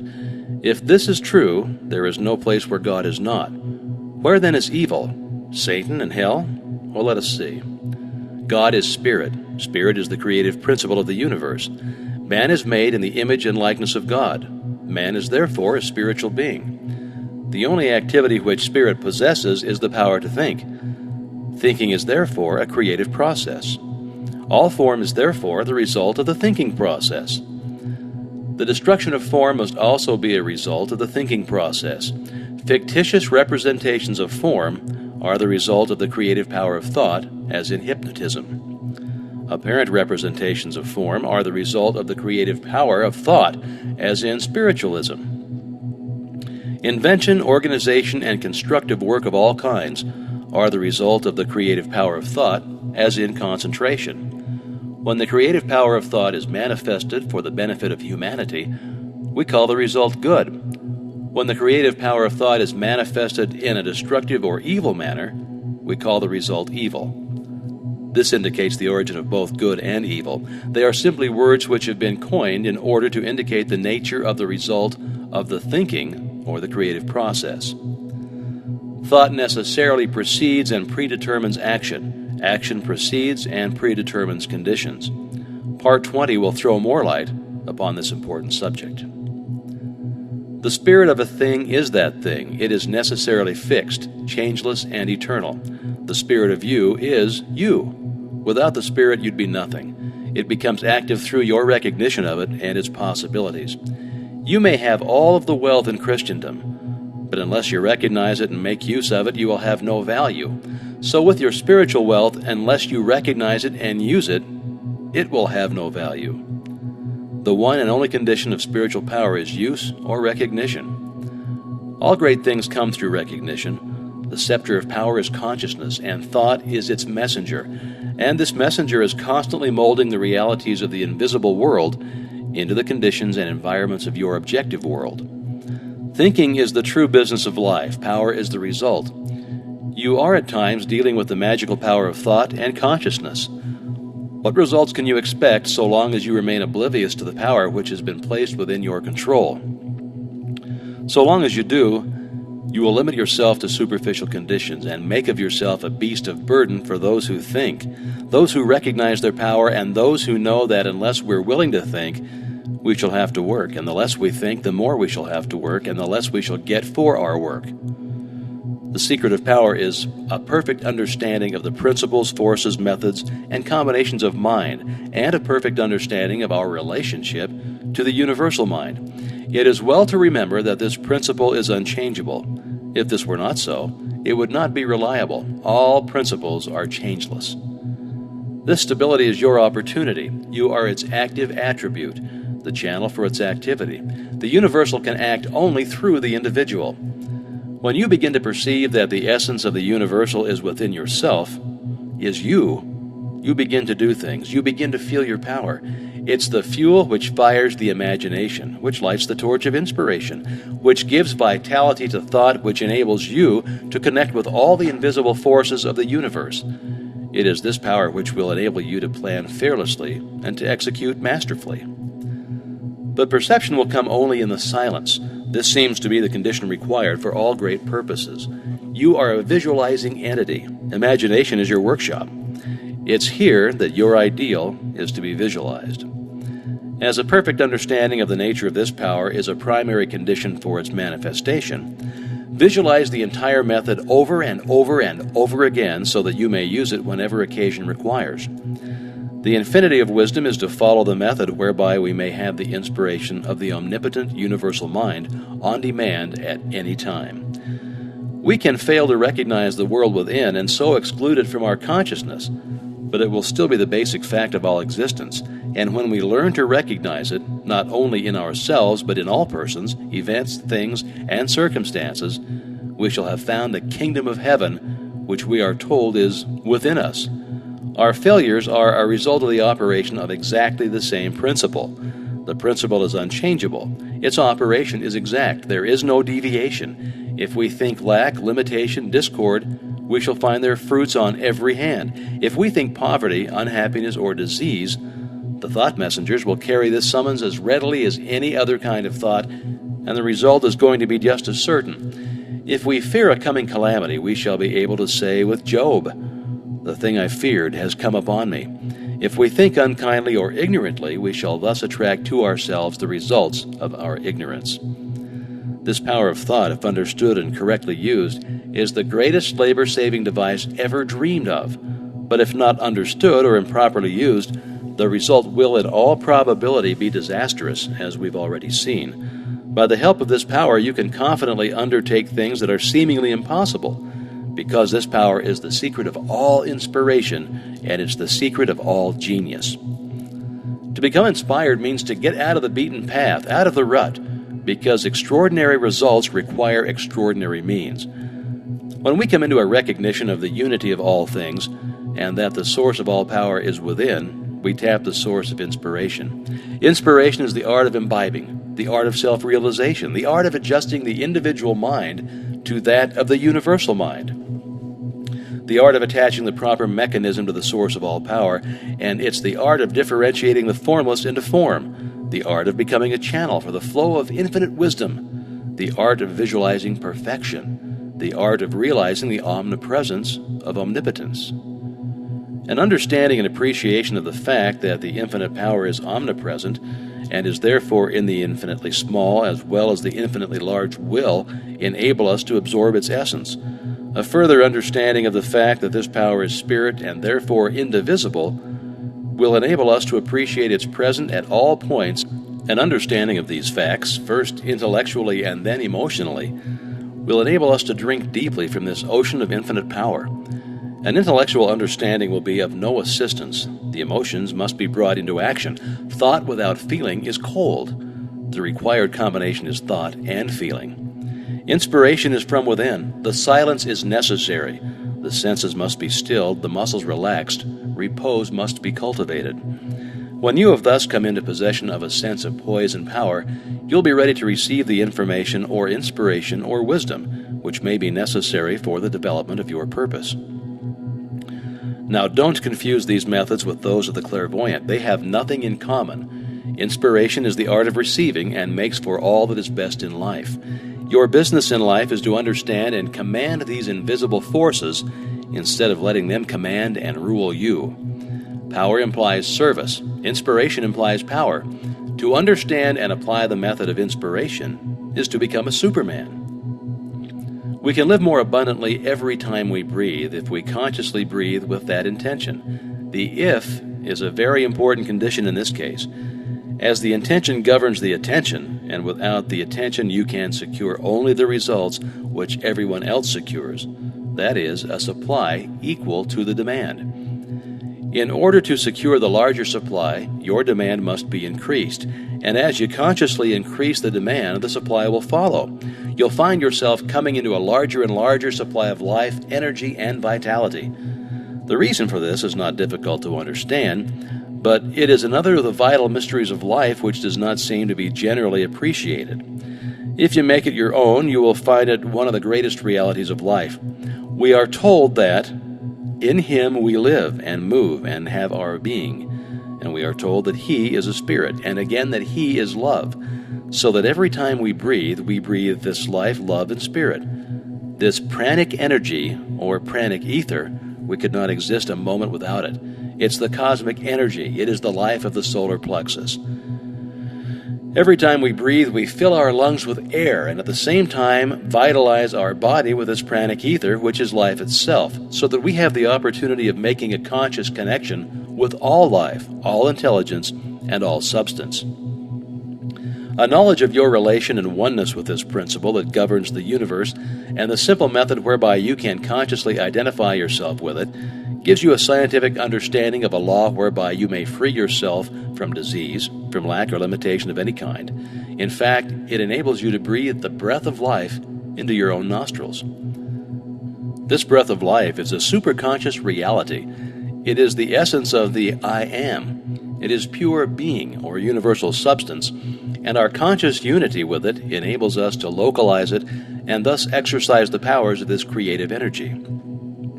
Thought is creative vibration, and the quality of the conditions created will depend upon the quality of our thought, because we cannot express powers which we do not possess.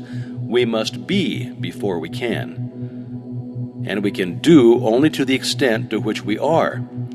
And so what we do will necessarily coincide with what we are, and what we are depends upon what we think. Every time you think, you start a train of causation which will create a condition in strict accordance with the quality of the thought which originated it. Thought which is in harmony with the universal mind will result in corresponding conditions.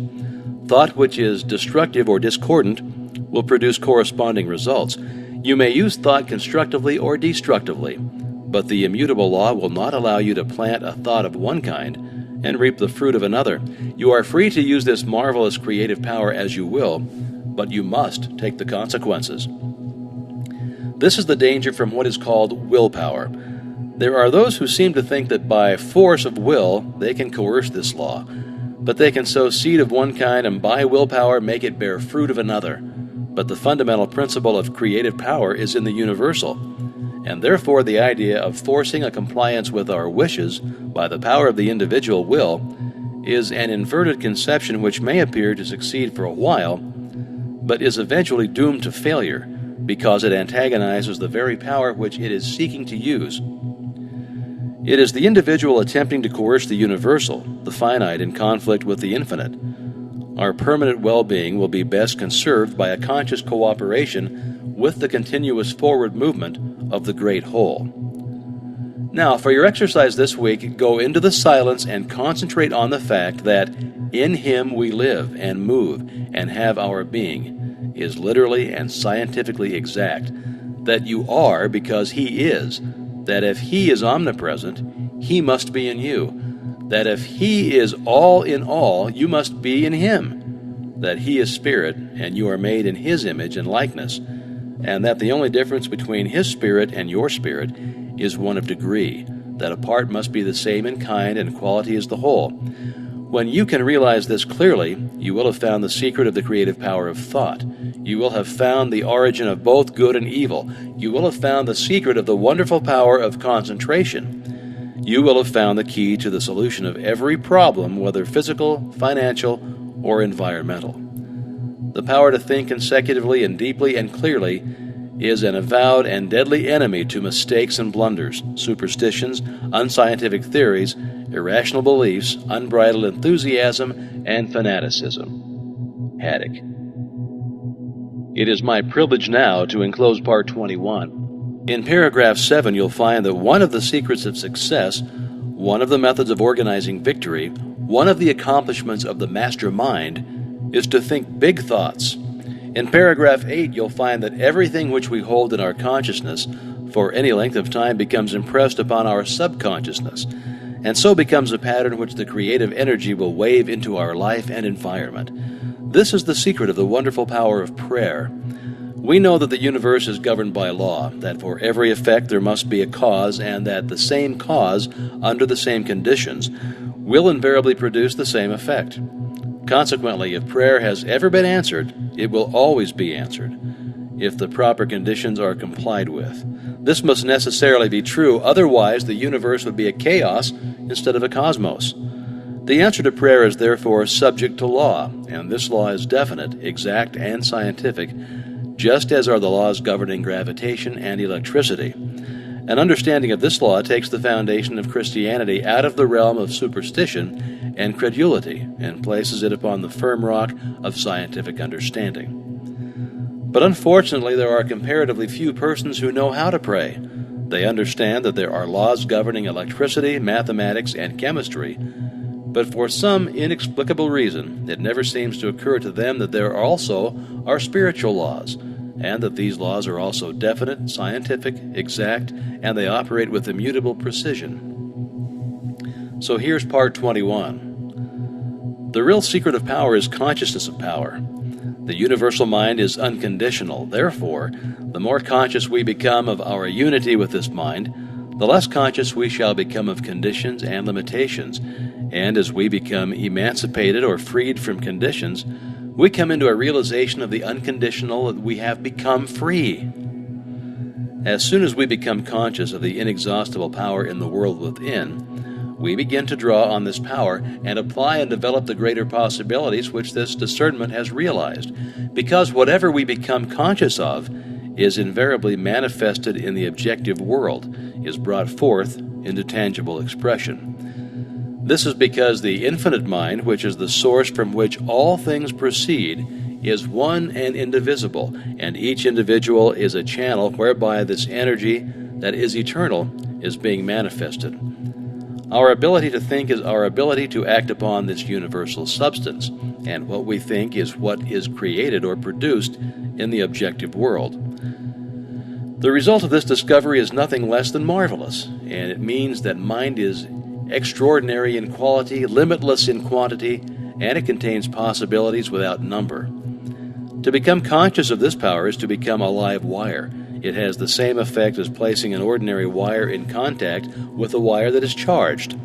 The universal is the live wire. It carries power sufficient to meet every situation which might arise in the life of every individual. When the individual mind touches the universal mind, it receives all of the power that it requires. This is the world within. All science recognizes the reality of this world, and all power is contingent upon our recognition of this world. The ability to eliminate imperfect conditions depends upon mental action, and mental action depends upon consciousness of power. Therefore, the more conscious we become of our unity with the source of all power, the greater will be our power to control and master every condition.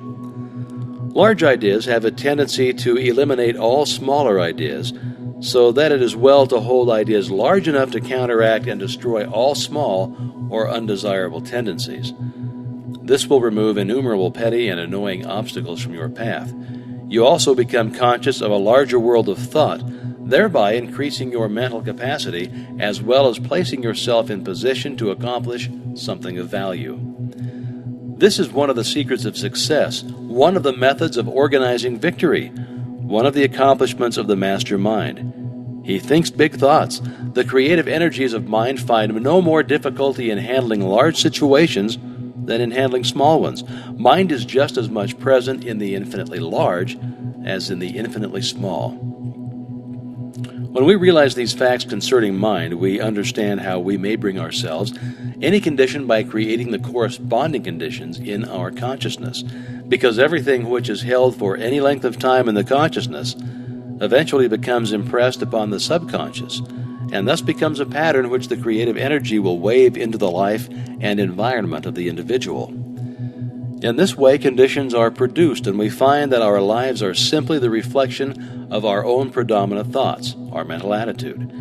We see then that the science of correct thinking is the one science, that it includes all other sciences. From this science we learn that every thought creates an impression on the brain, that these impressions create mental tendencies, and these tendencies create character, ability, and purpose, and that the combined action of character, ability, and purpose determines the experiences with which we shall meet in life.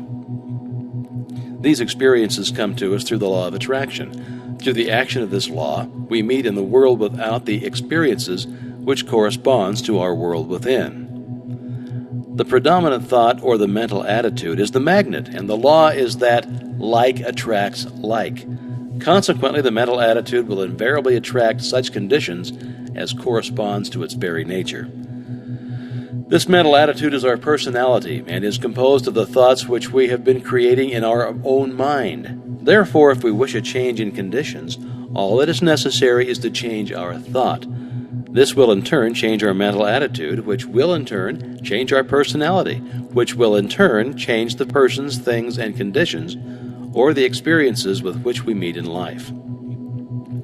It is, however, no easy matter to change the mental attitude, but by persistent effort it may be accomplished.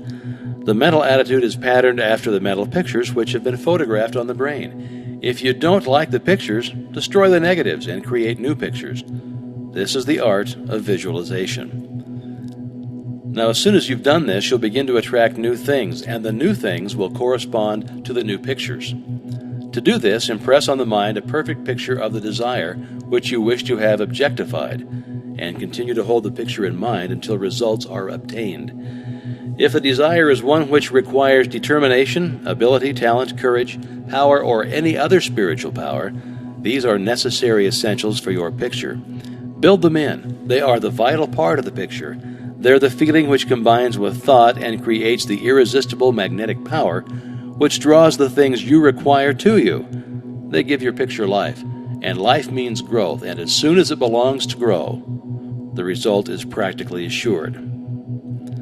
Do not hesitate to aspire to the highest possible attainments in anything you may undertake, for the mind forces are ever ready to lend themselves to a purposeful will in the effort to crystallize its highest aspirations into acts, accomplishments, and events. An illustration of how these mind forces operate is suggested by the method in which all of our habits are formed. We do a thing, then do it again and again and again until it becomes easy and perhaps almost automatic. And the same rule applies in breaking any and all bad habits. We stop doing something and then avoid it again and again and again until we're free from it entirely. And if we fail now and then, we should by no means lose hope, for the law is absolute and invincible, and it gives us credit for every effort and every success, even though our efforts and successes are perhaps intermittent. There is no limit to what this law can do for you. Dare to believe in your own idea. Remember that nature is plastic to the ideal. Think of the ideal as an already accomplished fact. The real battle of life is one of ideas. It's being fought out by the few against the many. On the one side is the constructive and creative thought. On the other side, the destructive and negative thought. The creative thought is dominated by an ideal. The passive thought is dominated by appearances. On both sides are men of science, men of letters, and men of affairs. On the creative side are men who spend their time in laboratories or over microscopes and telescopes, side by side with the men who dominate the commercial, political, and scientific world. On the negative side are men who spend their time investigating law and precedent, men who mistake theology for religion, statesmen who mistake might for right, and all the millions who seem to prefer precedence to progress, who are eternally looking backward instead of forward, who see only the world without but know nothing of the world within. In the last analysis, there are but these two classes.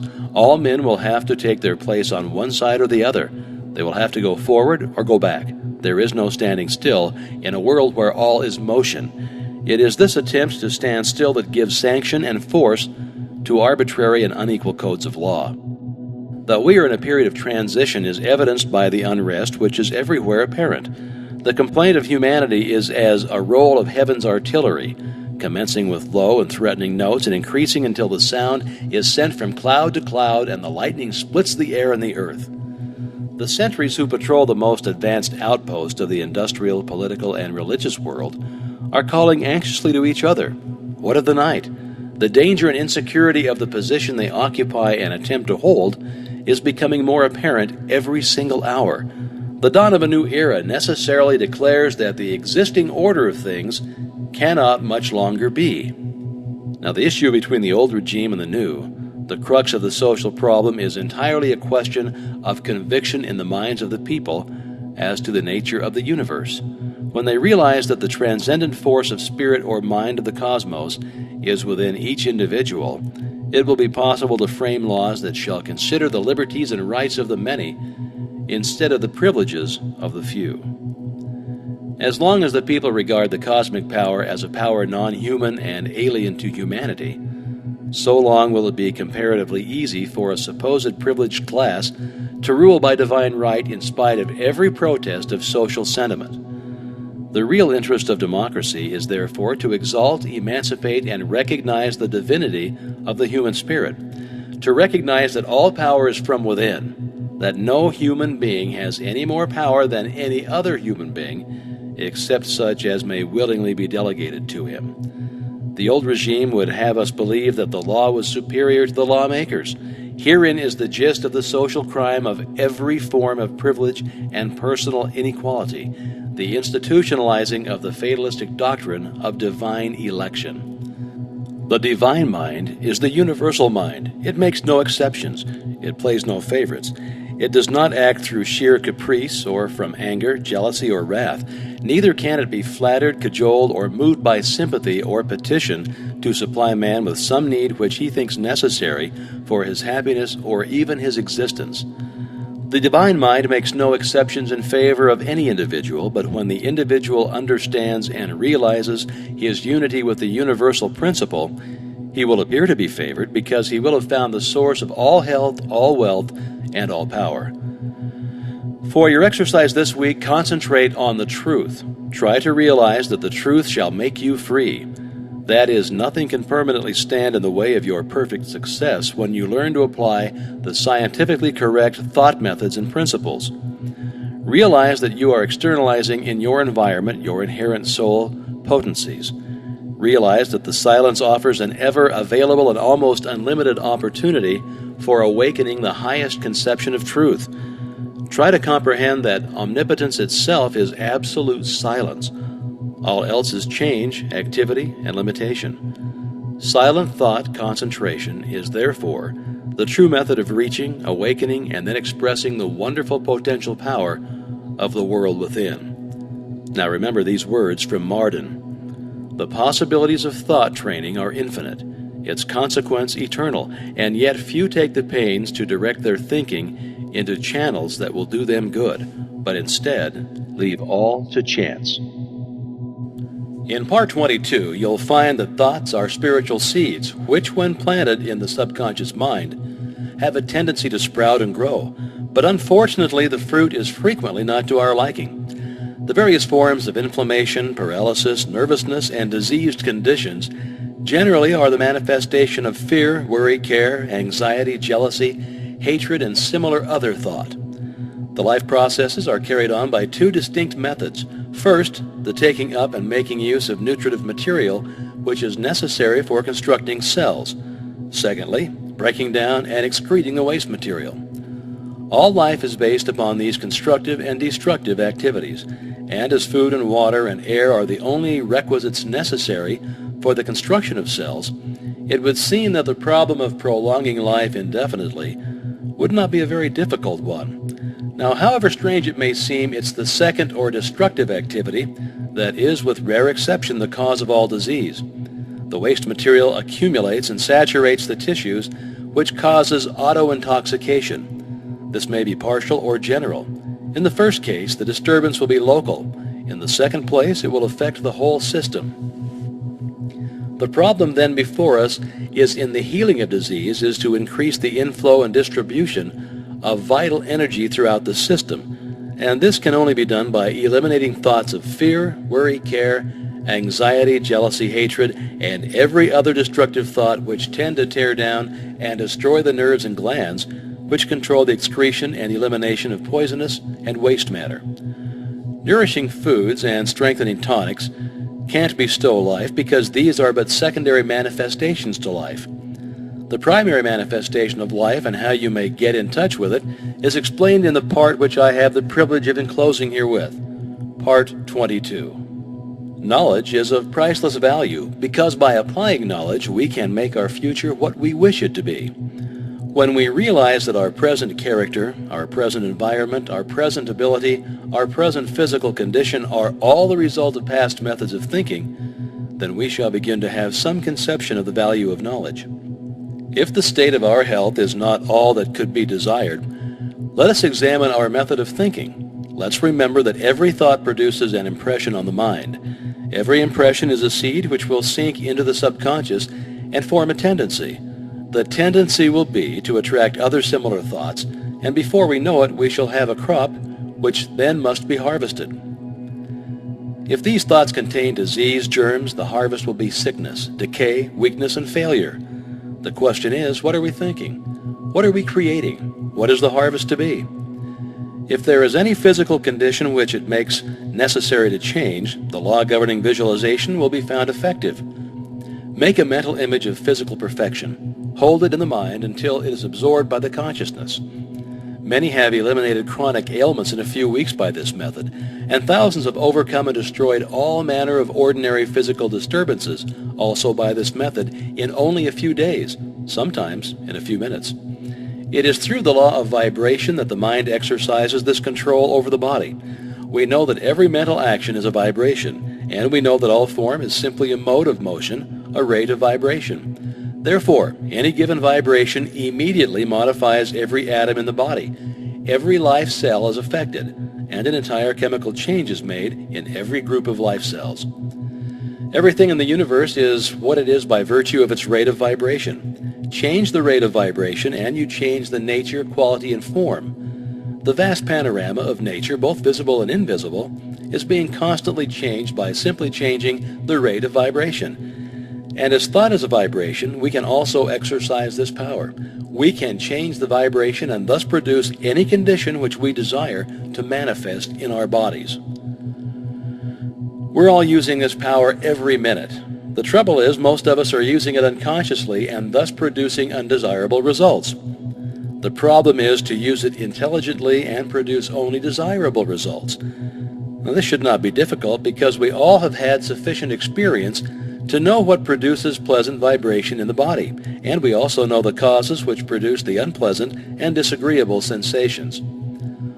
All that is necessary is to consult our own experience.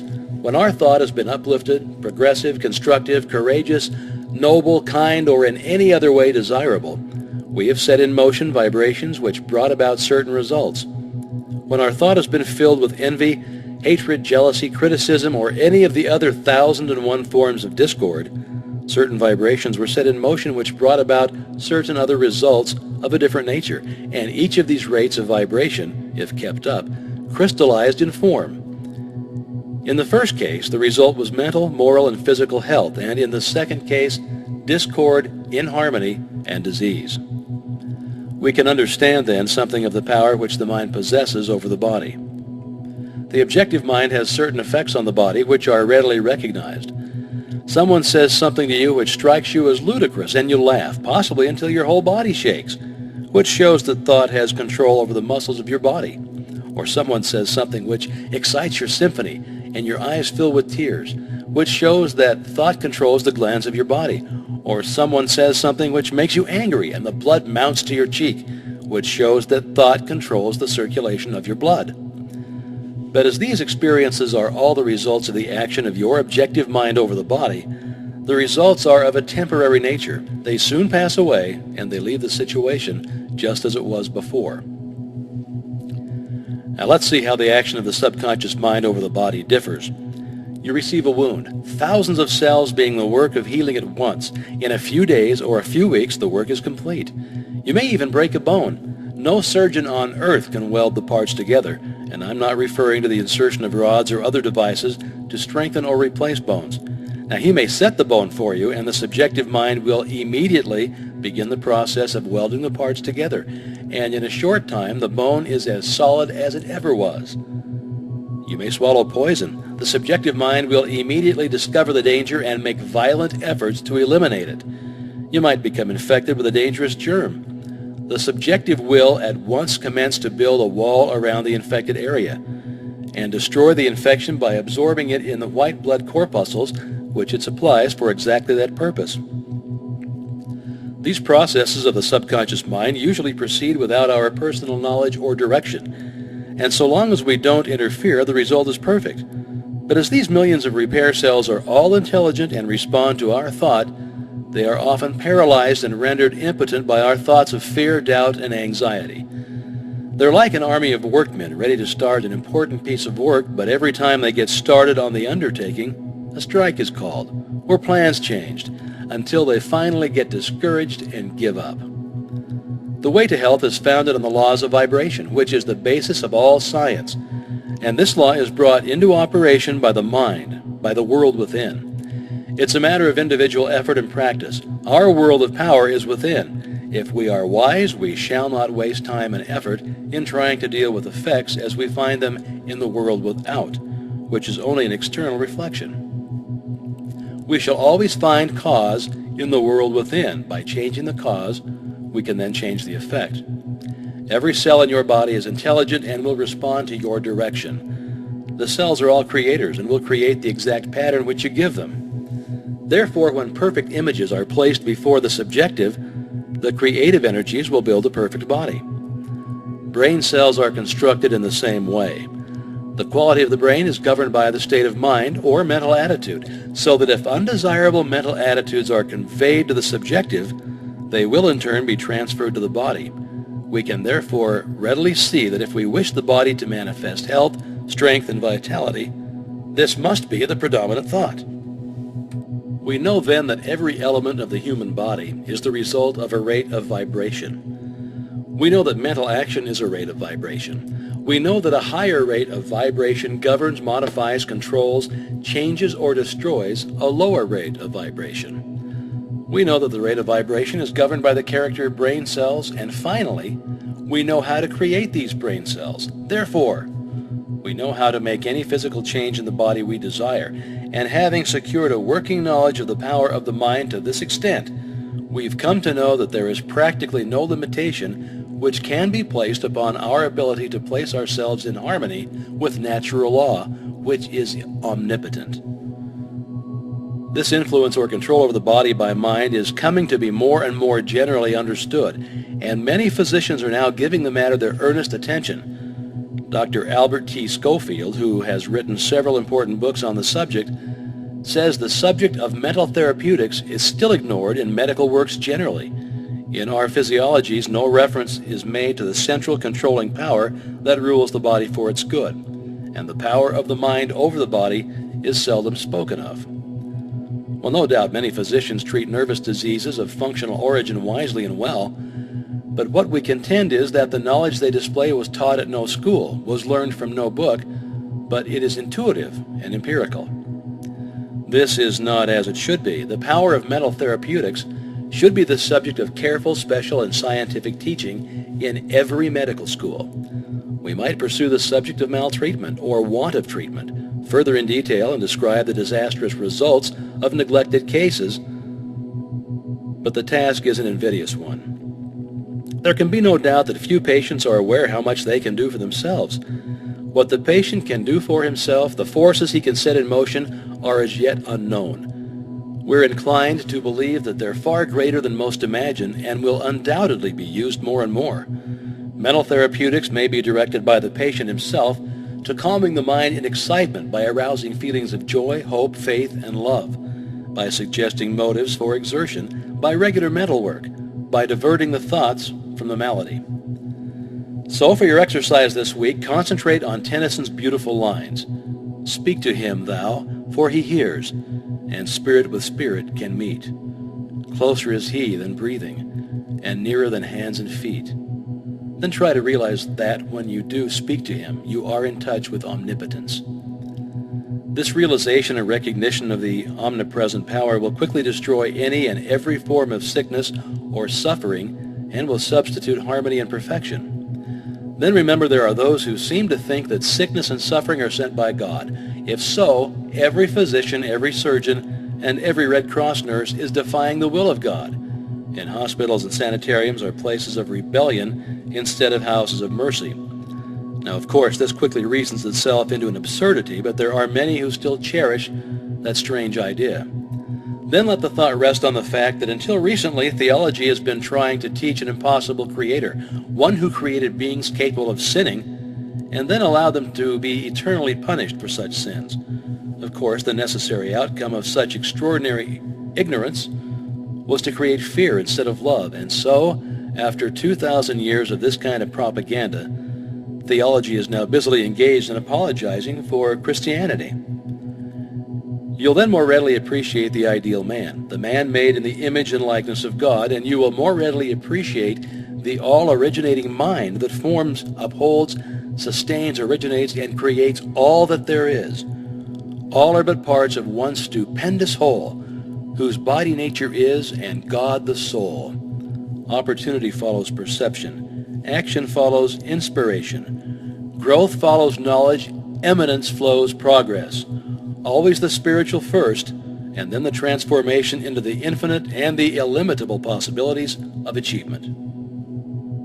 In the part which I have the honor to transmit herewith, you'll find that money weaves itself into the entire fabric of our very existence, that the law of success is service, that we get what we give, and for this reason, we should consider it a great privilege to be able to give.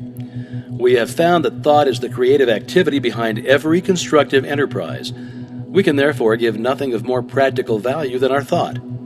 Creative thought requires attention, and the power of attention is, as we have found, the weapon of the Superman. Attention develops concentration, concentration develops spiritual power, and spiritual power is the mightiest force in existence.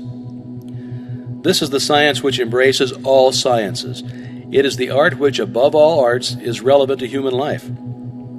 In the mastery of this science and this art, there is opportunity for unending progression. Perfection in this is not acquired in 6 days, nor in 6 weeks, nor in 6 months. It's the labor of life. Not to go forward is to go backward. It is inevitable that the entertainment of positive, constructive, and unselfish thoughts should have a far-reaching effect for good. Compensation is the keynote of the universe. Nature is constantly seeking to strike an equilibrium. Where something is sent out, something must be received, else there should be a vacuum formed. By observance of this rule, you cannot fail to profit in such measure as to amplify justly your effort along this line. Part 23. The money consciousness is an attitude of mind. It is the open door to the arteries of commerce. It is the receptive attitude. Desire is the attractive force which sets the current in motion, and fear is the great obstacle by which the current is stopped or completely reversed or turned away from us. Fear is just the opposite from money consciousness. It is poverty consciousness, and as the law is unchangeable, we get exactly what we give. If we fear, we get what we feared. Money weaves itself into the entire fabric of our very existence. It engages the best thoughts of the best minds.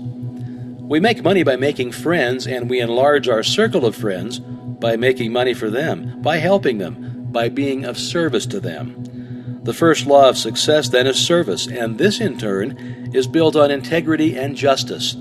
The man who at least is not fair in his intention is simply ignorant. He has missed the fundamental law of all exchange. He's impossible. He will lose surely and certainly. He may not know it, but he may think he's winning, but he's doomed to certain defeat. He cannot cheat the infinite. The law of compensation will demand of him an eye for an eye and a tooth for a tooth. The forces of life are volatile. They're composed of our thought and ideals, and these in turn are molded into form. Our problem is to keep an open mind, to constantly reach out for the new, to recognize opportunity, to be interested in the race rather than the goal, for the pleasure is in the pursuit rather than the possession. You can make money a magnet of yourself, but to do so you must first consider how you can make money for other people. If you have the necessary insight to perceive and utilize opportunities and favorable conditions and recognize values, you can put yourself in position to take advantage of them. But your greatest success will come as you are enabled to assist others. What benefits one must benefit all. A generous thought is filled with strength and vitality. A selfish thought contains the germs of dissolution. It will disintegrate and then pass away. Great financiers like Turner, Gates, Trump, and others are simply channels for the distribution of wealth. Enormous amounts come and go, but it would be as dangerous to stop the outgo as the income. Both ends must remain open, and so our greatest success will come as we recognize that it is just as essential to give as to get. If we recognize the omnipotent power that is the source of all supply, we will adjust our consciousness to this supply in such a way that it will constantly attract all that is necessary to itself, and we shall find that the more we give, the more we get. Giving in this sense implies service. The banker gives his money, the merchant gives his goods, the author gives his thought, the workman gives his skill. All have something to give, but the more they give, the more they get. And the more they get, the more they are enabled to give. The financier gets much because he gives much. He thinks. He is seldom a man that lets anyone else do his thinking for him. He wants to know results and how they are to be secured. You must show him. When you can do this, he will furnish the means by which hundreds or thousands may profit, and in proportion as they are successful, will he be successful. Morgan, Rockefeller, Carnegie, and others did not get rich because they lost money for other people. On the contrary, it's because they made money for other people that they became the wealthiest men in the wealthiest country on the globe. The average person is entirely innocent of any deep thinking. He accepts the ideas of others and repeats them, in very much the same way as a parrot repeats things. This is readily seen when we understand the method which is used to form public opinion.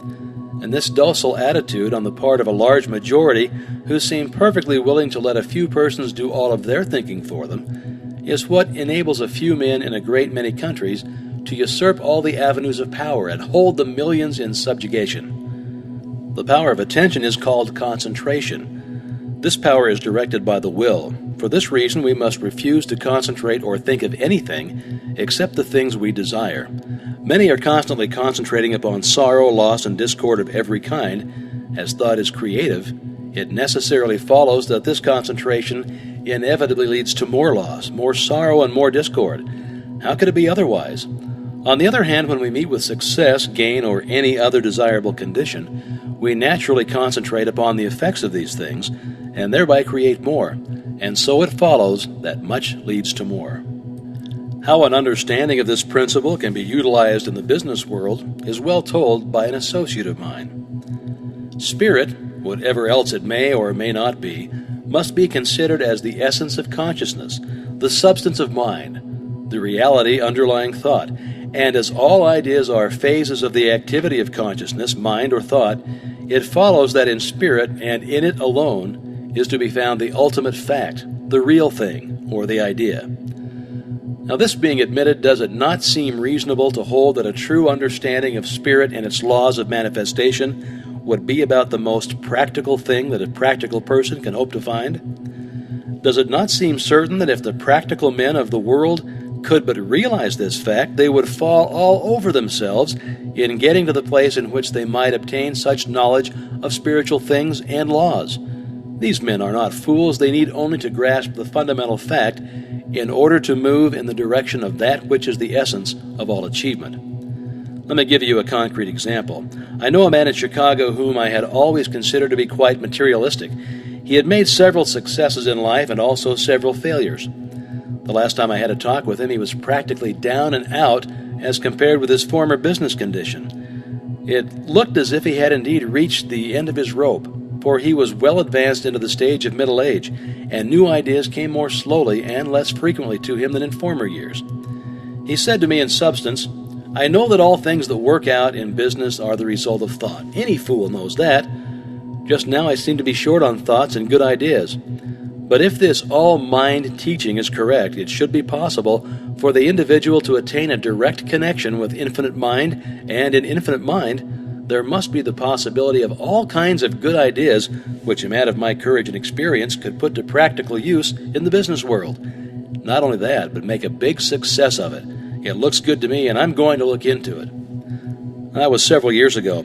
The other day I heard of this man again. Talking to a friend, I said, "What has become of our old friend, Mr. X? Has he ever gotten on his feet again?" The friend looked at me in amazement. "Why," said he, "don't you know about Mr. X's great success? He is the big man in the blank company," naming a concern which has made a phenomenal success during the last 18 months and is now well known by reason of its advertisements from one end of the country to another and also abroad. He is the man who supplied the big idea for that concern. Why, he's about $500,000 to the good and is moving rapidly toward the million mark, all in the space of 18 months. I had not connected this man with the enterprise mentioned, although I knew of the wonderful success of the company. Investigation has shown that the story is true, and the above stated facts are not exaggerated in the slightest. Now, what do you think of that? To me, it means that this man actually made the direct connection with infinite mind, spirit, and having found it, he set to work to use it for him. He used it in his business. Now, does this sound sacrilegious or blasphemous? I hope it does not. I do not mean it to be so.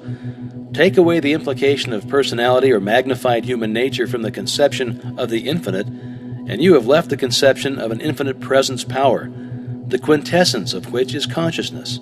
In fact, at the last, spirit.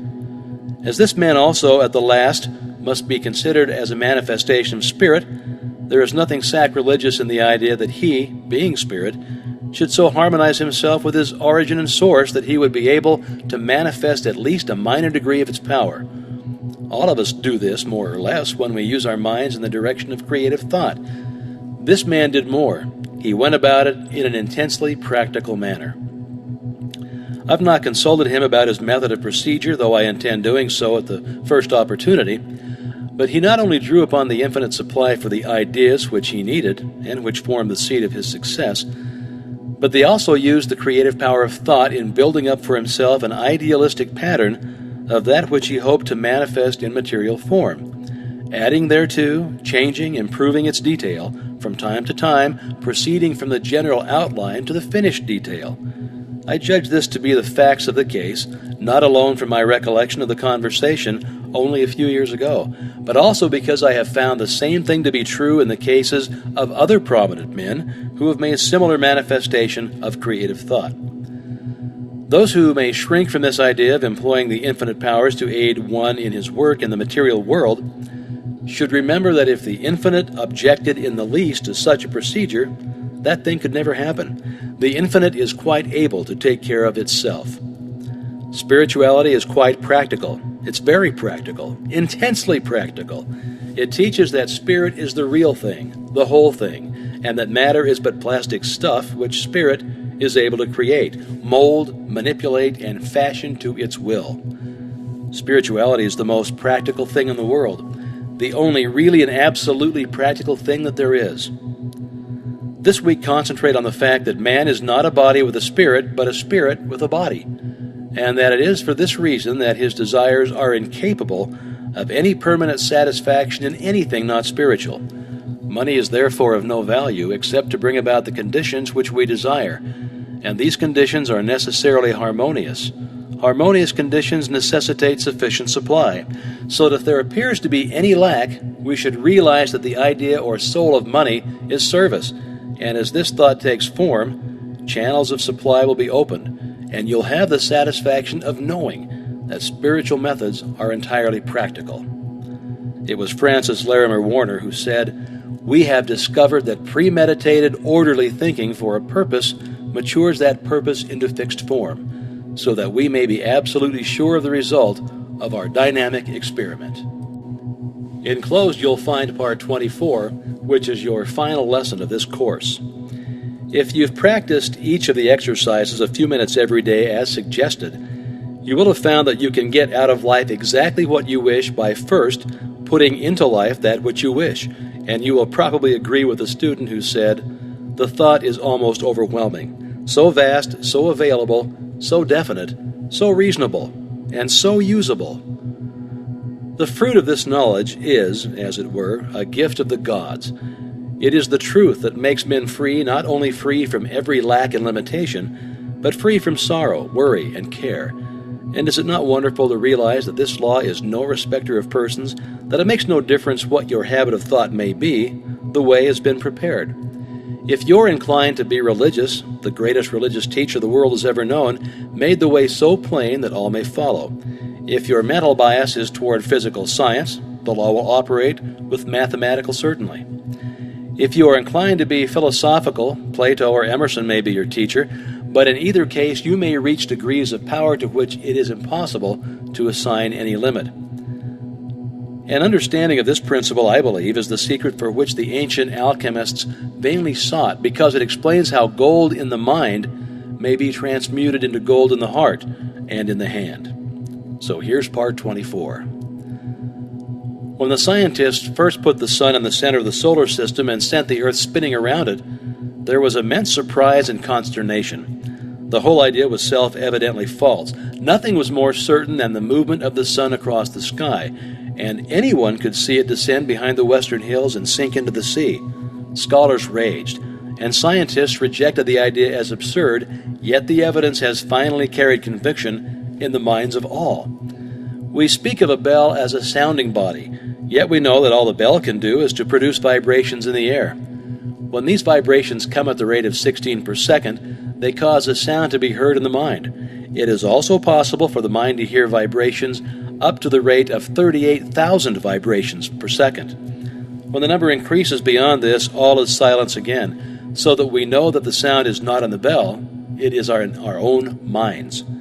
We speak and even think of the sun as giving light, yet we know it is simply giving forth energy, which produces vibrations in the ether at the rate of 400 trillion a second, causing what are termed light waves, so that we know that we call light is simply a form of energy, and that only the light there is the sensation caused in the mind by the motion of waves. When the number increases, the light changes in color, each change in color being caused by shorter and more rapid vibrations, so that although we speak of the rose as being red and the grass as being green, or the sky as being blue, we know that the colors exist only in our minds and are the sensations experienced by us as the result of the vibrations of light waves. When the vibrations are reduced below 400 trillion a second, they no longer affect us as light, but we experience the sensation of heat. It's evident, therefore, that we cannot depend upon the evidence of the senses for our information concerning the realities of things. If we did, we should believe that the sun moved, that the world was flat instead of round, and that the stars were bits of light instead of vast suns. The whole range, then, of the theory and practice of any system of metaphysics consists in knowing the truth concerning yourself and the world in which you live, in knowing that in order to express harmony, you must think harmony. In order to express health, you must think health. And in order to express abundance, you must think abundance. To do this, you must reverse the evidence of the senses. When you come to know that every form of disease, sickness, lack, and limitation are simply the result of wrong thinking, you will have come to know the truth which shall make you free. You will see how mountains may be removed. If these mountains consist only of doubt, fear, distrust, or other forms of discouragement, they are nonetheless real, and they need not only to be removed, but to be cast out into the sea. Your real work consists in convincing yourself of the truth of these statements. When you have succeeded in doing this, you will have no difficulty in thinking the truth, and as has been shown, the truth contains a vital principle and will manifest itself. Those who heal diseases by mental methods have come to know this truth. They demonstrate it in their lives and in the lives of others daily. They know that life, health, and abundance are omnipresent, filling all space, and they know that those who allow disease or lack of any kind to manifest have as yet not come into an understanding of this great law. As all conditions are thought creations and therefore entirely mental, disease and lack are simply mental conditions in which the person fails to perceive the truth. As soon as the error is removed, that condition is removed. The method for removing this error is to go into the silence and know the truth. As all mind is one mind, you can do this for yourself or anyone else. If you've learned to form mental images of the conditions desired, this will be the easiest and quickest way to secure results. If not, results can be accomplished by argument by the process of convincing yourself absolutely of the truth of your statement. Remember, and this is one of the most difficult as well as most wonderful statements to grasp, remember that no matter what the difficulty is, no matter where it is, no matter who is affected, you have no patient but yourself. You have nothing to do but to convince yourself of the truth which you desire to see manifested. This is an exact scientific statement in accordance with every system of metaphysics in existence, and no permanent results are ever secured in any other way. Every form of concentration, forming mental images, argument, and autosuggestion are all simply methods by which you are enabled to realize the truth. If you desire to help someone to destroy some form of lack, limitation, or error, the correct method is not to think of the person whom you wish to help. The intention to help them is entirely sufficient, as this puts you in mental touch with the person. Then drive out of your own mind any belief of lack, limitation, disease, danger, difficulty, or whatever the trouble might be. As soon as you have succeeded in doing this, the result will have been accomplished and the person will be free. But remember, thought is creative, and consequently, every time you allow your thought to rest on any inharmonious condition, you must realize that such conditions are apparent only. They have no reality. That spirit is the only reality, and it can never be less than perfect. All thought is a form of energy, a rate of vibration, but a thought of the truth is the highest rate of vibration known, and consequently destroys every form of error in exactly the same way that light destroys darkness. No form of error can exist when the truth appears, so that your entire mental work consists in coming into an understanding of the truth. This will enable you to overcome every form of lack, limitation, or disease of any kind. We can get no understanding of the truth from the world without. The world without is relative only. Truth is absolute. We must therefore find it in the world within. To train the mind to see truth only is to express true conditions only. Our ability to do this will be an indication as to the progress that we're making. The absolute truth is that the I is perfect and complete. The real I is spiritual and can therefore never be less than perfect. It can never have any lack, limitation, or disease. The flash of genius does not have origin in the molecular motion of the brain. It is inspired by the ego, the spiritual I, which is one with the universal mind. And it is our ability to recognize this unity which is the cause of all inspiration and all genius. These results are far-reaching and have effect upon generations yet to come. They are the pillars of fire which mark the path that millions follow. Truth is not the result of logical training or of experimentation or even of observation. It is the product of a developed consciousness. Truth within a Caesar manifests in a Caesar's deportment, in his life and his actions, his influence upon social forms and progress. Your life and your actions and your influence in the world will depend upon the degree of truth which you are enabled to perceive, for truth will not manifest in creeds, but in conduct. Truth manifests in character, and the character of a man should be the interpretation of his religion, or what to him is truth, and this will in turn be evidenced in the character of his possession. If a man complains of the drift of his fortune, he is just as unjust to himself, as if he should deny rational truth, though it stand patent and irrefutable. Our environment and the innumerable circumstances and accidents of our lives already exist in the subconscious personality which attracts to itself the mental and physical material which is congenial to its nature. Thus our future being determined from our present, and if there should be apparent injustice in any feature or phase of our personal life, we must look within for the cause. Try to discover the mental fact which is responsible for this outward manifestation.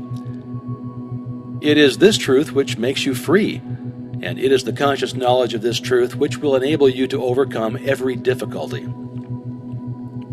The conditions which you meet in the world without are invariably the result of the conditions obtaining in the world within. Therefore, it follows with scientific accuracy that by holding the perfect ideal in mind, you can bring about ideal conditions in your environment. If you see only the incomplete, the imperfect, the relative, the limited, these conditions will manifest in your life. But if you train your mind to see and realize the spiritual ego, the I, which is forever perfect and complete, harmonious, wholesome, and healthful conditions will only be manifested. As thought is creative and the truth is the highest and most perfect thought which anyone can think, it becomes self-evident that to think the truth is to create that which is true, and it is again evident that when truth comes into being, that which is false must cease to be. The universal mind is the totality of all mind which is in existence. Spirit is mind because spirit is intelligent. The words are therefore synonymous. The difficulty with which you have to contend is to realize that mind is not individual. It is omnipresent. It exists everywhere. In other words, there is no place where it is not. It is therefore universal. Men have heretofore generally used the word God to indicate this universal creative principle. But the word God does not convey the right meaning. Most people understand this word to mean something outside of themselves, while exactly the contrary is the fact. It is our very life. Without it, we would be dead. We would cease to exist. The minute the spirit leaves the body, we are as nothing. Therefore, spirit is... Now, the only activity which the spirit possesses is the power to think. Therefore, thought must be creative because spirit is creative. This creative power is impersonal, and your ability to think is your ability to control it and make use of it for the benefit of yourself and others. When the truth of this statement is realized, understood, and appreciated, you will have come into possession of the master key. But remember that only those who are wise enough to understand, broad enough to weigh the evidence, firm enough to follow their own judgment, and strong enough to make the sacrifice exacted may enter and partake. This week, try to realize that this is truly a wonderful world in which we live, that you are a wonderful being, that many are awakening to a knowledge of the truth, and as fast as they awake and come into knowledge of the things which have been prepared for them, they too realize that eye hath not seen, nor ear heard, neither hath it entered into the heart of man, the splendors which exist for those who find themselves in the promised land. They have crossed the river of judgment, and have arrived at the point of discrimination between the true and the false, and have found that all they ever willed or dreamed was but a faint concept of the dazzling reality. Remember these words by S. Smiles. Though an inheritance of acres may be bequeathed, an inheritance of knowledge and wisdom cannot. The wealthy man may pay others for doing his work for him, but it is impossible to get his thinking done for him by another or to purchase any kind of self-culture.